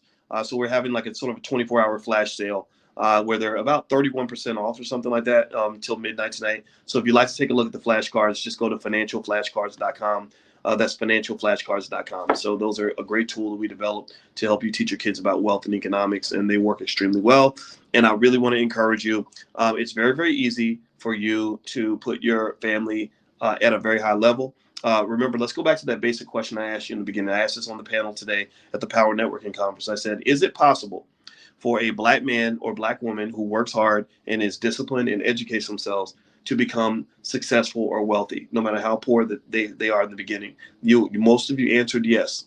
And I agree. The answer is yes. The answer is absolutely yes. It happens all the time. Thousands and thousands of black people. Some of you in here, many of you in here, started off poor, and now you're doing extremely well. Now, so what I really want you to do is kind of start with that premise and understand that if you want your children ahead of everyone else's children, all you got to do is start them off early. If you start them off early, then they win. If you start them off late, then they're probably going to lose. So what I would encourage you to do is understand that things like the financial flashcards and stuff like that, or whatever tool you want to use, are just conversations about what money looks like, how you make your money, and shaping their values early is really what matters. I figured this out. This is something, see, I'm figuring things out every year. I know more about this now than I did 5 years ago.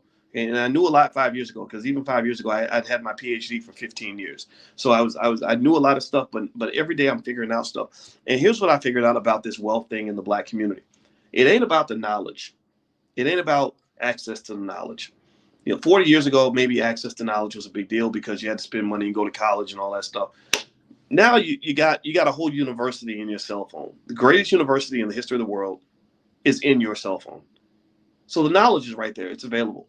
So if the knowledge is readily available for anybody who wants it, why do some people have the knowledge and some people don't? Well, that is because of the culture. The culture shapes your value system.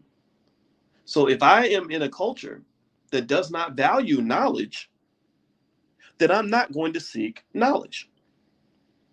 It's like if I live in a culture that doesn't value health food and just thinks health food is nasty, you can put all the health food in the world in front of me. I'm going to walk right past the health food and look for the fried chicken and the cheeseburgers and the Doritos, because that's what I want, right? So ultimately, this is not a battle of access to knowledge and information. This is a battle, and it's not even, and even the battle of actually consuming the information is only part of it. It's really a battle of culture, which shapes values, because the culture you come from determines what type of information or what types of resources you're going to pursue. So if I raise a kid and I teach a kid that you want to eat kale and broccoli and health food and salad every day, and you want to be vegan no matter what, then that kid is going to do everything in his power to pass up everything he can pass up till he gets to the vegan food. Because he's going to feel like, I can't eat unless it's vegan. I can't eat unless it's salad. I can't eat unless it's a vegetable, right? So the same thing is true with economics. If you raise a kid and you just say to your child, pay attention now, this is important. This makes your job easy. Your job is easy. It's not a hard job. If you just say to your child, son, any Black man who wants to be free and successful needs to have his own business. Or you say to your daughter, baby, every Black woman should know how to make her own money, should know how to invest. Or you say to your kids, you gotta own real estate. Owning real estate's really important. And you say it over and over and over and over and over and over and over and over and over and over and over and over and over again, to the point where at your funeral they say, well, what did Mama always say? Well, Mama always said you gotta have real estate and you gotta start a business. Mama used to always say that. If you do that, you don't even have to show them how to buy real estate. They're gonna go and find out how to do it. They're gonna get on their cell phone, how to invest in real estate. They're going to search for it on Google. They're going to watch 10 million videos. They're going to take a class, or they're going to go to college. They're going to say, well, what do you want to major in? Well, my mother always said that owning real estate was really important. So I think I want to study real estate investing, right? They're going to go and get the knowledge because you lit the fire. You did the important part of it. So the culture shapes the values. Your job is to light the fire. It's just to send them in a general direction in terms of what their value systems are, because that's going to shape the kind of knowledge that they pursue. They're not going to spend all their time learning how to twerk.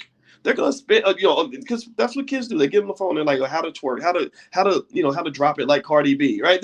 They're learning all this crap from rappers because their value systems are gone. Their value systems are like, if I look like a rapper and I'm lit like a rapper, then I'm going to have a lot more friends or whatever. So that's why they're looking for that knowledge and that information. You can't hide knowledge and information of a certain variety from somebody who has been trained to want it no matter what. So if I really, really if I'm a teenager and I really, really want to have the nicest iPhone, then you can increase the price. You can put it in a hard, in a difficult to find neighborhood. You can, hide it in the store. That kid's going to go hunt it down because they need to have it. So you have to stoke the fire. You have to create the desire. You have to create the demand, and then your kids will do the rest. Your job will be easy. Just create the right culture.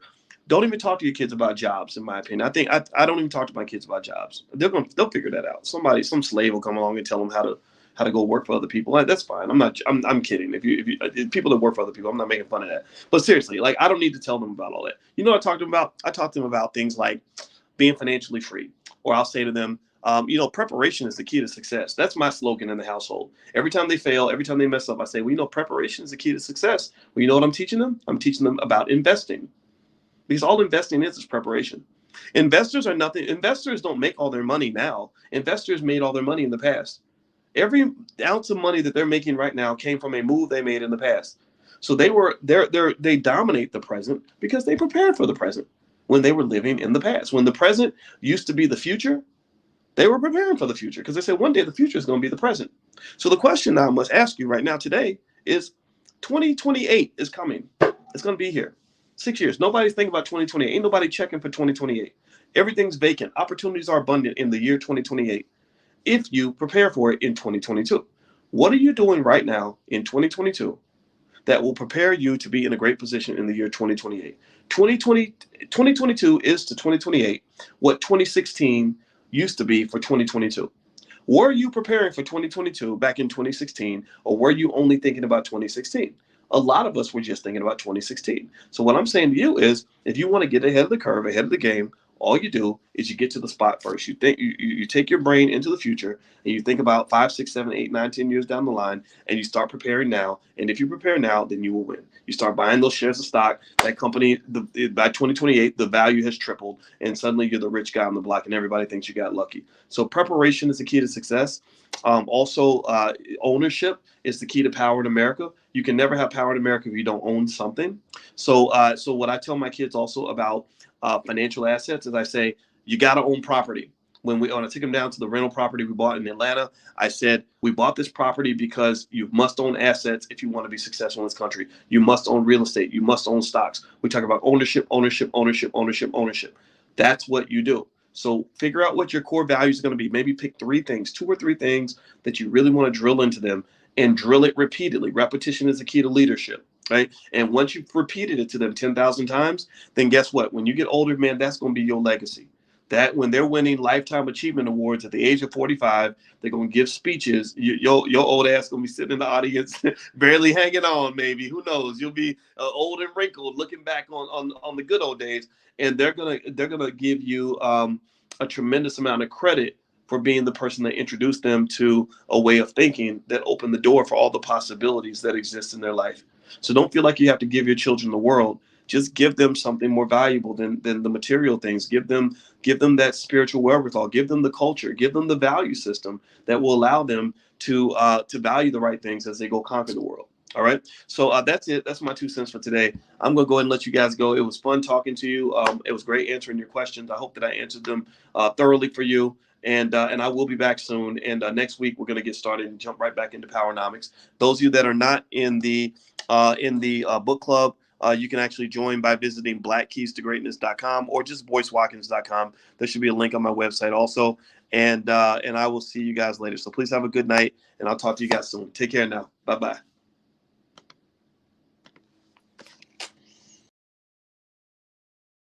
Wonderful day. Welcome to drboycetv.com, the home for intelligent Black people, and also the Black Financial Channel. My name is Dr. Boyce Watkins, and I am here with an opportunity to speak to a man that I have a lot of respect for. A lot of y'all know who this brother is, and if you don't know who the brother is, you're going to find out today, and I guarantee you'll never forget him. His name is Michael V. Roberts. Michael is he's out of St. Louis, and he's known for a lot of things. Among other things, he's run multi-billion-dollar companies. He's done a lot of things around the world. He's deeply connected to work in Ghana and other places, and he's also coming to the All Black National Convention. And so, without further ado, I'd like to ask my brother, Dr. Roberts, how you doing today? Well, I'm great, and it's good to be on the Guru for African Americans show, because you are the person that's giving advice and counsel and leadership, and it's really not just in the United States as well; it's world known. I remember when we were in Ghana together, and your show was being shown from Ghana, and it's all over the world. So, Boyce, I really want to congratulate you and thank you for being who you are on behalf of all of us who watch you. We appreciate what you stand for.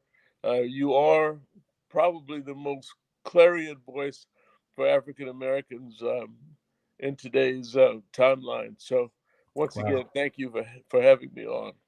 Well, I'm very humbled by those words, and I appreciate that. And I'll also acknowledge everybody that's in here: Doug and Tony and Anthony and Terry Cobb and those who came in early. Put a B1 in the chat if you're Black First, if you love our community and you want our community to do well. Also, Black First means that we believe in educating our kids. We believe in teaching wealth to our loved ones, and we want to break generational curses. We do not continue them. And I'm going to say this as I humbly accept the kind words from Dr. Roberts, is to say, I'm nothing without my people. I'm nothing without everybody in here supporting us. And so I want to thank everybody out there too. So his compliment to me is a compliment to you all, because I think we're making Black history here. So Dr. Roberts, let me ask you this question. You let's just, I guess, start from the beginning. I was intrigued with your story. You know, I remember when my brother, who's my number one business partner, read about you and your brother. And I remember years ago seeing the article or something. I don't know if it was CNN or somewhere else, and saying that's pretty cool. That's pretty cool. Yeah. And I guess I want to start there. Like, how does that feel to have been able to do so much with someone who's right in your own family? Does that? I mean, I know it has its ups and downs, but what does that feel like for you in terms of making that sort of success different from, say, if you've gone off and done something on your own? Well, let me begin by saying that we have excellent parents, Victor and Dolores Roberts. We just lost my dad at 99 and a half just a few months ago, and a couple of years before that at 92, my mom, and they'd been married 75 years. So that would immediately sort of indicate that there was a certain stability in our household as a result of our parents looking out for us, making sure that we're doing the right thing, getting us properly educated. Steve and I, my brother and I both went to law school. We both came out of law school, and within a year or two were elected to our Board of Aldermen or City Council in St. Louis. I served 8 years. Steve served 12. So our commitment to the community was through the political activities. And by the way, I mean, when I graduated from law school, I moved 2 blocks from the projects in St. Louis, the Blue Wire projects, where I was, learning an awful lot about the challenges our people face. As an alderman, you're almost like a junior mayor. So no matter whether it's a drug issue that's going into a community we have to somehow seed out, or even if it's, problems that are domestic in nature, sometimes, you are asked to step in and give advice and counsel and give direction. Well, at the same time, I was looking at our neighborhoods, and we saw that so many of our wonderful homes were being left vacant. The very homes that parents had worked day and night, extra hours in order to pass on as their legacy for their children. But our children were so busy trying to run to the suburbs and get away from the neighborhood that the properties were going to seed. And so I looked at those, and I started to invest in my own neighborhoods, and realized that at some point in the future, property on the inner city will become extremely valuable. And it's they say there's gold in dim their streets, as we said. And sure enough, many years later, the regentrification of a community is clearly showing that white folks are coming back into Black neighborhoods that were Black at one point, and taking those homes and developing them. So to do my part, and my brother and I decided we would start there. We moved on to build, and we bought an old Sears building in North St. Louis. In the 80s, Sears was moving out of neighborhoods as they became more Black. And many cities have big boarded up monoliths to drug trafficking and crime. But we didn't want that to happen. We were just born 2 blocks from this building. We acquired it. We developed it out. We held it for nearly 40 years, and recently sold it to the St. Louis Regional Urban League, who've now taken it and advanced it into a tremendous facility. And we're talking 200,000 square foot building that's now offering even more services. Now, we had 50 or 60 tenants, but now with the Urban League, we have it as a adaptable reuse, both for purposes relating to retail. We had a dentist we had an optometrist at one time, and a variety of different. It was really a mixed bag of businesses that we negotiated into the facility. And today it's great. Across the street, we acquired the balance of the land, and we built a 42,000 square foot strip shopping center. It was our first of a few, and then I found myself being elected as the first Black on the International Council of Shopping Centers, which is all the shopping centers, the developers, the tenants in the world that relate to that type of business. It was a great experience, and one that I was able to give back in a variety of ways. We then decided we would go down into the downtown area. We bought our first hotel. After having built a few TV stations, we ultimately owned 12 full-power TV stations, the largest Black-owned group of TV stations in history. Sold some of them, started buying hotels. We ended up with 12 hotels around the country, sold some of them. We built a wireless phone company. We're probably I'm sure we're the only Blacks who've ever built and owned and operated a true telephone company. It was at the time when digital phones were coming into play. Back before that, you will probably remember Boyce, the coolest guy in the movie, had a briefcase with a phone in it, and it was an analog phone, so it was that snap, crackle, drop type phone. And now, moving into the digital, by being sort of a futurist, which I'm considered to be, I always jumped ahead of where we were and put our business into a location that was going to embrace by the future. And true enough, analog phones became the standard. Now everybody has one. In fact, I was joking on the interview the other day. I said, how many people get paranoid if they're more than 4 feet away from their phone? It's like an appendage to your body, and yet it's a entrepreneurial venture. We took that company public, and then ultimately sold it to Sprint.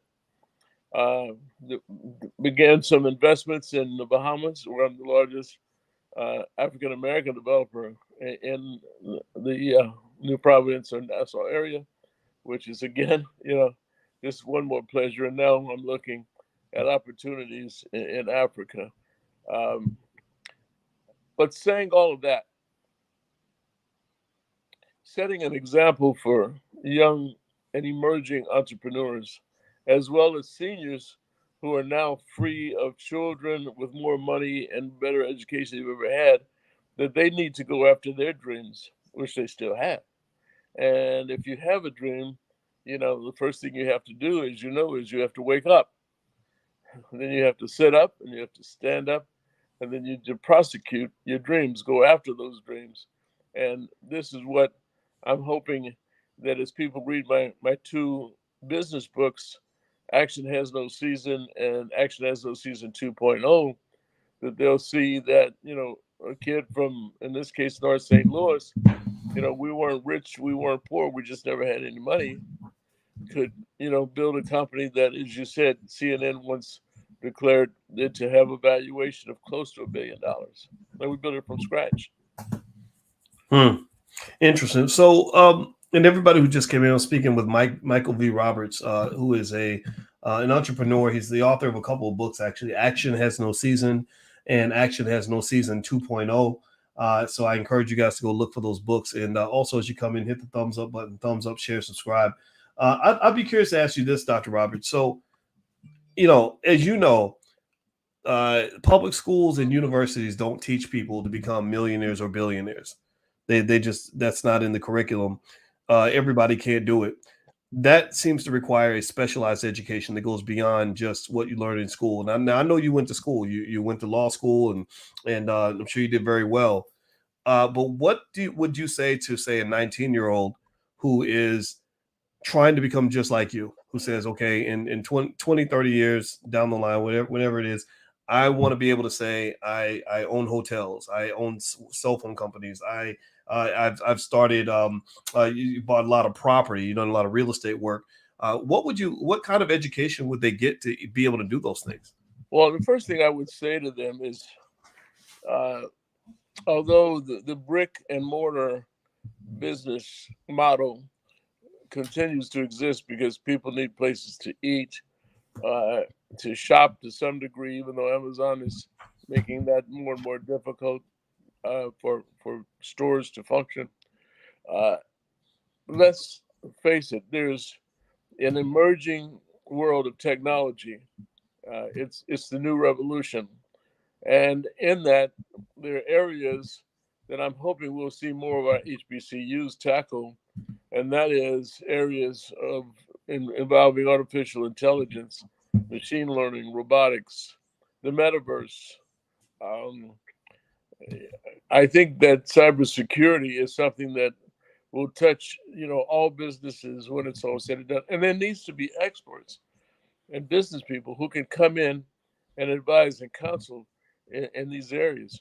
We're going to see autonomous cars, meaning that they'll be driverless. Imagine one day you're going to have a child who's going to school. You're going to put that child in an autonomous vehicle, a driverless vehicle, who will take them to school, but only the teacher would have the code to open the door and let them out. Uh, the future is amazing. Over the next 10 years, and I ask this when I go out and speak to presidents of our HBCUs, our Black colleges and universities. I have a group called the RIG, Roberts Innovation Group. We meet every Thursday morning. And each of the subject matters I just described is an expert. For example, there's a great expert in drone technology. And what we did last summer was go into Mississippi, where one of our members of the RIG group had an elementary school grant. And we actually went in and taught how to operate drones. We went in with money management. Yes, of course. Why can't a 7 or 8 or 10-year-old learn at that age money management? That's the starting point, isn't it? And we also had esports, which is one of the great emerging businesses that a 14-year-old can make $100,000, playing in just a few games. But are these areas being explored throughout the inner city areas? And I'm hoping that part of our mission of the RIG mission is to get out and expose these types of emerging businesses that will take place. And I will add that if, for example, your job is repetitive in nature,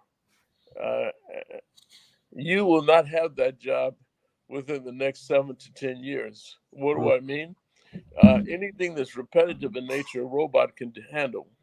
It'll be cheaper and easier. But somebody has to repair those robots. Somebody has to be able to operate them in many ways and build them, of course.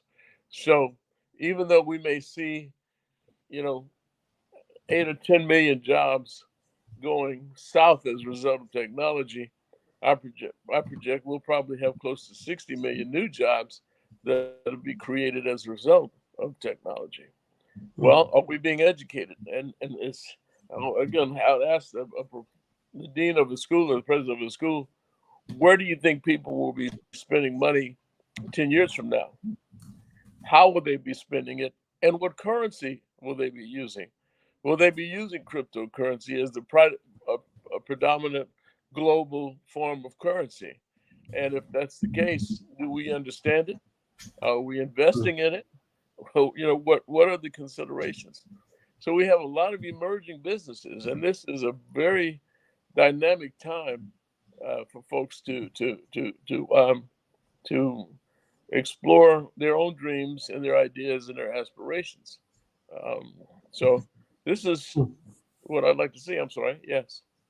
No, I was going to say that what you said makes sense. I used a really important word a second ago. Or you used a lot of important words, but one that popped out is invest. What I see as far as a pattern in your life and in the lives of many people I know who were able to win this economic game is that ability to see the future and to invest in the future right now, right? To plant your seed right now so that when the harvest comes, you're ready to collect. And a lot of us do the opposite. You know, a lot of us follow the trends. We follow the crowd. We wait until something becomes hot and trendy and interesting, and then we want to invest in it. Well, by that time, it's too late. Like the stock market. The best time to invest in the stock market is now, not when the market's going up. You invest while it's going down, and then you catch the wave going up. And I think a lot of people don't get that. And I'd be curious to know, you talked about, for example, the HBCUs training young people to be able to take those positions as they become available, which is important. And that's a type of investment. But what about also just, owning the companies that are going to be making these moves? I found that that you have a lot of really well-trained people that went to universities and made straight A's that don't have the first clue what it means to really be a business owner and and all those soft skills and hard skills that are necessary to operate at that level, to play above the rim, so to speak. What do you think about that? Well, I think that you're spot on, but I also recognize that everybody's not an entrepreneur.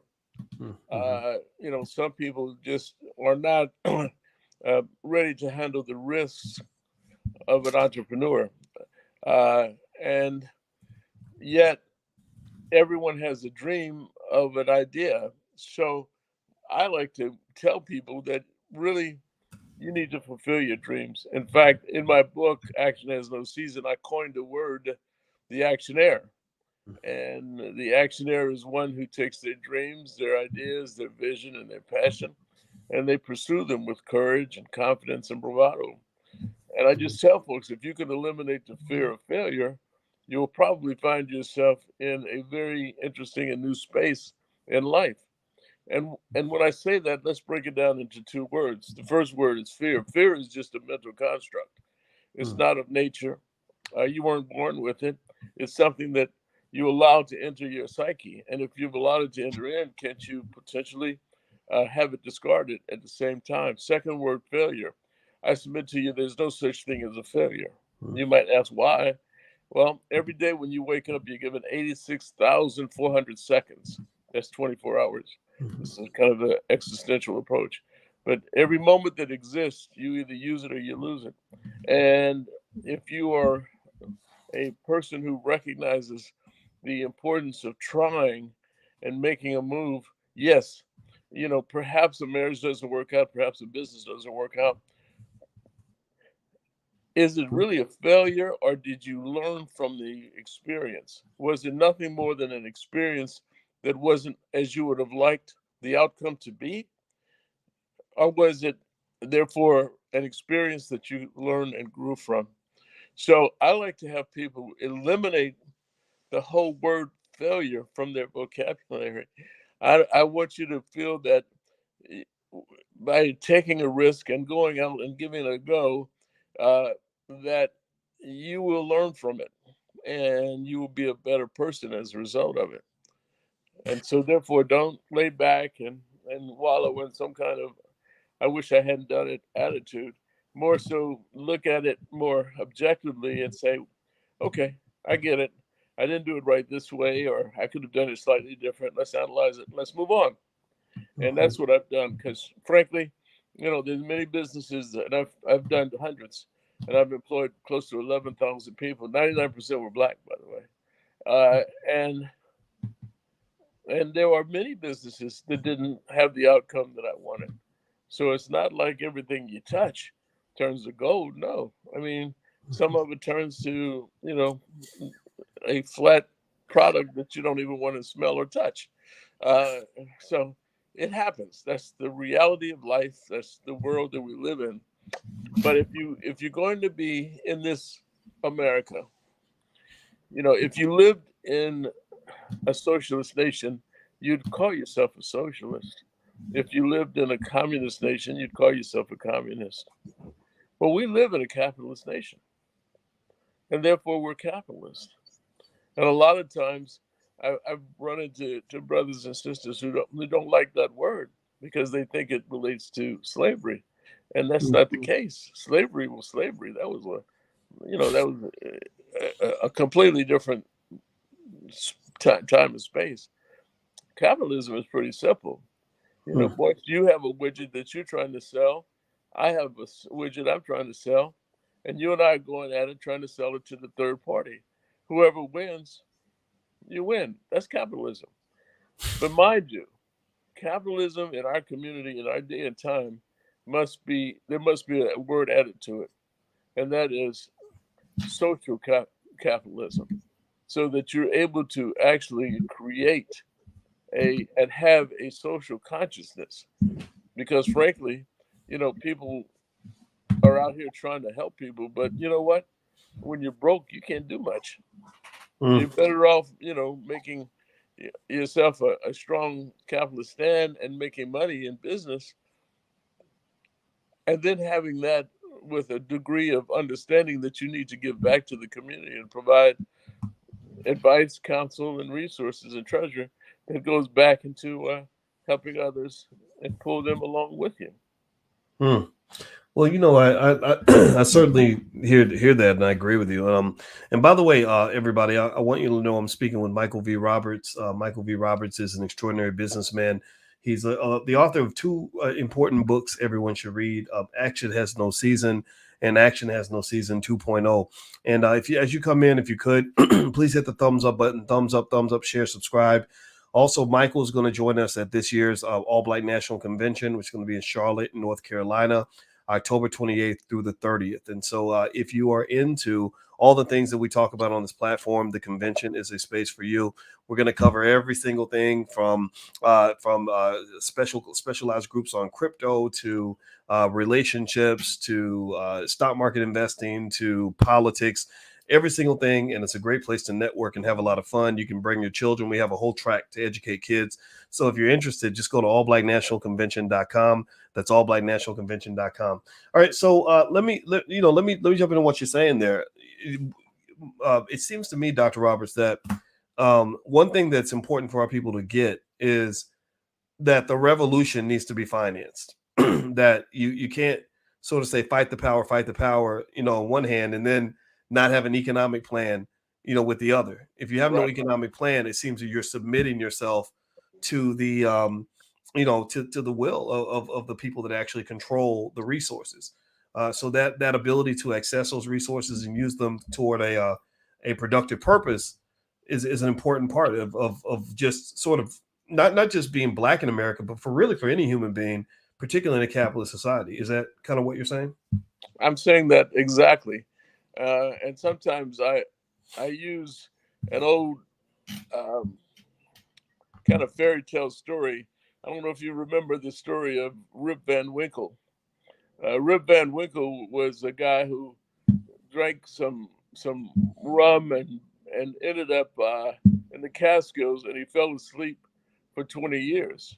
When he finished, he came back down into the village, and he saw the tavern, and it said George's Tavern. So he walks into the tavern, and he lifts his glass and says, "Long live King George."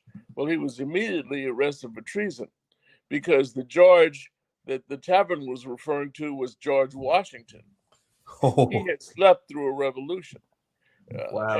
And so I want us not to be Rip Van Winkles. I don't want us to sleep through this technology revolution that's taking place. It's pregnant with business opportunities, and almost anything that is traditional. I mean, look, you know, we're seeing it all over the place. Automobiles are going to go straight to electric automobiles at some point. In California, I think it's within the next 5 or 10 years that only electric cars can be sold. So there's all types of questions that surrounds that in terms of business opportunities. The folks are busy creating a lot of changes. Let's talk about healthcare, for example. When somebody dies, usually you pass because one of your organs breaks down and fails to function. Well, with 3D printing and an understanding of your DNA, your cellular makeup, a 3D printer can reproduce that organ. And in the future, it'll be take this one out, plug this one in. and people that live probably well into their 150s, 140s. That's my futurist opinion. Now, that means that there's still going to be a need for housing, food, uh, a lot of the basics that folks are going to have, entertainment, recreation. Those are still businesses that are going to exist. But at the same time, I see this emerging concept that I call the Robo sapien. You've got the Homo sapien. This is going to be a Robo sapien, and that's similar to uh, the concept that they're going to be types of chips that's going to have the type of data that's going to provide you with infinite knowledge, and that chip might be the size of a grain of salt. I'm sorry, a grain of rice, and it can be placed in your brain, and then you'll have this data that's going to be similar to the data that you have in your cell phone, and everybody has one. You know how it's almost infinite data. Well, imagine being able to have that in your own brain. Now, high, back in the day, those were called cyborgs, and maybe they still will be. But the question is, will we become a different kind of species, a robo sapien? And when that happens, what's going to be the case when you have this interesting capability in your brain, and suddenly a brain hacker comes along and controls you in some kind of strange and weird way. Well, I hope what I'm doing now is I'm disrupting everyone's mind and life. Because without a form of disruption, we continue to do the same things over and over. And that's not going to be how we will be able to survive and become good capitalists and entrepreneurs in the future. We have to look at the good, the bad, and the ugly, and then we have to figure out where will we fit in. Now, I had a great example. I was speaking to a group the other day, and I was talking about how I can hand my 2 or 3 year old grandson my phone, and he can show me how to operate it within moments. Young people are so capable. So one young man stood up and said, "Yeah, well, my niece, I was trying to get Netflix on, and I just couldn't figure it out. So his 5-year-old niece grabbed the phone, pushed a button, and said, 'Turn on Netflix,' and it came on." And I think everybody who's watching knows that these young kids live in front of their iPads and their phones, and they have sporting games. Esports is going to be so popular one day. I predict that esports will be an Olympic sport. It'll also be involved in gamification, and you'll probably see it at casinos. Caesars will have its team, and others will bring in their teams. People like, I understand, Michael Jordan, Magic Johnson, and some of the high-end rappers all have esports teams. When I see parents trying to restrict the creativity of a baby, it bothers me, because a baby explores and touches, and you want to keep them safe, but at the same time you don't want to block them trying to learn and be creative in their own ways, because that becomes a tool that will move them into adulthood and put them in a very interesting position to be successful in this world of technology that's emerging. Wow. Well, you know what? I'll tell you, it's interesting talking to you, because I think it always makes me think about whether or not, or various ways that we as a community can really get ahead of the curve in terms of building a better Black man, building a better Black woman. Mm-hmm. I'll admit, I've never been really excited about the idea of trying to achieve equality with anybody. I want to win. I want to see us way ahead. You know, I don't think the Chinese government is trying to be equal to the Americans. They're trying to compete. And so, you know, so when I look at a guy like yourself, and I met your son, he's such an intelligent young man, and I have so much respect for your family. What it says to me is that the blueprint is out there. We've got the blueprints. We've got these blueprints everywhere. And one of the reasons why I'm really happy that you joined me today is because it seems to me that until we gain control of various systems, whether it's media or education, where we're deciding which blueprints are being presented to the masses, that we're going to always have this problem where you know, it's harder for me to turn on TV and see Michael V. Roberts than it is for me to see maybe a rapper who is literally creating his own deathbed right in front of us. Mm-hmm. You know, there's a lot of there's this interest in just this crazy fork in the life of a black man, where on one hand you've got the men where you see them and you say, way to go, this is great, good job, brother, great family, great situation. And then you got the other stuff, you know, and I'm not putting down anybody with this, but I really think it's I don't think it's an accident that we seem to see a lot of the other stuff. But when I tell them about a Michael V. Roberts, they're like, oh, that doesn't exist. That's not what black men do. How does that feel for you? How was that for you and your brother, you know, to be given such an extraordinary upbringing where you were raised to be intelligent and accountable and all these other things that you have, you know, when you're kind of surrounded by people who maybe weren't raised the same way? What was that like for you? Well, it's a good question. It puts you into a immediate teaching mindset, because you can either walk away and just ignore.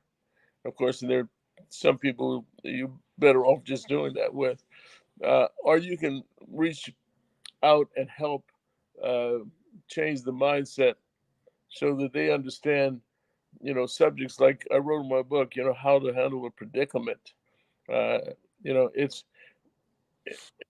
you can't reach everybody, but I feel that everybody has a book inside of them and they should write it, because they have stories that they should be able to share with their family and others.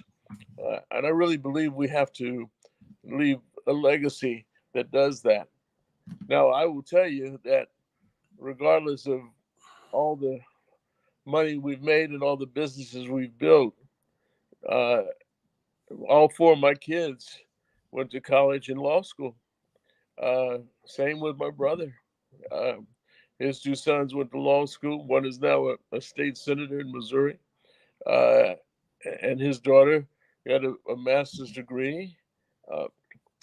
So I always tell people, don't judge us on the millions or hundreds of millions we may have made, but judge us on how we raised our babies. And are our kids committed to the community, as our kids are, to be able to give back, so that we can be able to create generational wealth that's sustainable. Because too frequently, if you have generational wealth, after about the second or third generation, it dissipates. So it's also, how do you raise your children to value the importance, yes, of course, of education, but they value the importance of a dollar. And how does that work? And how do you understand saving as well as investing? And is investing really a form of saving? Well, the answer is yes, it is. So, you know, you come with all of there's no do-it-yourself kit, certainly. But, you know, I like the idea of being able to set myself out. My brother does the same thing. My kids are doing the same thing, as examples.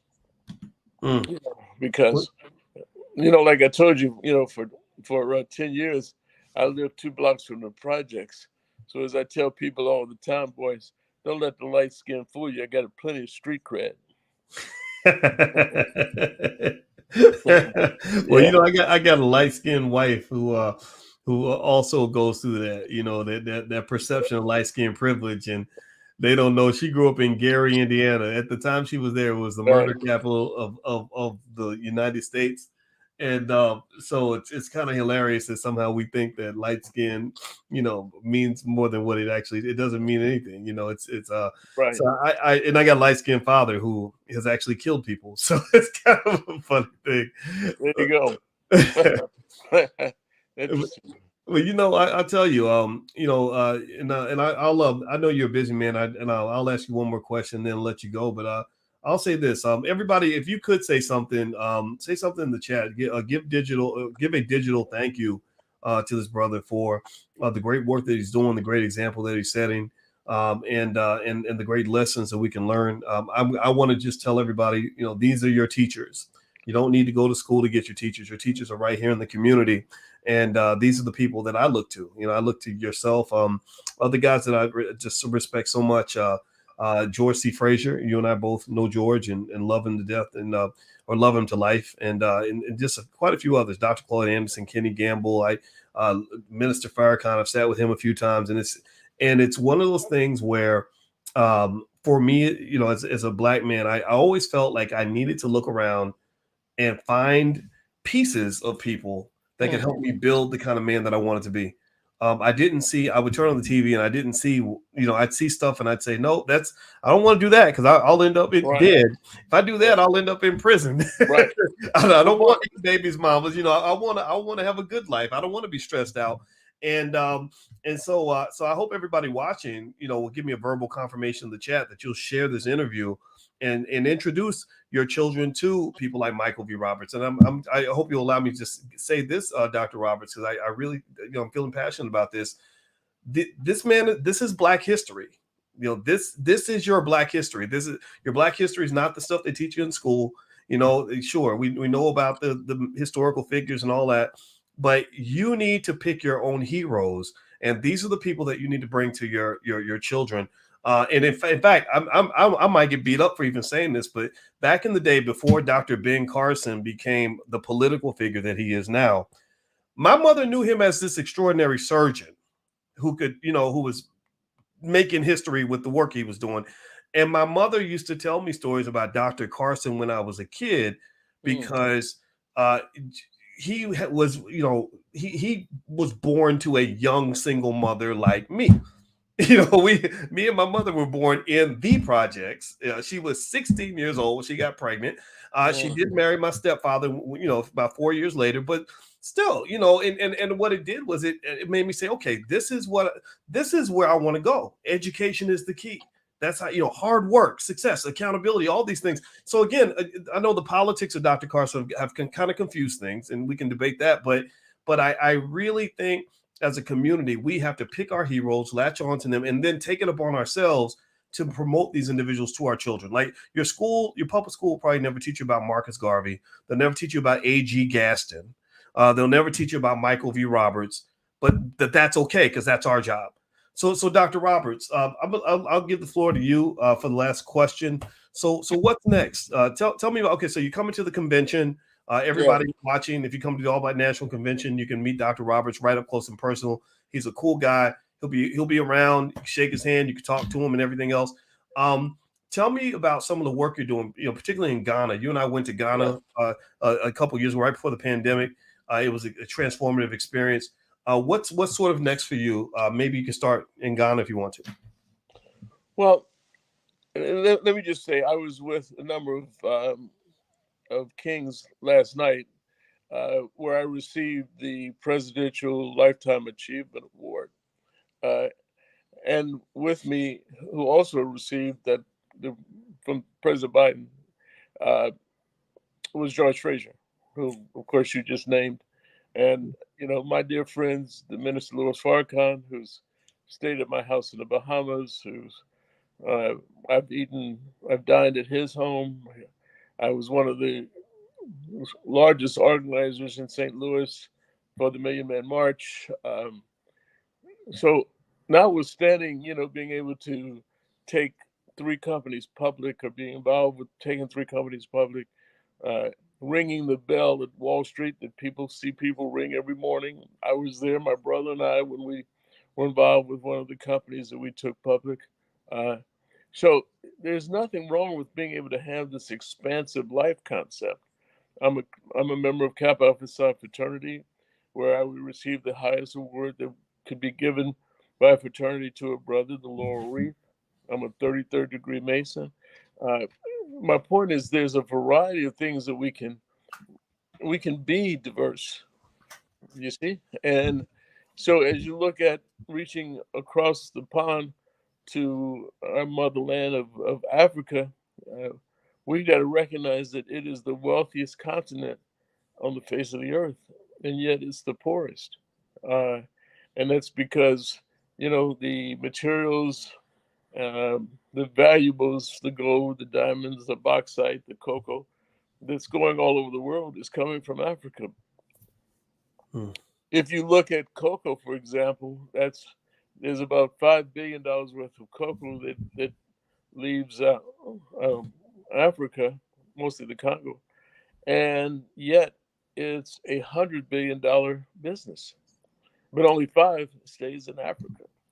So what does that say? That tells you that maybe what we need to do is go over and look at processing companies, so that it's processed in the country that it's harvested from, which will create jobs and create commerce and begin to place those of us in the diaspora to be able to go back home. As you know, they installed me as a king in Ghana, in the Adat region. You're part of the Kubo Kante family. Uh, and so, uh, but you don't have to call me Your Majesty. But I don't mind. but the thing is, over here we may not really grasp the significance of being a paramount chief or a king and what that really means. And as you experienced, I mean, once you are exalted and you're part of the family, everywhere you go in Africa, it's all black folks, and and everybody is respectful of each other. Now, when you look at television and you see the things that you were describing a moment ago, it's because, and I own TV stations, but I wouldn't let this happen to mine. The in the newsroom, the phrase is, if it bleeds, it leads. If it bleeds, it leads. So if somebody's bleeding and hurt, that's the lead story. It's, you know, and instead of it being some great and wonderful stories about family members and folks helping people on a regular basis, it's just they've indoctrinated people to the point where they're wondering, well, what happened? What happened in last night? What happened over in the morning? I mean, etc.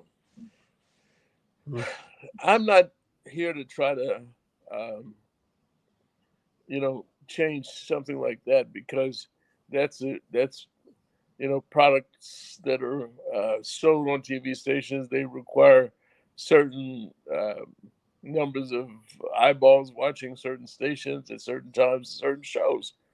I remember when we did a pilot for my family that was going to be a reality show. And what we were going to do is we were going to show the kids in school, the grandkids being born and coming up.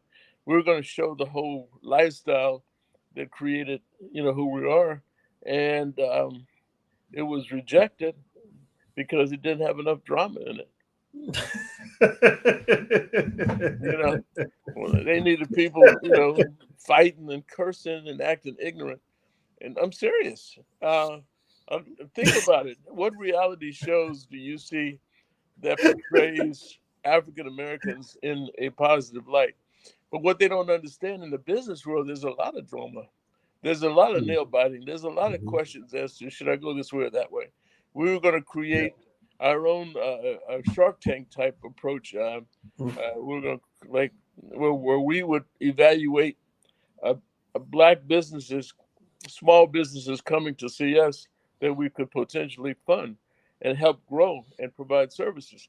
I mean, and there's drama in these things, good, solid, nail-biting drama in the business world. But that's not what they, that wasn't what Hollywood wanted.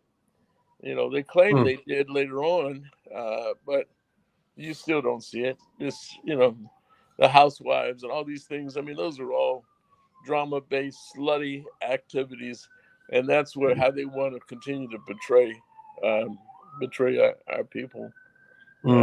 So that's why we have to have shows like yours, which is a counterbalance to those kinds of that type of programming.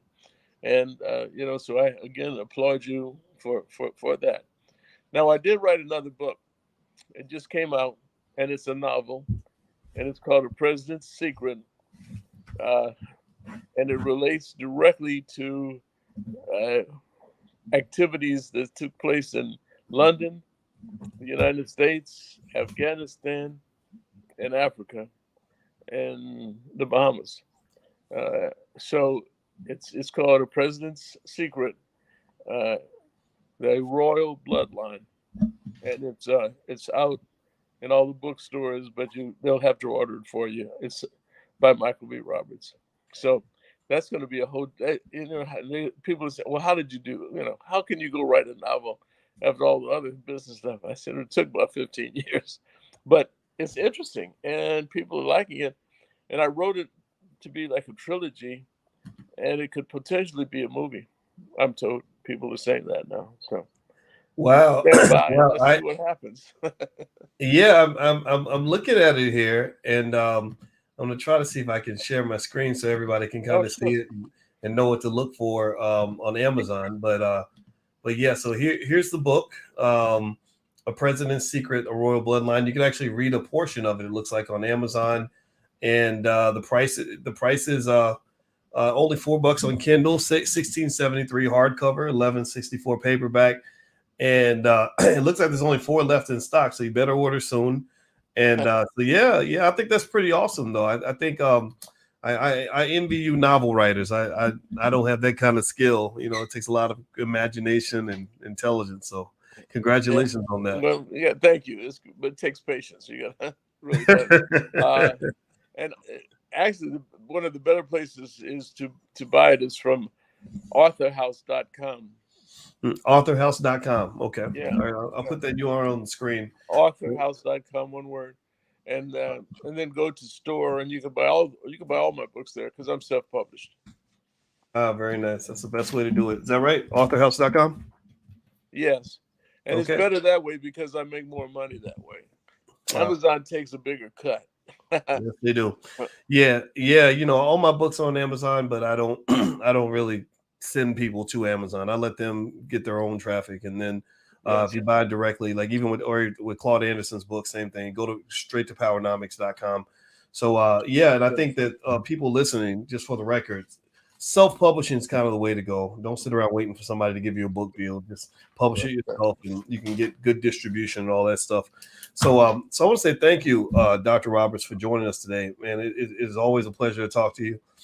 And I wish you the very best on your trip this week. I know you're headed to Africa, and I look forward to seeing what comes out of that.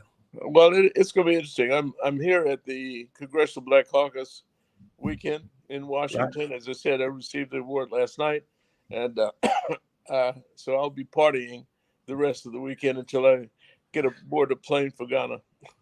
All right. All right. Well, you have a good time. And by the way, everybody, Dr. Roberts is going to join us at the All Black National Convention, which is in Charlotte, North Carolina, October 28th through the 30th. You can go to allblacknationalconvention.com. I know a lot of you are coming. Don't forget that October 7th is the last day to get your discounted hotel room.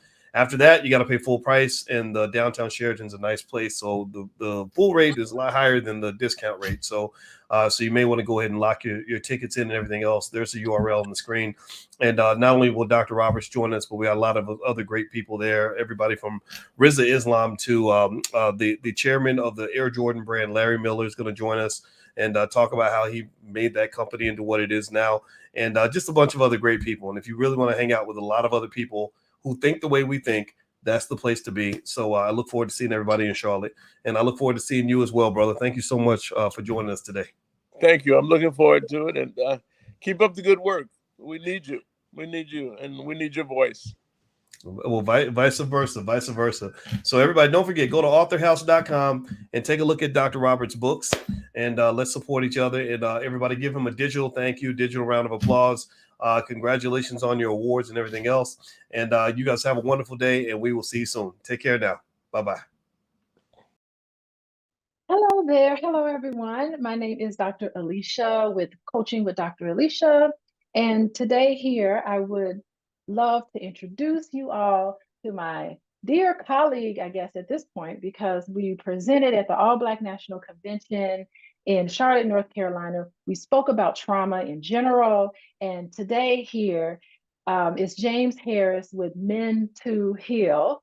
And I specifically wanted to interview him so that I can talk about how trauma shows up in particular, and particularly with men. And there are a lot of male clients that I have, and I come across a lot of men who have been affected by very painful memories in their practice. And I was very impressed with what Mr. James Harris talked about in our session together at the All Black National Convention. And I brought him here today because I really wanted him to talk about exactly what healing looks like for Black men with trauma. I feel that their needs and their desires and their particular issues are unique. And so I want to begin today. Mr. James, please tell everybody who you are and a little bit about yourself. Of course, you can get all his information in the show notes, but go ahead. Welcome, Mr. James. Yeah. Thanks for having me. So I'm James Harris. I'm a father, veteran, entrepreneur, therapist. Located in Virginia. I'm the founder of a movement called Men to Heal, which focuses on men's overall wellness, their mental health, physical health, and of course, their emotional health. And I'm also the author of a book called Man, Just Express Yourself, which is an interactive planner guide for boys and men to better express themselves. You can get that on Amazon, Barnes and Nobles, Target, Walmart, pretty much anywhere books are sold. And also my website. So while you're on my website, be sure to check out my board game as well. I created a board game for adults, couples, date night, game night, your girls' nights. It's pretty much interactive. One set of cards is for spontaneity. Sometimes people run low. And the other set of cards are for those questions that you should ask throughout your relationship to make sure y'all growing together, make sure y'all stay on the same page. And it comes with dice and pawn pieces so you can move around the board. So feel free to hit my website up. Also, on my website is my YouTube channel where I talk and break down several different things, one for fellow clinicians, one for men and women and families, and also just a lot of different education on different topics that people normally wouldn't have access to. So that's me in a nutshell. Just want to give back, just want to help people and be an ally. I think this is so beautiful. I am a college professor, and I'm in the master's program, and I'm teaching people in my classroom all about how to become therapists. And very rarely do I get a Black male in my class. Like, it's all, this profession is dominated by women, very much dominated by white women. And although I teach the diversity class and I teach about cultural competence, it's always nice to see Black men really confronting a lot of the issues related to Black men. And I think that, it's just wonderful. And we all get excited in our field to see someone like yourself who have such a great history as a veteran and all of that kind of tackle some of these issues, particularly with men and how men connect with each other and connect with their partner. And I think that is just really remarkable. So this is exciting. One thing that I wanted to ask you about was that I think that sometimes we have these painful memories that happen to us when we're younger. And as a Black female, I have my mom to talk to. I have my girlfriends that I can talk to. I have my husband that I talk to. Lord knows he hears a lot about what's going on with me and painful memories or difficulties in my life. And I have been socialized in some way as a woman, to talk about these things a lot more freely. I have emotional outlets. And I've noticed in my practice that even in my practice and just in my personal experience, that men do not have this sort of outlet. And I think that men, and particularly Black men, have a lot of pressure put on them, and it's bottled up inside. And what happens is that a lot of times we get these messages that men need to be tough, and men need to be have a thick skin, and men need to persevere and overcome. And a lot of times they just don't have this avenue, and sometimes it comes out in anger, it comes out in all these different ways. And so I brought you here today so that we can have a conversation about that. And just as a reaction to what I'm just saying, what have you noticed with Black men, and in particular painful memories related to Black men, and how it shows up in your practice? Yeah, so I would say I would have to disagree with you Oh, in okay. your comment of men don't have those people to go to, because the reality is we do, they do. It's just the ability to articulate how we're feeling, Oh, because I have that circle around me, but can I go to them and say or express these different things without feeling chastised, without feeling demonized, or without feeling those pressures that society put on, and getting that feedback of man up, toughen up, just deal with it, or whatever the case is. So again, I will argue that we have those same abilities, the coaches, the colleagues at work, the people in the community. We can go to those people, but are they going to be receptive and not, ah, dismiss us and validate us? So it's a difference. And also, I would like to add too, when we're dealing with trauma, we have to realize that trauma is a response that's deeply distressing and disturbing. It's pretty much it overwhelms our ability to cope, and causes us to have feelings of, helplessness, a sense of the ability to feel like a wide range of emotions. So that's why in encompass that aspect, a lot of men only feel those two emotions, either happiness or sad, not knowing that it's a lot of other emotions within that. But the ability to express those things freely oftentimes get dismissed. And then with that trauma, of course, you become numb and desensitized. It becomes normal to you. And then, of course, being an African American man, it's a lot of complex trauma. We seeing, the hypervigilance by driving. We see the police. We see somebody who look like us, who potentially view us as a threat while we're viewing them as a threat. So it's so many different aspects of the trauma of being a Black man. But again, I will argue we have those same outlets and resources. We just tend not to go to them because of the reception that may happen if we display those things. I love what you're saying, and it makes perfect sense to me. It's almost like, okay, there are places where they could actually open up and connect, but it's the ability to be able to do so and to be able to articulate that. And then, even if you know how to articulate it, is it going to be received, or is it going to be dismissed or invalidated? And who wants to be dismissed and invalidated when you're talking about really painful things in your life? So And that if makes perfect sense. yeah, so if you think about it, like catch that young male at his earliest state, right? Let's say it's a household siblings, a boy and a girl. They both fall down. The girl runs to mom and dad, say, "Hey, I scraped my knee."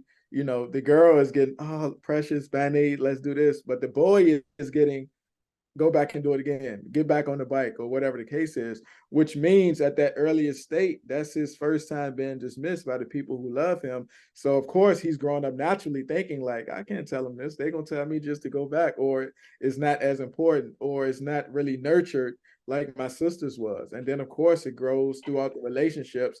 I would tell my girlfriend or my fiance or my wife this, but she gonna think I'm soft, or she gonna, she's not gonna think I'm. So that's what happens. It's a constant cycle throughout the adolescence, and of course throughout the manhoodness of it. And then that happens in a magnified too when you're in sports or in the workplace or in the community. You feel as if I can't tell them that I'm hurting right now. They're expecting me to perform. They're expecting me to provide. They're expecting me to be the man. They're expecting me to take control of these situations. So all of those things tend to weigh on some men. And then of course those additional pressures of what it actually is. Oh, I really love that, because what happens is that when you talked about how they feel, it's either like you said, they feel like two emotions. Usually it's like anger. What were the two emotions that you said they normally feel? Happiness and sadness, Happiness and sadness. Yeah. And that's just two. I mean, we're all human and we feel a range of emotions. And so you're not ever allowed to be able to fully experience what you're feeling. What you're doing is men are told, and Black men are also told to cut themselves off from fully expressing how they feel. Fully crying about it can really help them.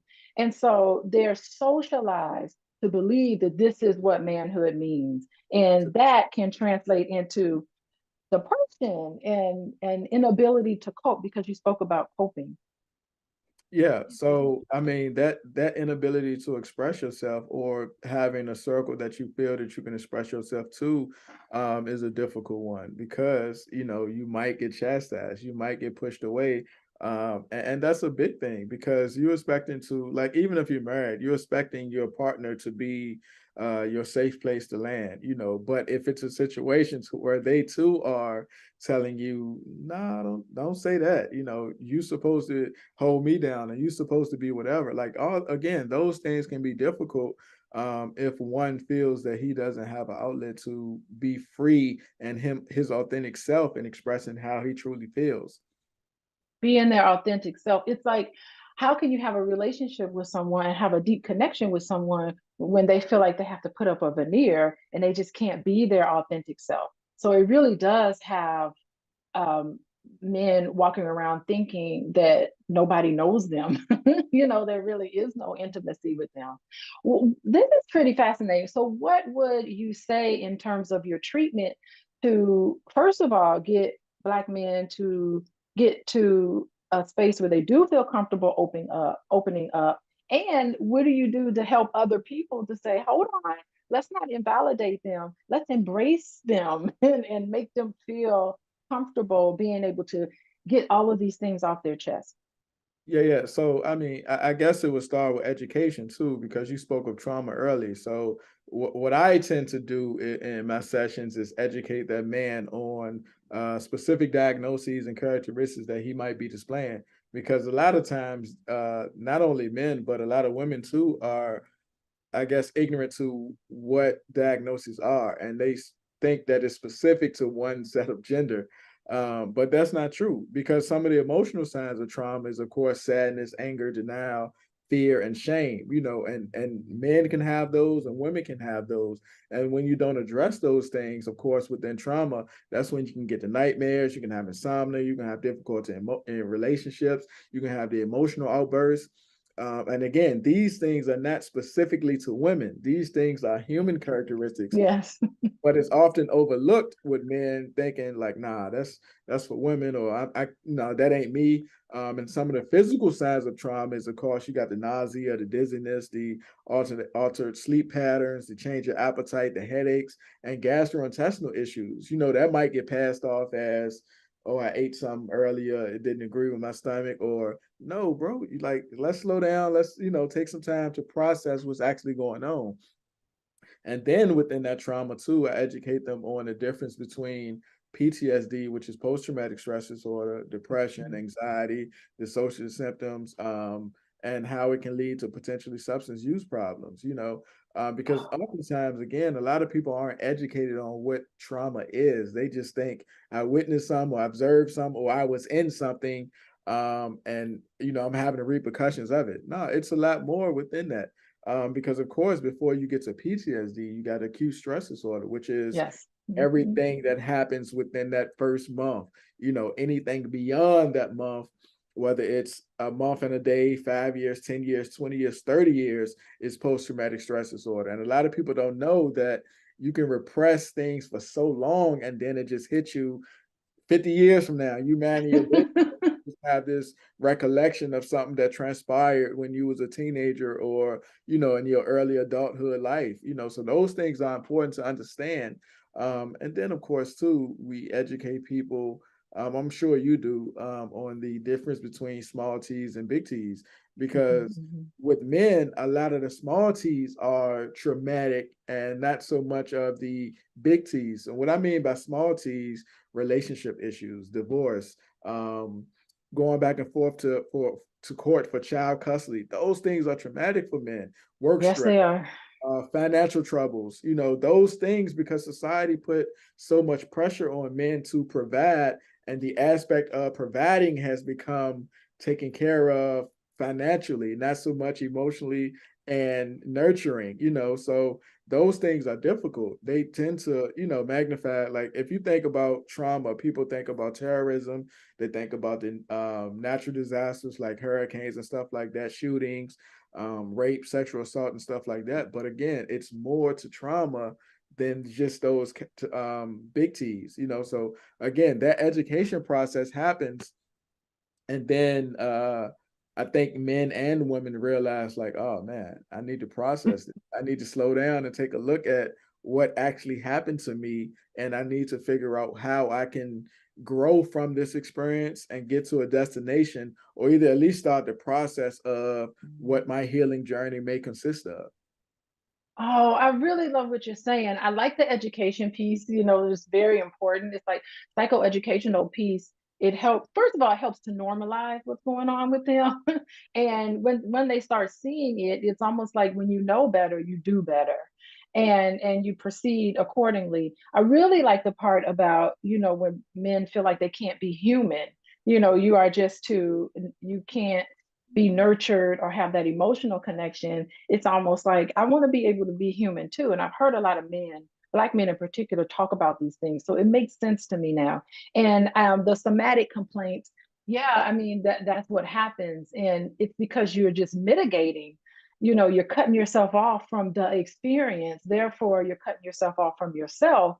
And you have to somehow take these painful memories and reincorporate that into your story in a way, so that you don't feel like you need to mitigate, which means you're going to use substance abuse, you're going to escape with any sort of addictions. And there's all different types of addiction. Work addiction is one of them. It's not even just substance abuse, which is not a really good way of looking at it, but burying yourself into your work is another way. For I see men do in a lot of ways, because it's socially acceptable. It's okay to work a lot, and we're given these messages that it's okay. But it's avoiding the actual Yes. you're avoiding the actual ability to confront what has taken place, or to process what has taken place. And it can be an issue. Again, if you don't address these things and process these things as early as possible, they'll manifest themselves in other areas of your life in which you probably don't have any control. Like, your children would then view certain aspects, your partner would view certain aspects, your coworkers or teammates. Like, all of those things can have alternate cycles that can continue to repeat themselves if they're not properly addressed. And again, you're talking about the addiction piece or the substance use piece. Again, that's a way of not dealing with it either. But when you come down from that high or that intoxication, that issue is still present. Or what happens with a lot of men is the being promiscuous. That's a sign Yes. of Mm-hmm. me validating my experience by conquering as much as I can, not knowing that you still have to address what happened. If not, you're going to continue to conquer, and you still have this void within inside of you.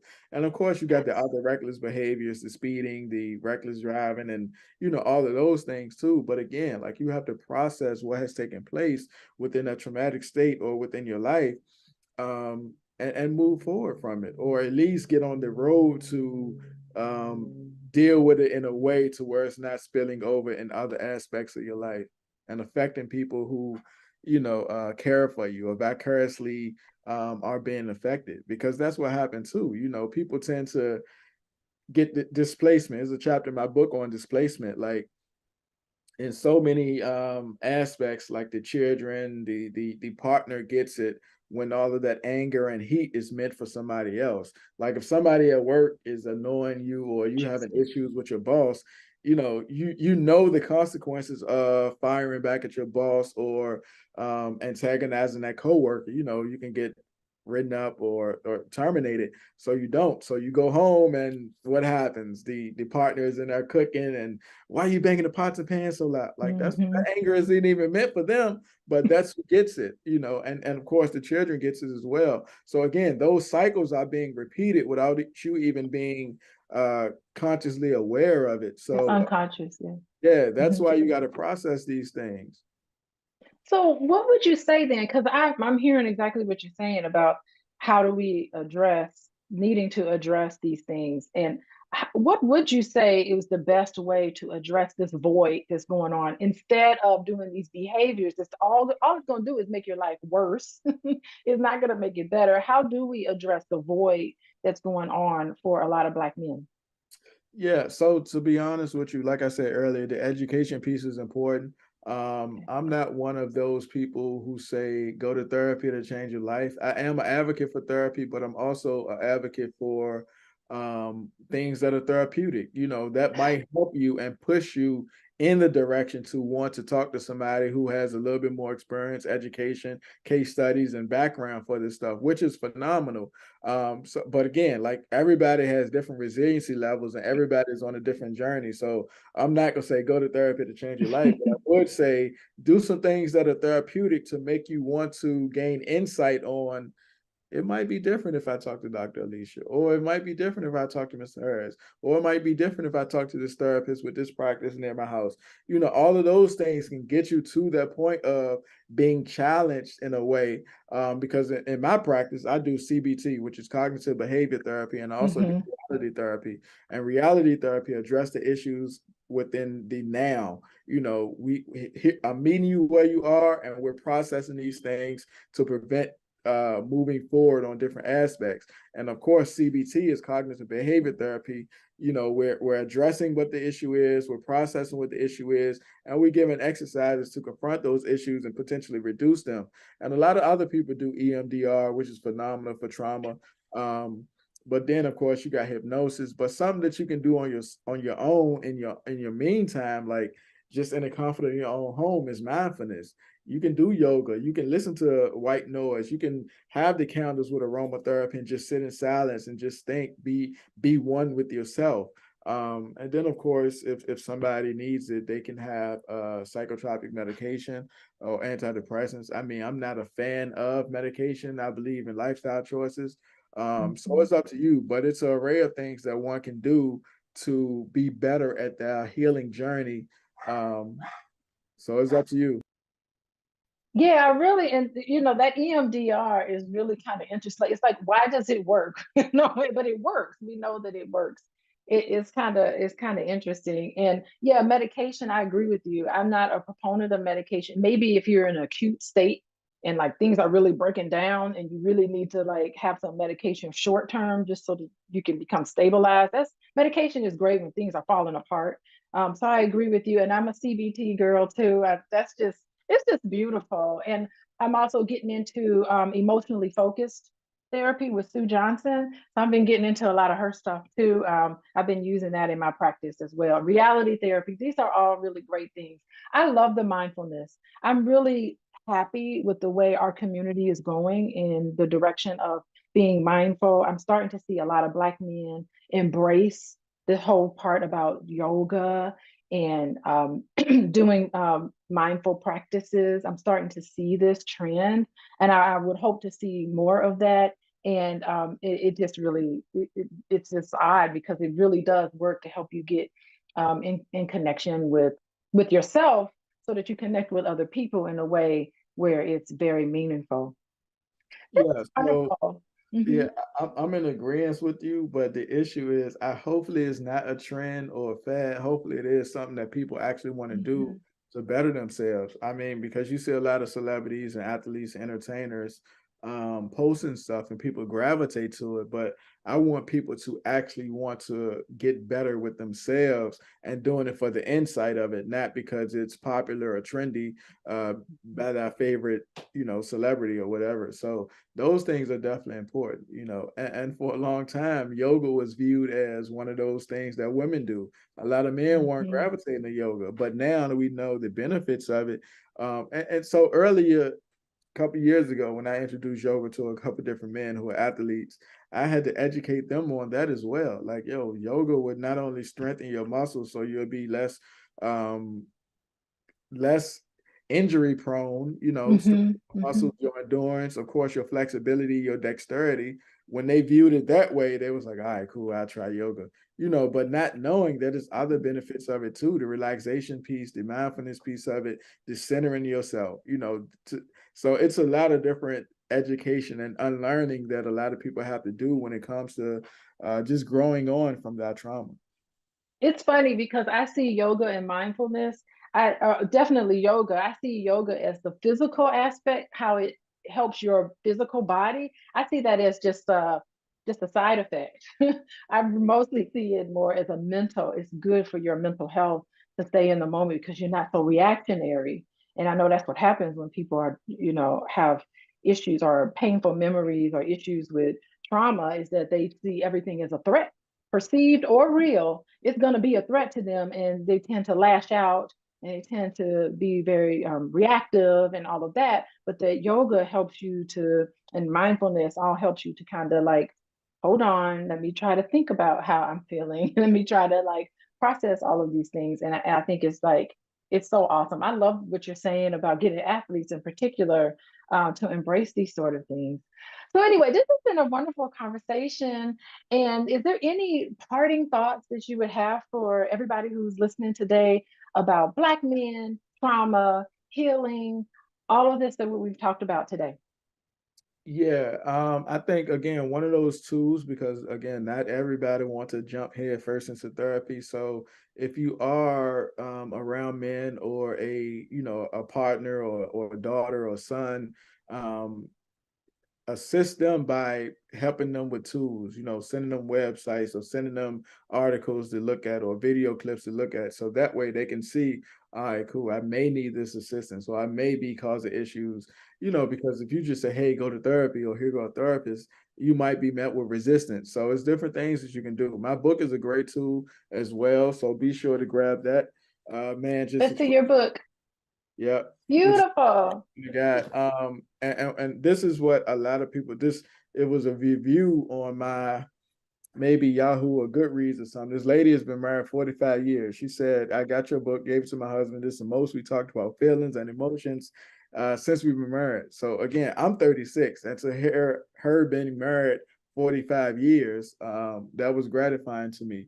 But partners, this is what you do. Grab the book, highlight a couple of different areas you want him to focus on, and then y'all process it together over dinner or date night. So it doesn't feel like a chore to them. It feels like something to enhance y'all relationship. Y'all can talk about these things. And of course, fellas, you can get the book and try to make change within certain areas of your life just to make sure that you're on the right page or you want to stay on the right page. It's all education. It's all helpful insight because sometimes we need tools, Excellent. This is a wonderful conversation. Thank you so much for taking out the time to talk with me today. It has been very informative. I've learned a couple of things myself, and I hope everybody can reach out to Mr. James Harris. Black men, you just heard you need therapy sometimes, and here is someone that I think that you could turn to that would definitely be someone who can give you the psychoeducational approach, who can give you the CBT, cognitive behavioral therapy, which is to me the gold standard a lot of times, reality therapy, someone who is not going to judge you, who's going to really listen to you, and you won't be dismissed. You're going to be welcomed and you'll be loved. So goodbye, everybody. Hello, everyone. I am Dr. Alicia with Coaching with Dr. Alicia. And today I have here my homegirl from Gary, Indiana, Crystal Holmes. Welcome, Crystal Holmes. Thank you for having me. Yes, I'm so excited. I'm so excited to say she is a body transformation coach. And that is very exciting because we're here at the end of the year. And I think starting at the beginning of the year, everybody's New Year's resolution is to get their body together. And of course, that's my New Year's resolution every new year. And I think like around February, I get kind of tired out and then I have to kind of grind it through.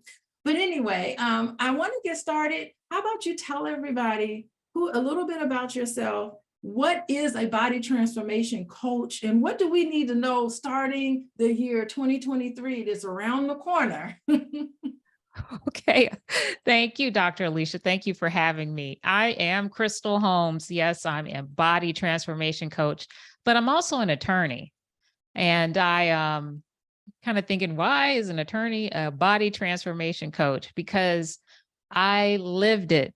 My body was a mess. My mentality was a mess. I had put on a lot of weight from I was a stress eater, emotional eater. So I found myself in this place where I was not very well. And I like to say exercise and health found me. And then once I was able to transform my own personal body, and it really helped my mental health as well, the stress, I started helping others. So I'd like to tell folks a body transformation coach is more than just, we all want to lose weight. Yeah. But it's so much more. You got to get in the right mindset. You got to be ready for the journey. And my job is just to guide you and coach you through. I provide motivation, I provide accountability, and just that general guidance that we need sometimes when we're on that weight loss or better health journey. Oh, that is really interesting. So it's more than just getting your physical health. It's also about your mental health and being inspired to continue on. So that's really interesting. I think like my biggest part is just being motivated. Yes. And having somebody who's accountable, like the accountability person here saying, you got to wake up this morning and you got to do this. So if I don't have it scheduled, if I don't have somebody waiting for me and other people asking me what's going on, I have a hard time staying motivated. What do you say to that? Yeah, I mean, I still have a coach. I still have someone that holds me accountable, and he pushes me. Like I will push myself to a certain level, but then he knows, hey, I know you could do more. So I tell people it's nothing wrong with having a coach to push you past what you believe your perceived limits are. Nice. So you always need somebody to push you out of your comfort zone, because how are you going to grow? Yeah. Interesting. Yeah, I mean, well, for me, it's like we were talking about this before we started recording, like how tough it is, because I'm a mom. I got 3 children, teenagers who are all 3 kids going in 3 different directions. Not only that, but I'm a wife. So I have my husband that I have to deal with. And then I don't know if you know this, Crystal, but I have 2 jobs. Like you talked about how you're an attorney and you're also a body transformation coach. Well, I'm a couples coach. I work with couples, and I'm also a college professor. That's my full-time job. And it's so hard to make meals every day and make sure everybody's eating all the fruits and vegetables. And then you got to worry about whether those vegetables are going to expire in the refrigerator, which they normally do. I'm throwing them in the trash after a few days. Like, what would you say for busy moms like myself to really stay motivated when your kids just want to get up and eat pancakes? Yeah. So, I'm a mom too. Like you said, I'm a full-time attorney, and then I do this. I have my podcast. The first thing is you have to prioritize yourself. Bottom line. I know as moms, we want to put the kids first. We want to put our partners first, but we can't show up as our best selves if we don't take care of ourselves. So like we were saying before we started, I was sharing with you, I'm not suggesting people do this, but I hit the gym at 4:00 in the morning every day, because if I can't fit it in after that.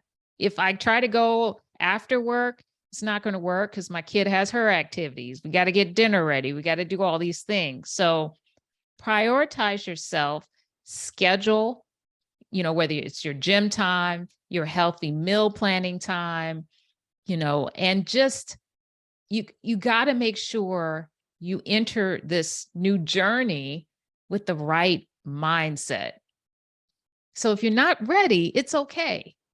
But the mindset is key. So first decide, are you ready? And what do you want? Write down what it is that you want. Do you want to lose weight? Are you doing this because you just really want to live healthier and happier life? What is the goal? And then figure out, okay, how in my life can I structure things so that I can meet this goal? And we say we don't have time. A lot of times we do have time. Think about it. When you're binging whatever, TV show you're watching, could you be on the treadmill? Could you be planning a healthy meal for your family? So those are just some tips. But the main thing is obviously your mindset and prioritize yourself. You got to. I mean, what you're saying is hitting home, Crystal. It is really hitting home. And so many times, like for me, like I feel guilty. I feel guilty. It's like, I want to be able to go to the gym at 7 a.m. and then I'm leaving my kids on the bus stop, before they even go to the bus stop. I'm like backing out of the driveway. They better move out of the way. And I don't know if they've had breakfast in the morning. I don't know if they're missing something. So I end up, sometimes when I put myself first, I end up feeling like really guilty, or I feel bad about it. What do you say to people who feel guilty, or they feel like, oh God, I don't want to be selfish by putting myself first? I've been there. And I'll share this with you. When I started this journey, I think it was 2008-ish, 2009. I had my daughter in 2011. I got back into the gym. I got back onto healthy eating. And then in 2015, the end of 2015, I accepted a new position. And I almost didn't take this job because I knew that it would affect my gym time. And I know that sounds crazy, but I knew that I needed that time for my mental health to help me with my stress and to keep me on point. I took the job, and of course, it was a slow slide.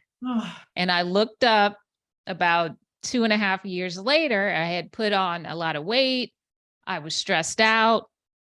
So at the end of 2019, I told myself, I'm getting back in the gym. I'm getting back on point. And I got back in the gym in early 2020. And around that same time, I had my yearly exam. Long story short, I found out that I had an autoimmune disease. So now, after being on this journey, falling off and getting back on, I so recognize and understand the importance of prioritizing myself. I cannot allow myself, my autoimmune disease is in remission now, thank God, but that keeps me going. I gotta keep my health, because the autoimmune disease had me exhausted. I couldn't parent like I wanted to. I couldn't prepare the meals because I was too tired. So if you're, I know you're saying you feel guilty, but if we don't take care of ourselves, we really won't be able to do much of anything. So that's just something I share to keep us, hopefully it will help the listeners, the watchers stay motivated, that we gotta take care of ourselves. The kids will be okay if you spend 45 minutes at the gym or whatever it is. Yeah, that is so cool. It's almost like you can't afford not to put yourself first, because Right.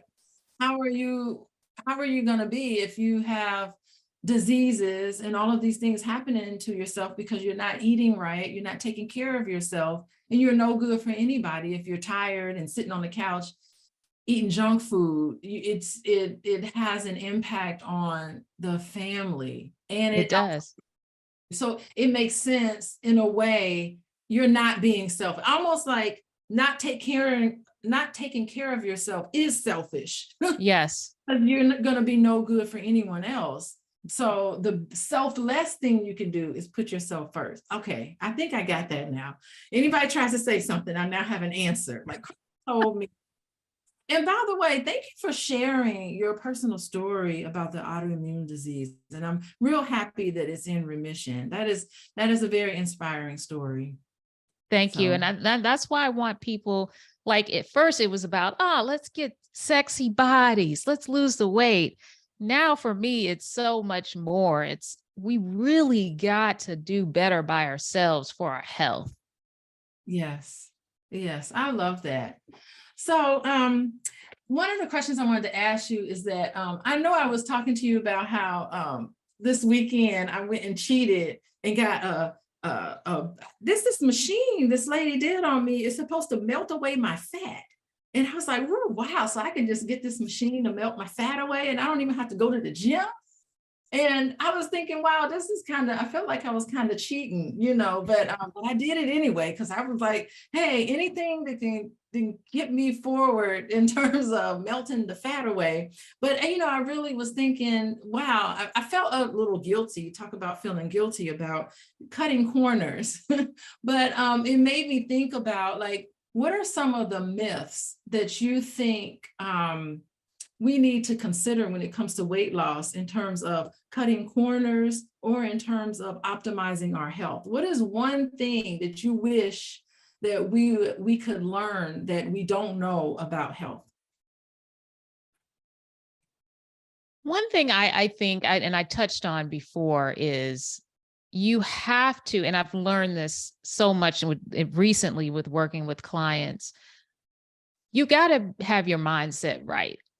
It's one thing to say you want to lose the weight, but it's not easy. It's not an easy journey. And that's why, there are shortcuts out there for us, because it can be hard.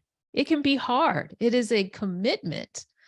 However, if you don't want to shortcut route and you're really trying to, make sure that your health and wellness is prioritized for the long term, it's not easy. It's not easy, but it's doable. Interesting. So it's back to the mindset. It's how do we motivate our mind? What do we do? I know I like to use accountability. I like to plan my workout. And for some reason, if it's in my calendar, I feel like I have to do. I don't know why. It's like, oh, I've scheduled this time to do this. I must do this. So it's a trick that I play with myself. But what can we do to get our mindset at the place where we can really focus on our health holistically, like what you're talking about? Yeah. I think you have to figure out, what is your why? Write down and really, and a lot of people don't do this, but really write down, what is your why? Why do you want to go on this journey?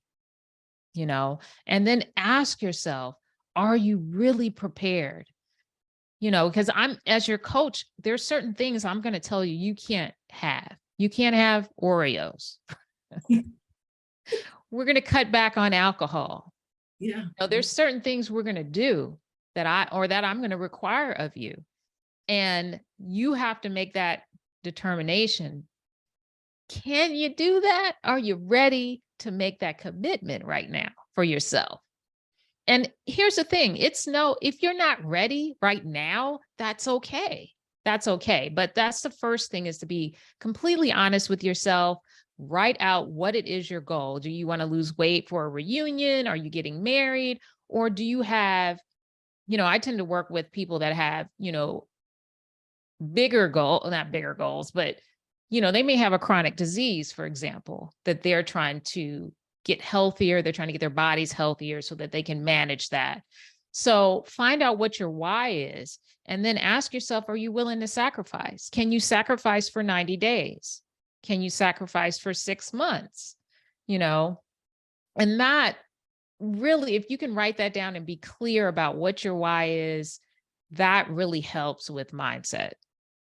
I mean, this is so cool, because as you're talking, I'm a couples therapist.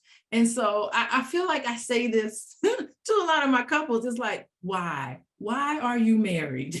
Yes. Like, I want to say that. I want to say you have to sacrifice things to be married to someone. It's like you have to get rid of your single lifestyle. You can't be married and then expect to have one foot into the single world. Like, there are some things that you need to do that married people do. And there are things that you have to be responsible for. It's a different type of responsibility. So you have to say goodbye to the single self and say hello to the married self. And that is a mindset. You know, I always talk how marriage is in the mind. It's in your subconscious. You have got to get into marriage life. You can't. Right. And it's a choice. You know, I try to teach people things that are sustainable. I, like myself, I don't want to fall off the wagon again. You know what I mean? I don't want people to be on this up and down, you know, roller coaster of they lose weight, then they gain it back. They lose weight, then they gain it back. You know, new year, new me. Okay. I want people to be on a path where it's pretty steady. They've lost the weight, they keep it off, they're maintaining their health. And in order to do that, it takes a complete mind shift for many of us. You're completely restructuring how you're doing things. And that's hard. Like, even though I've been in this for, I don't know how many years now, I go to my mom's for Thanksgiving and they're looking at me like, you're not going to eat that? Why aren't you eating it? Why, you know? And I'm like, yo, number one, I have an autoimmune disease. Can't have that. Number two, you know, I'm trying to live healthier. So you're going to get pushback from those that love you, from society. Are you going to be ready for that? Because it's going to happen.